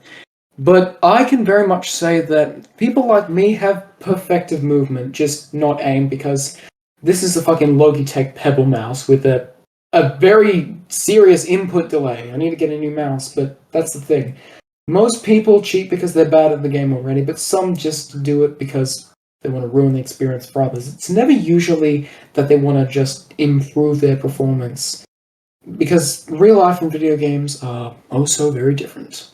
But the mentality behind these cheaters, they're always so racist, toxic, and undesirable. Like, Tony Allen made this video to kick a cheater, and I watched it multiple times because it was very good. And he said he was someone who had no cheating experience whatsoever, and I just thought, okay, I had cheating experience. I'll watch his video. He got multiple things wrong that I might make a response video to at some point, but that might look like I'm just attacking or belittling him, like, oh, foolish mortal, your knowledge is superior to mine. You do not have hands-down experience with this particular subject, therefore your opinion is invalid. But I gotta say, to kick a cheater, it goes into very good detail about how to spot bots and cheaters alike, and how to kick them. And most of them are toxic, racist, and undesirable. And, a friend of mine actually got in that video, Rick May's rotting corpse, but Tony censored his profile picture and censored out rotting corpse, and it's an old username he used to have on an account that is, I think it got banned, but hey, a lot of his accounts get banned. And he had, Nate had like an Australian sticky bomb launcher on that account with 10,000 kills that just had a racist weapon that was just Black Lives Matter riot control and a fucking sticky bomb launcher. Wow. Like, why? Why are they always so racist? Like, I say nigger every now and again, and I apologize, they're gonna have to edit that out, or maybe not, because who cares? I use the occasional slurs, but, that doesn't mean I just say that to a black person. That doesn't mean I just become a member of MyGot and want to hang people for the color of their skin, all the while advertising themselves. Like, as for OJ Badger, you are absolutely worthless when even MyGot doesn't want you. Even the Church of MyGot rejects your filth against humanity. Wow. I don't even know what that is, but wow. OJ Badger was like one of the top supporters of MyGot that got shunted out from MyGot themselves. MyGot, the Church of MyGot, are literally known as the harassment industry for video games since 1990-something. And he was accused of actual illegal shit, such as pedophilia. And I know, the whole thing of pay to lose, display, and other bot hosts involved with the whole Mega Scatterbomb thing. That they did the swatting, the slandering, the stereotyping and the DDoSing, etc., the threatening, etc., and I guess all that could be considered illegal, but legal action has yet to be taken against them. I didn't necessarily partake in any of that, but I was witness to it, and I didn't say anything about it, which is almost as bad. Well, you know the people who did the Mega Scatterbomb? like stuff, the docs and the SWAT? Or, Well, I mean, the they didn't docs, really. Yeah, they didn't really dox Mega Scatterbomb. Is his real name, by the way, but I guess that's public information. Guess who made that public information? The bot posters. Yeah, that was Pay to Lose, and I think it was Display who made the Mega Scatterbomb bots. It was he who shall not be named, because we don't know his name. Well, I don't know his name, anyways. Who made the AI voice of Mega Scatterbomb in 11 Labs? You remember those voice samples I showed with you the other video? Those were made by him, and Display now has those on those computer, and I have these on my computer now, which is really fucking funny. It's not even that difficult to make. Just go to his videos and just search up the parts where he doesn't even have music in the background or like live streams. But he's since started deleting his live streams since I appeared on one and started harassing him in chat. He banned me. Actually, he kicked me, then I reappeared, and then he banned me. Then I tried to join his Discord server to... I wasn't gonna... Listen, I wasn't gonna spam racial slurs with the mic, I promise. I just wanted to tell you how impressive your anti-cheat looks, genuinely. It's gonna be really, Yeah, funny if I like have to censor his name because he doesn't want it, because I didn't know his name was Anthony, and so if it was public information that he didn't want out, it's gonna be really funny if he's gonna send me like an angry message being like, "Hey, why'd you do that? Like, take that down or something." It's like, oh dear, I've angered someone. It doesn't really make that much of a... Oh yeah, his full name. Wow. Here's the thing, nobody should be able to know that, because he hasn't publicly, disclosed that, because we should be able to know that, which means, yes, Pay to Lose, Display, and a couple others, they may or may not have gotten involved in some illegal activity, and they, I have a picture of what Mega looks like in real life. I have a couple photos of him and his girlfriend, Small Soph, which there is a video that is actually not anywhere on either of their channels. That's just on the Cat Hook official YouTube channel, just unlisted video of just them having an in-game TF2 wedding, which was fucking hilarious, actually. I showed that to Nico, and he said he pissed himself laughing. That is, wow. Now I know things about him that I don't think he's ever revealed to anyone in real life before. So I am now cursed with the knowledge. Exactly. And take Venusian Rapper, for example. His real name is Miles, and you don't need to really censor that because his docs is public, by the way. It should not be public. Thanks, Lee97. Actually, I spoke with Lee, quite recently. He's part of my Discord server, and we're friends now, because I'm no longer friends with Venusian because he banned me from everything because I made some insensitive jokes. But when Zorbus says that he could be 28 and he could fuck a 5-year-old, that's totally fine. Whoa. But when I say, hey, I kind of did this with Tanisha, then I'm the fucking devil, Lord knows why. I guess he just has something like a grudge against me, but he seemed genuinely to, enjoy our friendship. And I said, hey, it seems like nobody really gets you, understands you the way I do. Because they all just see Vorobei's video and just think, oh, yep, set in stone, factual, everything Vorobei says about him is true. Anything Venusian Rapper tries to tell us will now be, it's ingenuine. Even though Vorobei literally had fucking children looking at not safe for work art in his Discord server, and he tried to censor it, by the way, and Venusian was just like, hey, there's minors looking at porn in your server, and Vorobei's like, okay, you're causing a distress amongst the community. We're going to ban you instead of the minors that you were pointing out were looking at porn, which is absolutely hilarious to me, even 4 years later.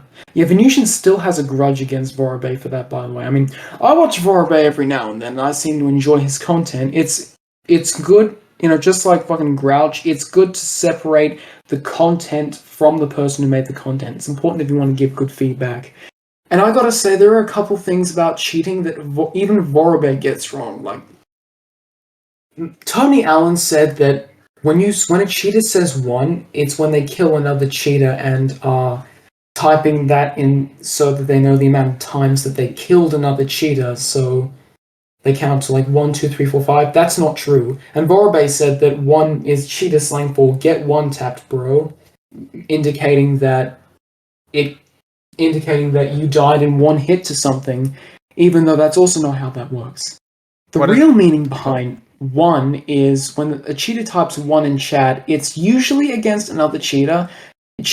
Typing 1 in chat doesn't necessarily mean that they one-shot the other cheater or killed him in one shot. They could have killed him in like 2 shots, a couple more than that. And what they mean is 1, they just mean that it was easy, as in get ones, not get one. Oh, shit! Will you excuse me for 1 second? There's someone banging. Yeah, sure. I'm back. Very, very sorry about that. I just had to take care of something. Everything okay? Everything's fine. Yeah, don't worry. Okay. Anyways, I think that's almost everything that I wanted to say. Is there anything else you wanted to chime in and ask? I'm really trying to rack my brain about this sort of thing. It's still incomprehensible to me that this opportunity even exists, and now I'm cursed with knowledge about who Mega Scatterbomb actually is, and it's like, wow. I mean, I can't use that information like to my benefit, but it's like, oh, wonderful. But it's I don't know. It's also so strange to. Shoot, I'm sorry. Again, weird week for me. Bleh. I just it continuously shocks me how persistent you are in I guess, to use your words, ruining the game for everybody. But it's so like it will be soon, won't it? What do you mean? What will be soon? The like relaunch of the bots and stuff, like in full swing. Well, it won't be too soon, but I wouldn't just turn a blind eye to it just that easily. At least thought, hey, maybe I should make people aware of what's going on, since I still communicate with the legit community. I'm still half and half in both communities. I'm in between that sort of limbo, but recently I've been more leaning towards the degenerate TF2 community.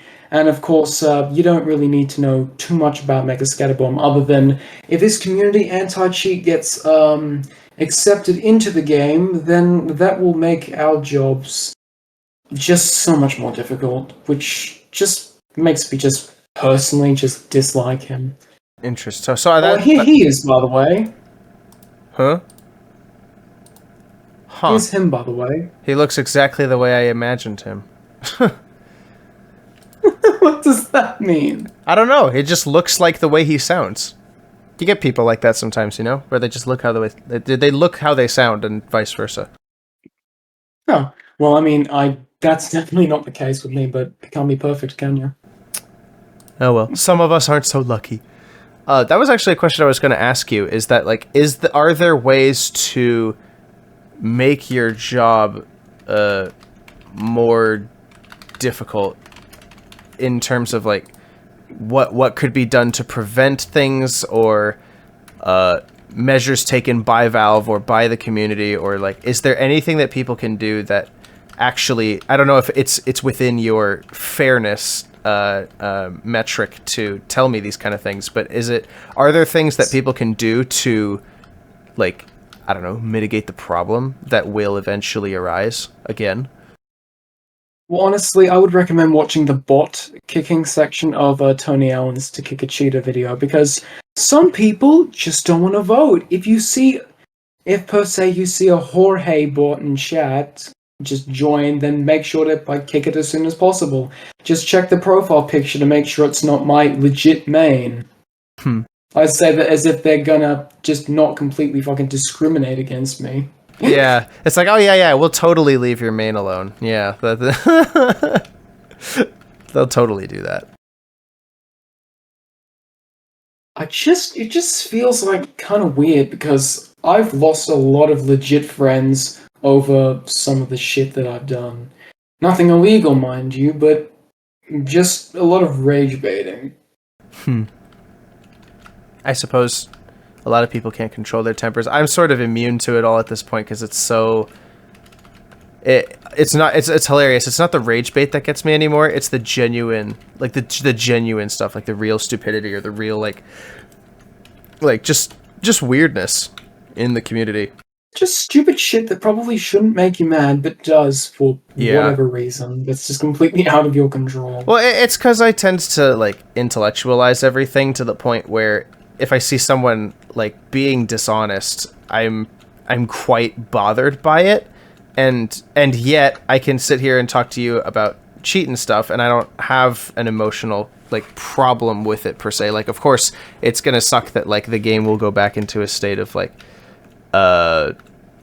just at like carnage, basically, is how they used to describe it, and I don't want that to happen. But I don't have this like emotional tie to it to the point where it's like, oh my gosh, how could you do this? Please reconsider your life and like turn to Jesus Christ. And it's like I'm not I don't have that sort of tie to it per se. But when people on YouTube are like, they have these really weird takes about like the history of the game, and it's very obvious they don't know what they're talking about, or they talk about class balance and they have no idea what they're talking about, and it's obvious to me, but no one else cares because they're a YouTuber, so they must be right about what they say. And they apply that logic to everything, and I remember being like that, and I'm glad I'm not like that anymore, but no one else wants to be like me in that sense, where they really want to open their eyes to things. And it's like, it's that's the kind of thing that frustrates me, is that intense desire to remain ignorant. I get exactly what you mean. Just to remain ignorant is just to be unaware of all the horrible shit that's going on in the world. Like, there are certain things that you wouldn't do, certain places that you wouldn't go, certain things you wouldn't eat or drink if you knew everything that there was to know about them. Like, did you know that, for instance, your body processes soft drink the same way that it does poison? I did not. How does it process it? Well, it processes it, like it was poison, because it's made up of different materials that the human body doesn't recognize would be mixed together, despite Coca-Cola being invented in 1899 or something ridiculous like that. Yeah, you'd probably be kind of hesitant to drink Coca-Cola again now, well, wouldn't you? Yeah. Yeah, you got me. Of course, it's just with the caffeine and everything in the ingredients. For example, if you just take a sip of Coca-Cola and combine it with something like this dexamphetamine, or just sometimes on its own, you just kind of get a little shaky and you're not sure why. That's your body saying, oh shit, something's wrong, you probably shouldn't ignore this, but you ignore it anyways because because your brain for a fact knows for a fact that what you just consumed is not poisonous. So eventually comes along something else that you drink that you're not familiar with, and your body gives exactly that same message, but you, again, just ignore it. But turns out, whoops, that was actually poisonous, and now you're fucking dead. It's like this situation exactly. Like, if you were falling for a different bot host as complete bullshit, that's just because they say things that they don't provide sources for anything. It's like Whammo with the whole TF2 update back, with that whole Gabe Newell interview. I mean, obviously now Whammo's much more trustable. The internet anarchist certainly has escaped the TF2 sphere. He has 1 million subscribers as of right now. That's something to actually genuinely be proud of. Yeah. And he cites his sources, he does what is needed to do, and now he has people's trust. And people can take his word as actual gospel, because he provides set, straight news and evidence, just like I have, despite my reputation. I'm not really that much known at all outside of the Australian TF2 community, but believe me when I say word has been spreading that I'm a known cheater, and also a pedophile, but we've already established that, haven't we? Yeah. It is fascinating. Here's the thing, I myself am underage, and they're just calling me a pedophile. I guess they can't really tell by my voice, because there's a weird thing with TF2's voice chat where it has that, like, compression quality to it that no other game really has. I can't tell if I had the option to keep it or remove it. I don't know which one I'd do, because at the same time it would be nice to have clearer voices, but at the same time the compression kind of what gives it its charm. You know what I mean? Yeah, it's a good old like '07 filter. It's just a nice codec for just the fact that it's an older game, I would assume. I don't know. I'm very mixed on the whole thing. Yeah. I'm not too sure about it. I like the compression because some of my favorite memories are people abusing that compression to high heaven, and it's like it is kind of funny when people will mic spam in a certain way that just really messes with the way that it encodes audio. It's pretty funny. Yeah, I used to have like and frankly, I still do have a mic spam playlist. It has 5,000 views, so I appreciate that many people came to my channel just so they could like say something like insulting to me, only to realize I didn't actually have any videos back then. And if you want, those of you at home or just in general anybody who actually gives a shit, my mic spam is public, by the way. If you want to check that out, I have a decent taste in music, and if you want to relive the glory days for some reason, I mean, people still listen to Omegatronic's mic spam for some reason because he actually has decently good taste in music. Hence, a Green-Eyed Taxi unused music from GTA 4. It's pretty good. Yep. Alright, enough quote-unquote advertising. Is there anything else that you wanted to ask me? Is there anything that you in particular wish that you would have been asked or like wanted to talk about specifically, or any questions you wanted to ask me? Just in the event. The only thing is, I know that there's something I want to ask you. Aside from Pinky, do you have a history of interacting with any hosters or cheaters? Depends on what you mean by history. I found Pinky through an old bot hosting server, but that was when like I had like just joined to see what it was like in there, and I had asked questions, and I know Rosny had like responded to me at the time, but like I don't have like a history of contact with cheaters or hosters or anything like that. It's pretty much just Pinky and you on a formal level. Sure, so it's me, Pinky, and Rosnay was made aware of your existence. Yes, but he wouldn't have known. Counts. He wouldn't have known it was me. I was using a different account at the time. So. Oh, I see. Yeah. So on a formal level, it's just you and Pinky. I see. Yes, but you spoke with Rosnay. Technically, yes. Yes. Technically, yes. I would kill to speak with Rosnay. Is he that like big of a guy? Yeah, he was the main reason so many people were using Rosnay Hook. Duh, he was the main developer of Rosnay Hook. Oh yeah, that's right. Rosnay's the guy, Rosnay Hook is the cheat. I know a lot of people say, oh, I hate that bot hoster Rosnay Hook, even though his name is Rosnay. It's not Rosnay Hook. If that was, people were still making that mistake, they'd call Melody Hook. Even though Melody Hook is the hook and not Melody. Right, yeah. I do remember, like, there was a Mega Scatterbomb video or a, like, the What Show video or something where, like, they used a screenshot of something that Rosny said in the server, and I remember him saying that at the time, so seeing his name censored was very funny to me because it was like, oh, I actually know who he is. Why did they censor it? And I constantly, that was another thing, because it's like, I've always wondered what you've, like, hosters have thought about this, so I guess now's my time to, like, ask. YouTubers will often, like, censor the names of bot hosters, like, not mention them by name because they don't want to give them the attention at all, right? And I find that funny because, like, from my perspective, if you actually had any stake in what you were saying, you would actually, like, follow through with it as far as you could, like, for the sake of what you were doing. But, like, what do you think when, like, people do that sort of thing and they're like, oh, don't give them the time or the credit or anything, Honestly, if that happened to me, it would fucking piss me off. Because all I have to do is be like, oh yeah, there I am at that timestamp, nice job, quote unquote, censoring when it was unnecessary. It's ridiculous because the Watch Show video / Mega Scatterbomb video that you're thinking of, that was a video by the Watch Show that featured Mega Scatterbomb as a guest. Right. vocalist Okay. with music, Yeah, I remember with that. music in the background, so we couldn't use AI. So but we have it already, but still some high quality, or lower quality than others, etc. And Spiky Mikey also made an appearance, but that's beyond the point. The point is that the Watch censored out Kiko Fat's username because he was hosting. I was about to say Mega Scatterbomb.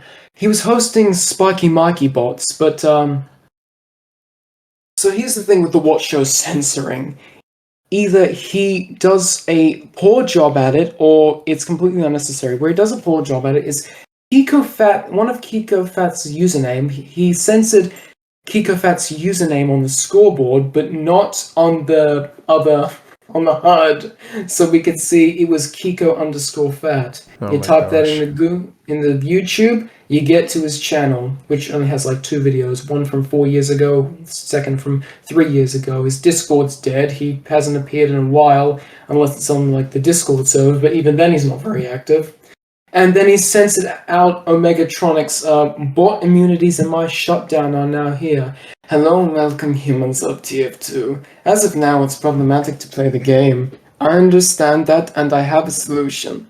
I am opening a store where you can get immunity from all of my bots. You can also shut down me for 24 hours. So enjoy. And thank you for playing with me.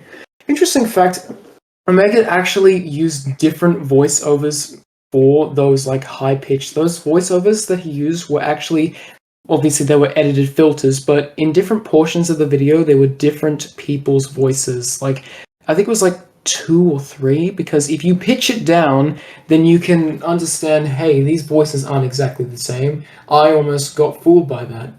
But yeah, the Watch Show censored out Omegatronic's name, and they also censored Shoppy.gg's name, even though Omega and Shoppy were literally visible in the email that he showed on screen, and he didn't bother to censor. And when he censored out Omegatronic's name, he still left his OC in, and was like, oh yeah, I know who that is. Wait, that's Omegatronic's OC. So he just should have used something else, probably. But then again, what other bot hoster has a YouTube video advertising their services? The D3DX, that jumbled letters guy name, the one who hosted the Brat bots, he had a YouTube channel, but he didn't have hey, pay for this for free bot immunity. I think he had a session code or something what's that platform where you can just speak privately with one person? It's a link to I don't know. What's it called? I feel like there's a few that do that sort of thing. Maybe list them, it'll probably come to my head. What, Omegle? No, Omegle, complete, untraceable conversation. Oh, I wouldn't. Session. I wouldn't know. Transvite? No, it wasn't. Damn, this is gonna bother me. While I look this up, is there anything else you wanted to say? Anyways, it's the editing is just completely goddamn pointless, because hey, we still see this anyways. Yeah. It's so retarded, holy shit. And you don't need to censor out Rosnay's name, because everyone knows who he is already. Right. Did bot immunities ever work? Yeah, of course they worked. We're not just mindless, greedy scammers. As the TF2 YouTubers would have you believe. Well, you pay for bot immunity, it works on it either is permanent or it works on an honor system.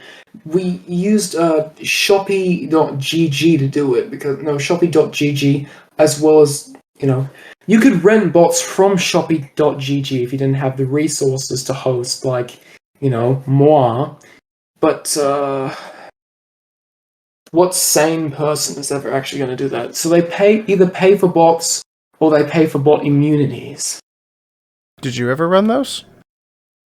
Well, I didn't really know the most effective way to set up an immunity, but I did set up just a of a classical Patreon. Okay. But, just for people to support me without anything in return. And for some reason, I actually got some people. I wanted to thank whoever those people were for supporting my dumbass. Like, they weren't even getting anything back. They weren't getting ignored. So why? Some people sometimes, I swear to God. Anyways. I guess some people are too generous. I guess so. Like, Display, the hoster of the Mega Scatterbomb bot, said he made about 10,000 from bot immunity. Per month? Or just total? Total. Wow. I think it was. That's a lot. Yeah, but, well, you want to know how to make that money? Type of money? Okay. Let's play out a hypothetical situation. You are a person who really, really wants a Burn in Flames team captain hat, and there are only 2 left in stock. You work your entire life savings, just so you can get it. And by the time you do get it, that money, you go to the manco.store and find, oh, it's not there.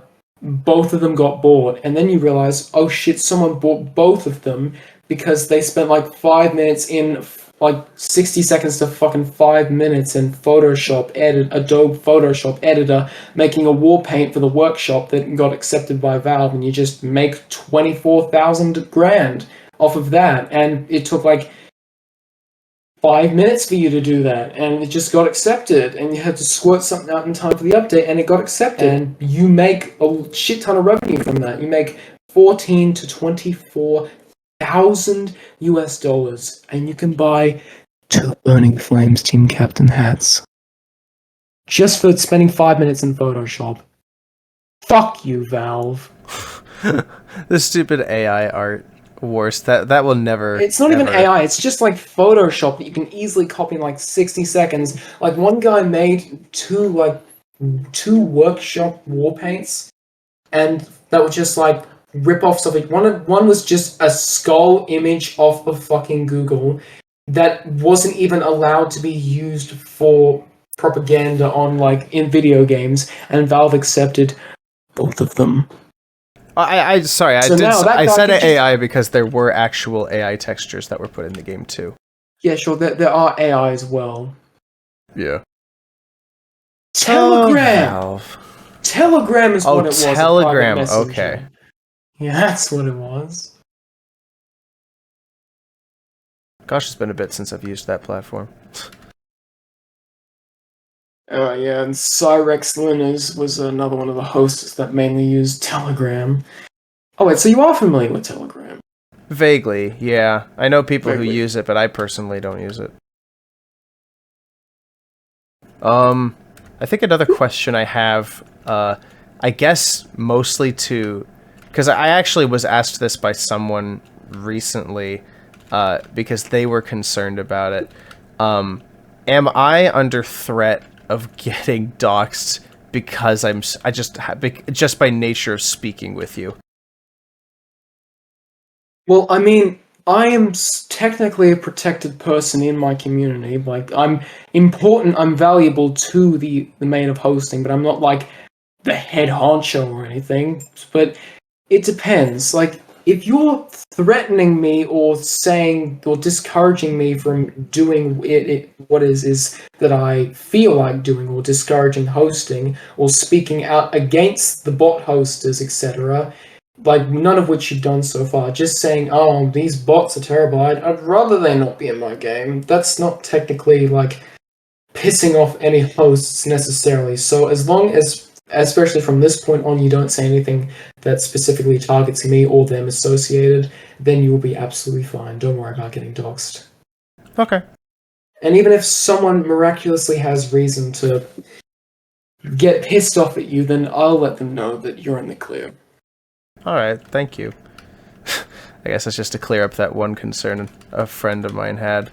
It's funny too, because like it's pretty easy to find out who I am and where I am, because I have the information's out there. I know that my data hasn't been secure because just the nature of even using Google products, so It's never been a Yeah, they major all concern sell your of mine, data. They but will all sell your data, no matter it's Firefox, Microsoft Edge, Opera GX, especially Opera GX, though they all sell your data yeah. to the government, etc. Yeah. I haven't cared about keeping my identity that private for a long time. I just as long as no one comes after my family, I'm fine. People know who I am already if they've followed me for long enough. No matter how bad a person may seem, it's never all right to just attack their family and people just associated with them rather than them themselves. Looking at you, Vorobay. You know what's really funny? Vorobay didn't even put a disclaimer like, please do not harass or witch hunt anyone mentioned in this video. He didn't put that at the beginning at all, or in the description, or in the comment section, everywhere. He just said, I've been getting dox threats, death threats, and risk of getting copyright struck on this video. Make sure to download this piece of shit video so that as many people see it as possible, but nothing about, oh, don't harass Venusian, don't try and dox him, which Lee already did, don't attack his fucking daughter and his family, etc. He didn't say that. And guess what people proceeded to do? Well then, I guess cheaters just don't have the same basic human rights as everyone else. Lame. Well, I mean, he was accused of being a pedophile and an abuser and a suicide baiter, but he's still a human being, and once you get him behind closed doors, he's actually a pretty sensible guy, speaking from experience, by the way. Yeah. I never want people to harass other people online. Like, if it's kind of that whole innocent until proven guilty type deal, where, you know, I'll save the severe punishment for the courts, and I'll have capital punishment be administered to people there if people actually find that it's true. But I am not in the business of, you know, going around being like, ah ha ha, go attack this person because of what they do in a video game. You know, it's like it's not that serious, I suppose. Depends on the context, but even though it may not be serious, no matter what it is, whether it's serious or not serious at all, whether it's extremely serious or not serious at all, people will still find means to argue, and some people, no matter what you tell them, will still proceed to take it seriously, and there's nothing you can do about it. No, you can't. I guess It's a shame, because you can't people please are everyone. so easily impressionable. People just are like, oh, only my opinions matter. Well, apparently they are all that matter, to them at least. What if I don't like your opinion on something? Well, like, what if I have the tendency to disagree with what you're saying because I genuinely find it absurd or obnoxious, etc.? And you're like, oh, it's my opinion, only my opinion is correct. Well, I could be thinking the exact same thing, but no one would care. And no one would care about you either if you had the exact same thing thinking, like, going on in your head. No one values anyone else's opinions these days anymore. Hell, I fail to recall a time where they ever did.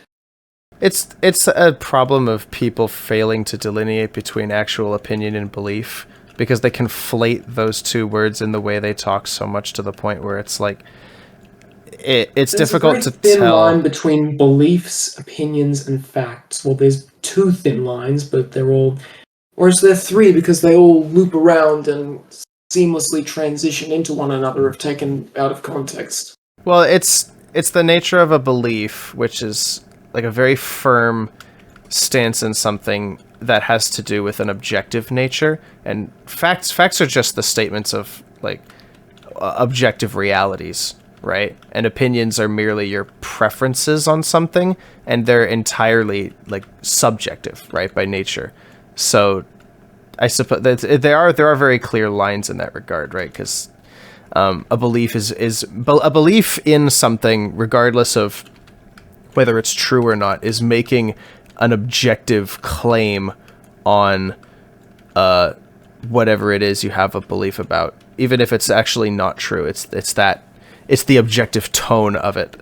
So like, I think that's where people fail the most typically, is that they'll make their opinions seem objective because that's how they can like win over the most people.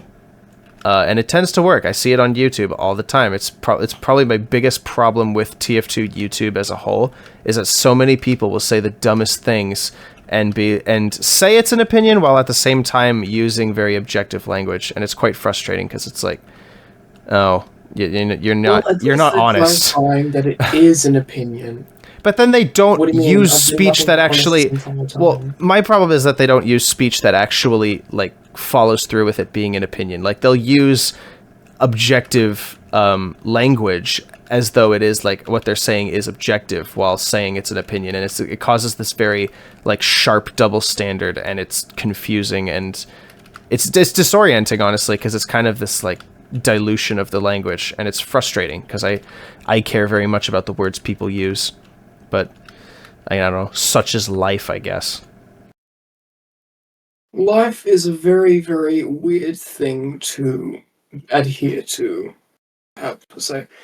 Now, just a note, before we close off, I want to say a couple things.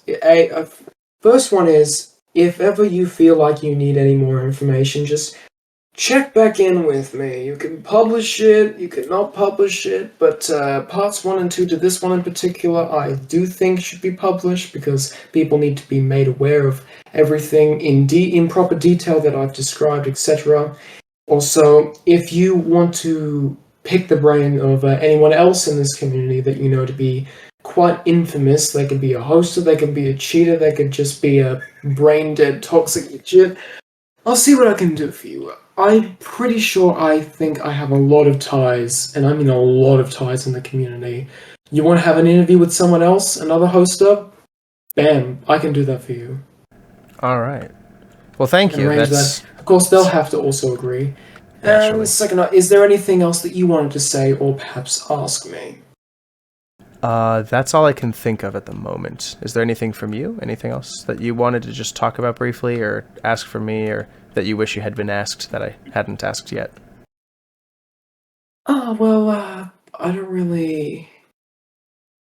See, I can't really think of anything else. I think that's just about it from me. We'll give it like a minute just in case there's something you really, really should have asked me, but just aren't recalling as of right now. Okay. Give it a minute, how about that? Yeah, sure. Here's the thing, I don't really know what it is with the egos of the whole cheaters, etc. But I actually spoke with Deltatronic and he said, yeah, I used to know a bunch of nice cheaters, but I deleted my Discord and don't use my old name anymore, so I lost contact with them. And I said, what is it with egos of cheaters? And he said, I don't know, they're just annoying. And then he proceeded to join my Discord server, and then my other inhabitants who aren't really familiar with TF2 mistook him for an actual bot, like a Discord bot or something. Like, dude, you can't make that shit up. He has faded into myth, truly. He's becoming a legend, someone who like people are forgetting about. No, I think you'll find that Sydney, someone who's doxed by Delta and has been absent for quite a while, I think you'll find. Ouch. I always wonder what it's like to be doxed. Don't want to be doxed, don't get me wrong, but it must be a very conflicting Well, actually, being doxed thing. isn't as scary as people think it is. More specifically, IPs aren't as scary as many people think they are. Because all you have to do is you can manually change your IP with a VPN, or just, your IP could be routed through 2 IPs plus Tor, etc. And you can always just unplug your router and plug it back in. And there is one other way that I know of, and was taught of a decent while ago, that I definitely should not have knowledge of, but don't fucking try, you'll get arrested. I swear. Oh. When you have the illegal information. Yeah, I have a lot of illegal information, in my mind right now. Not so much on my computer, because I don't want to get arrested. I don't want, in Oracle's words, to get my door kicked in. Yeah. That's the thing, there's so many hypocrites in the TF2 community. Oracle was often rage-baiting about, pedophilia, etc., and, doxed a guy on Discord for fun, and then coincidentally, about 2 months after those initial incidents took place, I was playing with Nate on a American server, and I ran into a really funny guy on voice chats. We started interconnecting. It leads to a conversation about Venusian rapper, and then this guy, who I'm not going to say the name of to respect his privacy, he added me on Steam. We got into a Steam voice call, and yeah, he was actually a pedophile. He had fucking CP on his laptop and shit, etc. And he had like proper VM like set up and everything, so his internet was completely untrackable. He said the router restarts every 30 minutes to erase location, although he was somewhere in Canada. He I had the whole thing recorded, but obviously I'm not gonna share that fucking thing with anybody over my dead body. Of course. I respect his privacy. And he also said, I think it was, he said his internet is absolute garbage, but it's the cost of, not being found out. And he also said a couple things like he's overweight and he had, an arse plug in his, a vibrator up his arse and looking at certain images whilst he was talking to me. And I'm so desensitized at this point that I'm just like, okay, because I don't really care. All I wanted to know was just why he was doing what he was doing, and I said, hey, I know someone who might have a little some of that. His name's Oracle, so I transferred over the Steam ID, and Oracle messaged me and said, who the fuck is this? And I said, well, he just wants to speak with you about this in particular. And then he starts freaking the absolute fuck out when he realizes what this person wants from him. Like, oh my fucking god, I can't with you right now. I think he wants CPs, a literal ped. Like, I'm dead ass fucking serious right now. Holy shit, cunt. He was absolutely spazzing out, and I'm just, I'm sitting here with the other guy, and he was like, well, don't ask me what to say to him. And I happened to mention the whole, I said, so why are you like this? Why? I mean, I'm not questioning it. I have a couple of, insignificant qualities about me, but why pedophilia of all things? And he said, that's a great question, man. I don't know what to tell you. It either comes down to seeing something as a kid, or just lack of attraction to adults, which, honestly, hopefully I don't end up in his state. Well, if there's a chance I'll end up as his state, but I just hope it's not as bad as his state currently is. So yeah, he unadds me, but he his internet keeps dropping out every 30 minutes because his router keeps resetting. Right, yeah. And he has to keep rejoining the voice call. And we left it at that, and I gave the session codes to Oracle because I didn't have session at the time. And me and Oracle chatted for a little longer just keep the session codes, okay? I want to help this poor motherfucker out. And he was like, well, I don't have anything. You don't have anything, so how are you going to help him out? And I was like, yeah, good point. Well, at least he'll know that somebody actually cares, which, I'd love to have in my life. I'm giving someone else the gift of something that I don't have myself, and someone who probably needs it almost more than I do, which, yeah. It's good, but you're starting to make me genuinely wonder if you're okay, dude. Really okay? Is your personal life okay? Well, I mean, many people have the opinion that people like me are just psychopaths, are so goddamn plain, boring, and sad, and just dead on the inside. And of course, that's a stereotype. People like the host of the Brat Bots, he said, no, I'm not a basement dweller. I live by my own. I'm in my 30s. I live in France. I have a girlfriend. I have a cat, etc.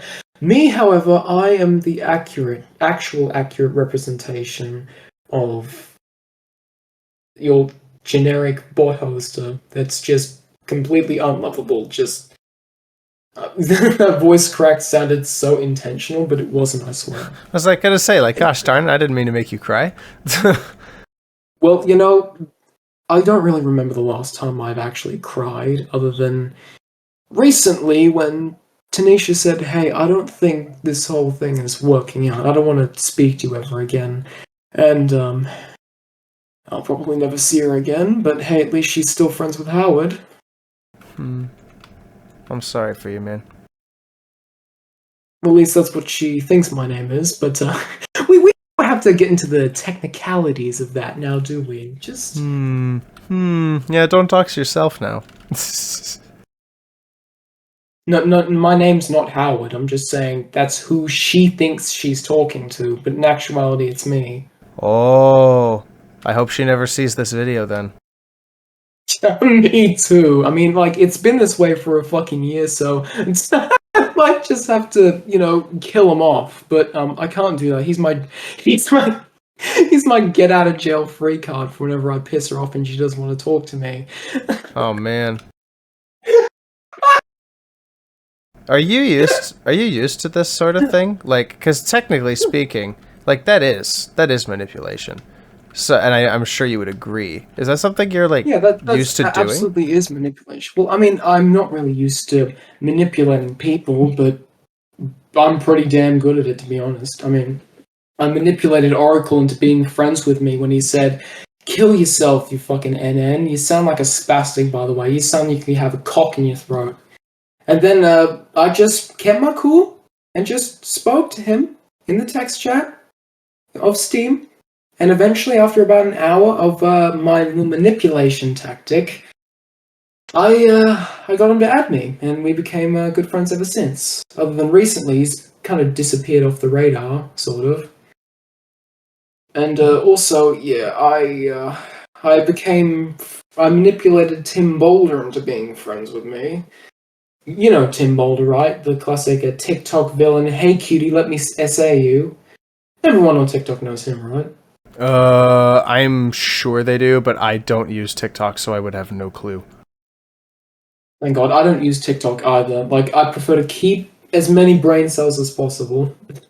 That's absolutely possible. Absolutely possible, indeed, yes. I don't know, I guess I told Venusian about what happened at the time, and he said that's so goddamn wholesome. Which, it just proves that no matter how messed up other individuals are, you can still make friends with people. And, I even manipulated a normal, regular, or legit who, recently installed the game. I got to know friends with him. I gave him a couple tips. He was, like, playing Sniper on Battlements. I said, hey, maybe you should test run the Sydney Sleeper. And he said, oh, thanks, I'm having so much fun. I put, like, a dispenser next to him as NG. We got to talking. We became good friends. Then later down the line, I said, maybe you want to play TF2 a little differently, if you know what I mean. And he's been cheating ever since. Wow. What a guy. It's so fucking funny. What, you mean me, right? Because there's no way he would have been led to that point if it weren't for me. Yeah, that's true. You're out here converting people, dog. I am the shit. Like, I'm not safe to be around. But then again, you got people like Pez that even repel people even like me, and it's just, there are still, that could easily probably be considered the norm in the TF2 community, and no one would give a fuck. Well then. It's just a warning out there to everyone watching, just be careful. There are some nasty people out there. There are some people that, hey, suddenly 1 minute you're talking in, a voice chat with a guy, and then the next he adds you and asks for CP. I mean, to be fair, we did have a couple conversations leading up to that point. Or, hey, hell, you may get involved with Venusian Rapper in a random stream, and you can witness history as he's watching the video that Vora made on him for the first time. Yeah, I witnessed history when I watched that, and so did, like, the 10 other people that were in the stream. Like, 2 of which left after, like, the first 10 minutes. The stream went on for, like, 3 hours, and the first 40 minutes was just him explaining, hey, Vora Bay is still a pedophile, and here's the proof. It's just... Like, he's told me personally, like, dozens and dozens and dozens of times. He's told me so many times, I could probably, like, repeat it to myself 100 times, and I'd never forget it, even if I had dementia. He just won't shut up about it, which, that's what makes him, the whole drama. Yeah. I mean, why not? I mean, I guess he's just not used to someone saying a couple nice things to him every once in a while, like genuinely appreciating him, like me and Zorba did during the stream. And he said, "I appreciate it. I think I think you're a cool guy, or I don't care that I heard you while talking to you on the like bag. I still think you're a cool guy. Zorba, you're cool as well. You quiet bitch. You're one of my best friends. Yeah. I mean, you can always go and watch the stream yourself. It's still up on the American Super Soldier, aka Current Indonesian Rappers channel." Also, I had to quickly mention, Zorba, as in Zorba503. I'm not sure if this is a troll or not, but I was told that he died of something. It's probably just taking the piss, but if that is the case, then rip, rest in peace, Zorba. You were the funniest motherfucker I knew. That's a shame if he is dead, though. There's so much fucking death and destruction in this community. My throat's starting to hurt. Oh yeah, sorry. No, I mean it's fine. I've just completely disregarded my own personal health and well-being at this point. I mean, I'll literally stay up until like 4 a.m. when I have shit to do tomorrow, just figuring out how the fuck this VM is supposed to somehow not delete all my personal information. Oh, wait, no, just run that on an actual temporary disk, and then it erases everything that was on there. So that'll be fine. Like, just stuff like that. Like, I need to just get some sleep, or just get some help in general. Like, I need to see, like, a psychiatrist or something. Do you really... Is that something you want to actively pursue? Like, the betterment of your own mental well-being? It's just odd. It's sort of a shock to me that you would admit that you are a sadist and such things, and then talk about actually, like, improving. I just generally enjoy, like, seeing other people get pissed. I enjoy just causing pain because I come from a lot of pain, not like more than most people would just think to assume about me. And obviously, I've been thinking of getting a psychiatrist, treatment for my mental disabilities and mental disorders, but I tell myself that almost every day and I never actually do it. I'm just a hypocrite, something that I never really get round to it because I'm always busy trying to ruin other people's experience, which is just an absolute one hell of a paradox, I gotta say.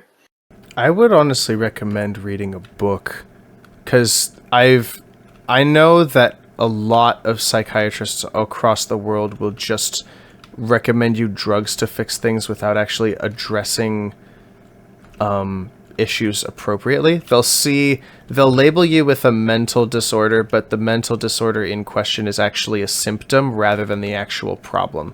And there's actually a book I read recently that actually could explain things a lot better if you were interested. If you happen to read, I don't know. To be honest, I'm getting a little bit sick of antidepressants, and as a matter of fact, in terms of reading, I am actually writing a couple of my own books. You've heard of the SCP franchise, right? Yeah. I mean, obviously, my profile picture is my favorite one, O12, which is also, like, the SCP itself, representative of my personality, and etc., and everything else in between. I've been writing my own SCPs to add to the wiki that are based on things that, from my imagination, also partially of things that have happened. Mainly specifically, well, it's been a while since I've, edited that. I probably should. I already spoke with the author of SCP-6758, Captain Wavesies, when I was working on it one day and saw, oh hey, someone just happened to take the number recently. So I DM'd him and said, hey man, I mean, I didn't harass him or anything, trust me. I said, hey man, I think it's actually I read it, and it's actually pretty damn decent. As you know, I can definitely dig musical related SCPs. And by the way, that flute adult joke was hilarious. Keep up the good work, man. And I gotta say, you beat me to the punchline, I'm impressed. And here's my general feedback, etc. And he responded and said, thanks. I sent in like the form of a formal email that you'd send like to your boss or anything. I just wanted to make it as respectful as possible. Of course. That's awfully kind. Yes. Well, if you wanted to know more about the book, I could tell you maybe off record, because I found it very valuable for things that happened in my own life, and perhaps it would be helpful for you. I don't know. I don't know if you're interested in reading that sort of thing, but I think it would definitely be a lot better to do that sort of thing than resort to someone who could just give you pills first. So. Well, I mean, I've had plenty of, like, I've had plenty of pills, trust me, but I've never actually visited, like, a psychiatrist of any sort. It's like, I still have them here, actually, if you can properly make out. But yeah, I've taken a break for, reasons that are relating to my own health and well-being, but, I mean, you never know what's around the corner. You never know what's going to happen tomorrow. Mm-hmm. Obviously. All right, well, that was all I could think of. So, unless there was anything you wanted to talk about, Sure, you have no other questions? not presently. No, I'm sure that if I do find out any others, or like I'll just probably text you about it, or maybe set up another call another time. I don't know. We'll see. But yeah, that's all I have. That'd be interesting. I mean, I guess you can never have too many. And don't forget, I'm not the only person you can interview. If you want to interview someone else, then just ask me and I'll see if I can arrange that. Well, I appreciate that. Probably will be able to, but it all depends on them saying either yes or no. Got it. Okay. Well, thank you.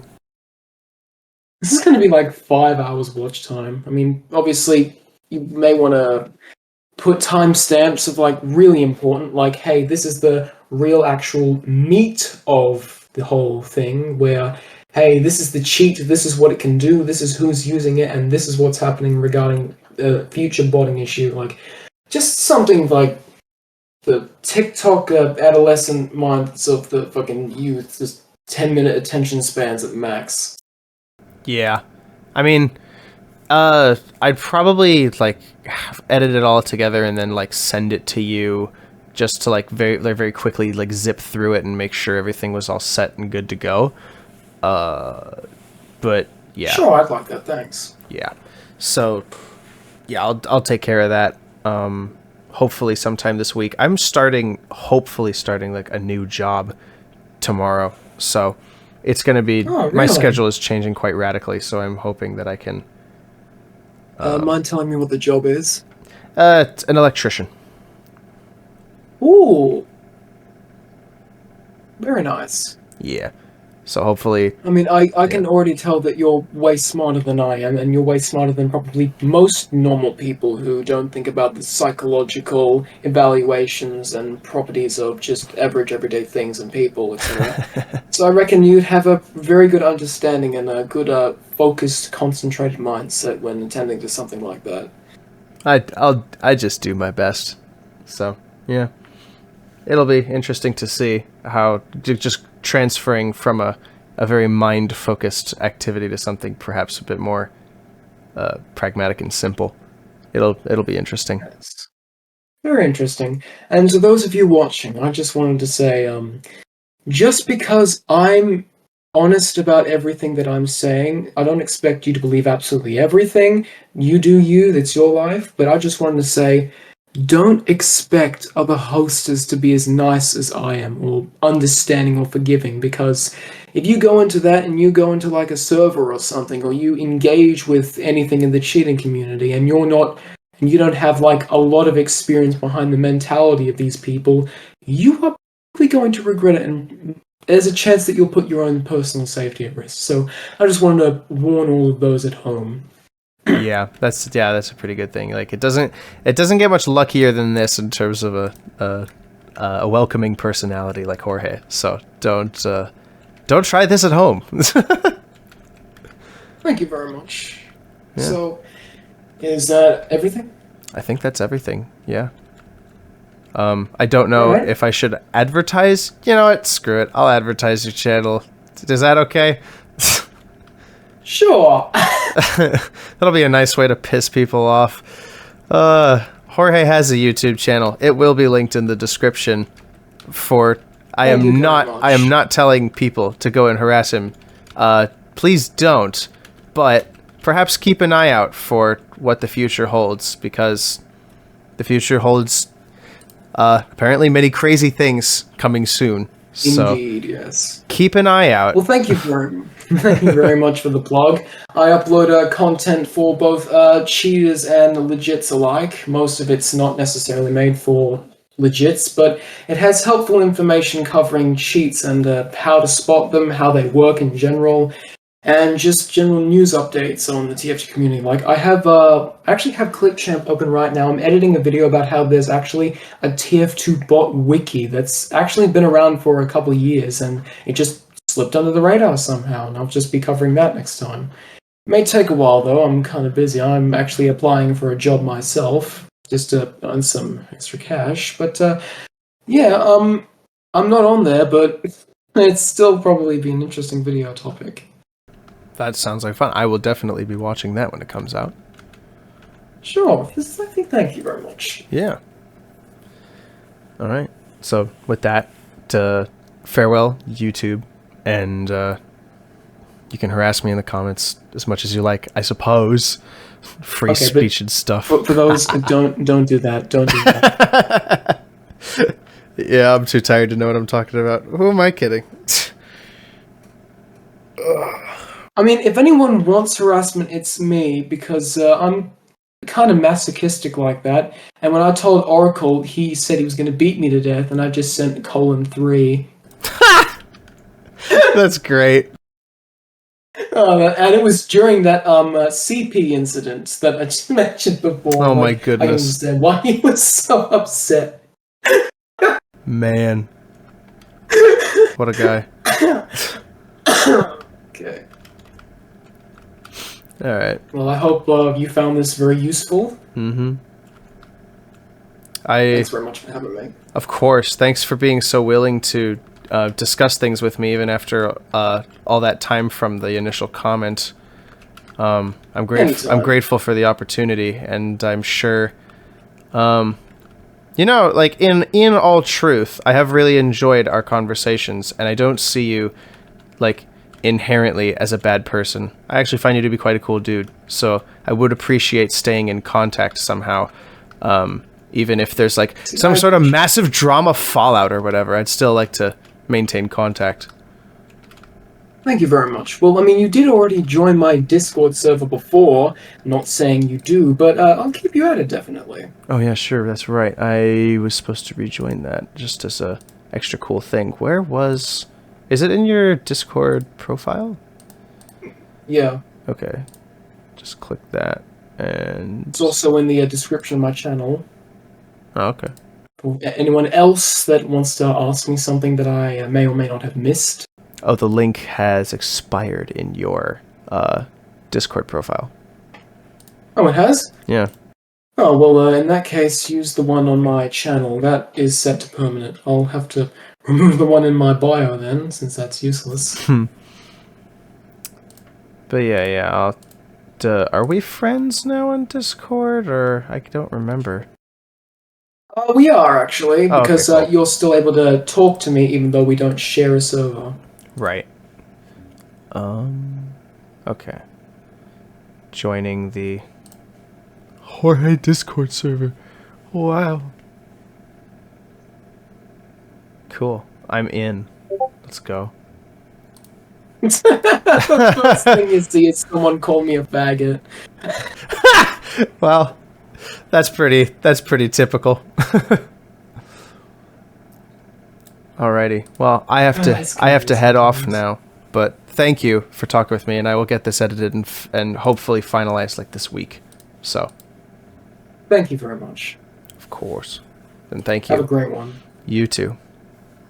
Bye. Bye.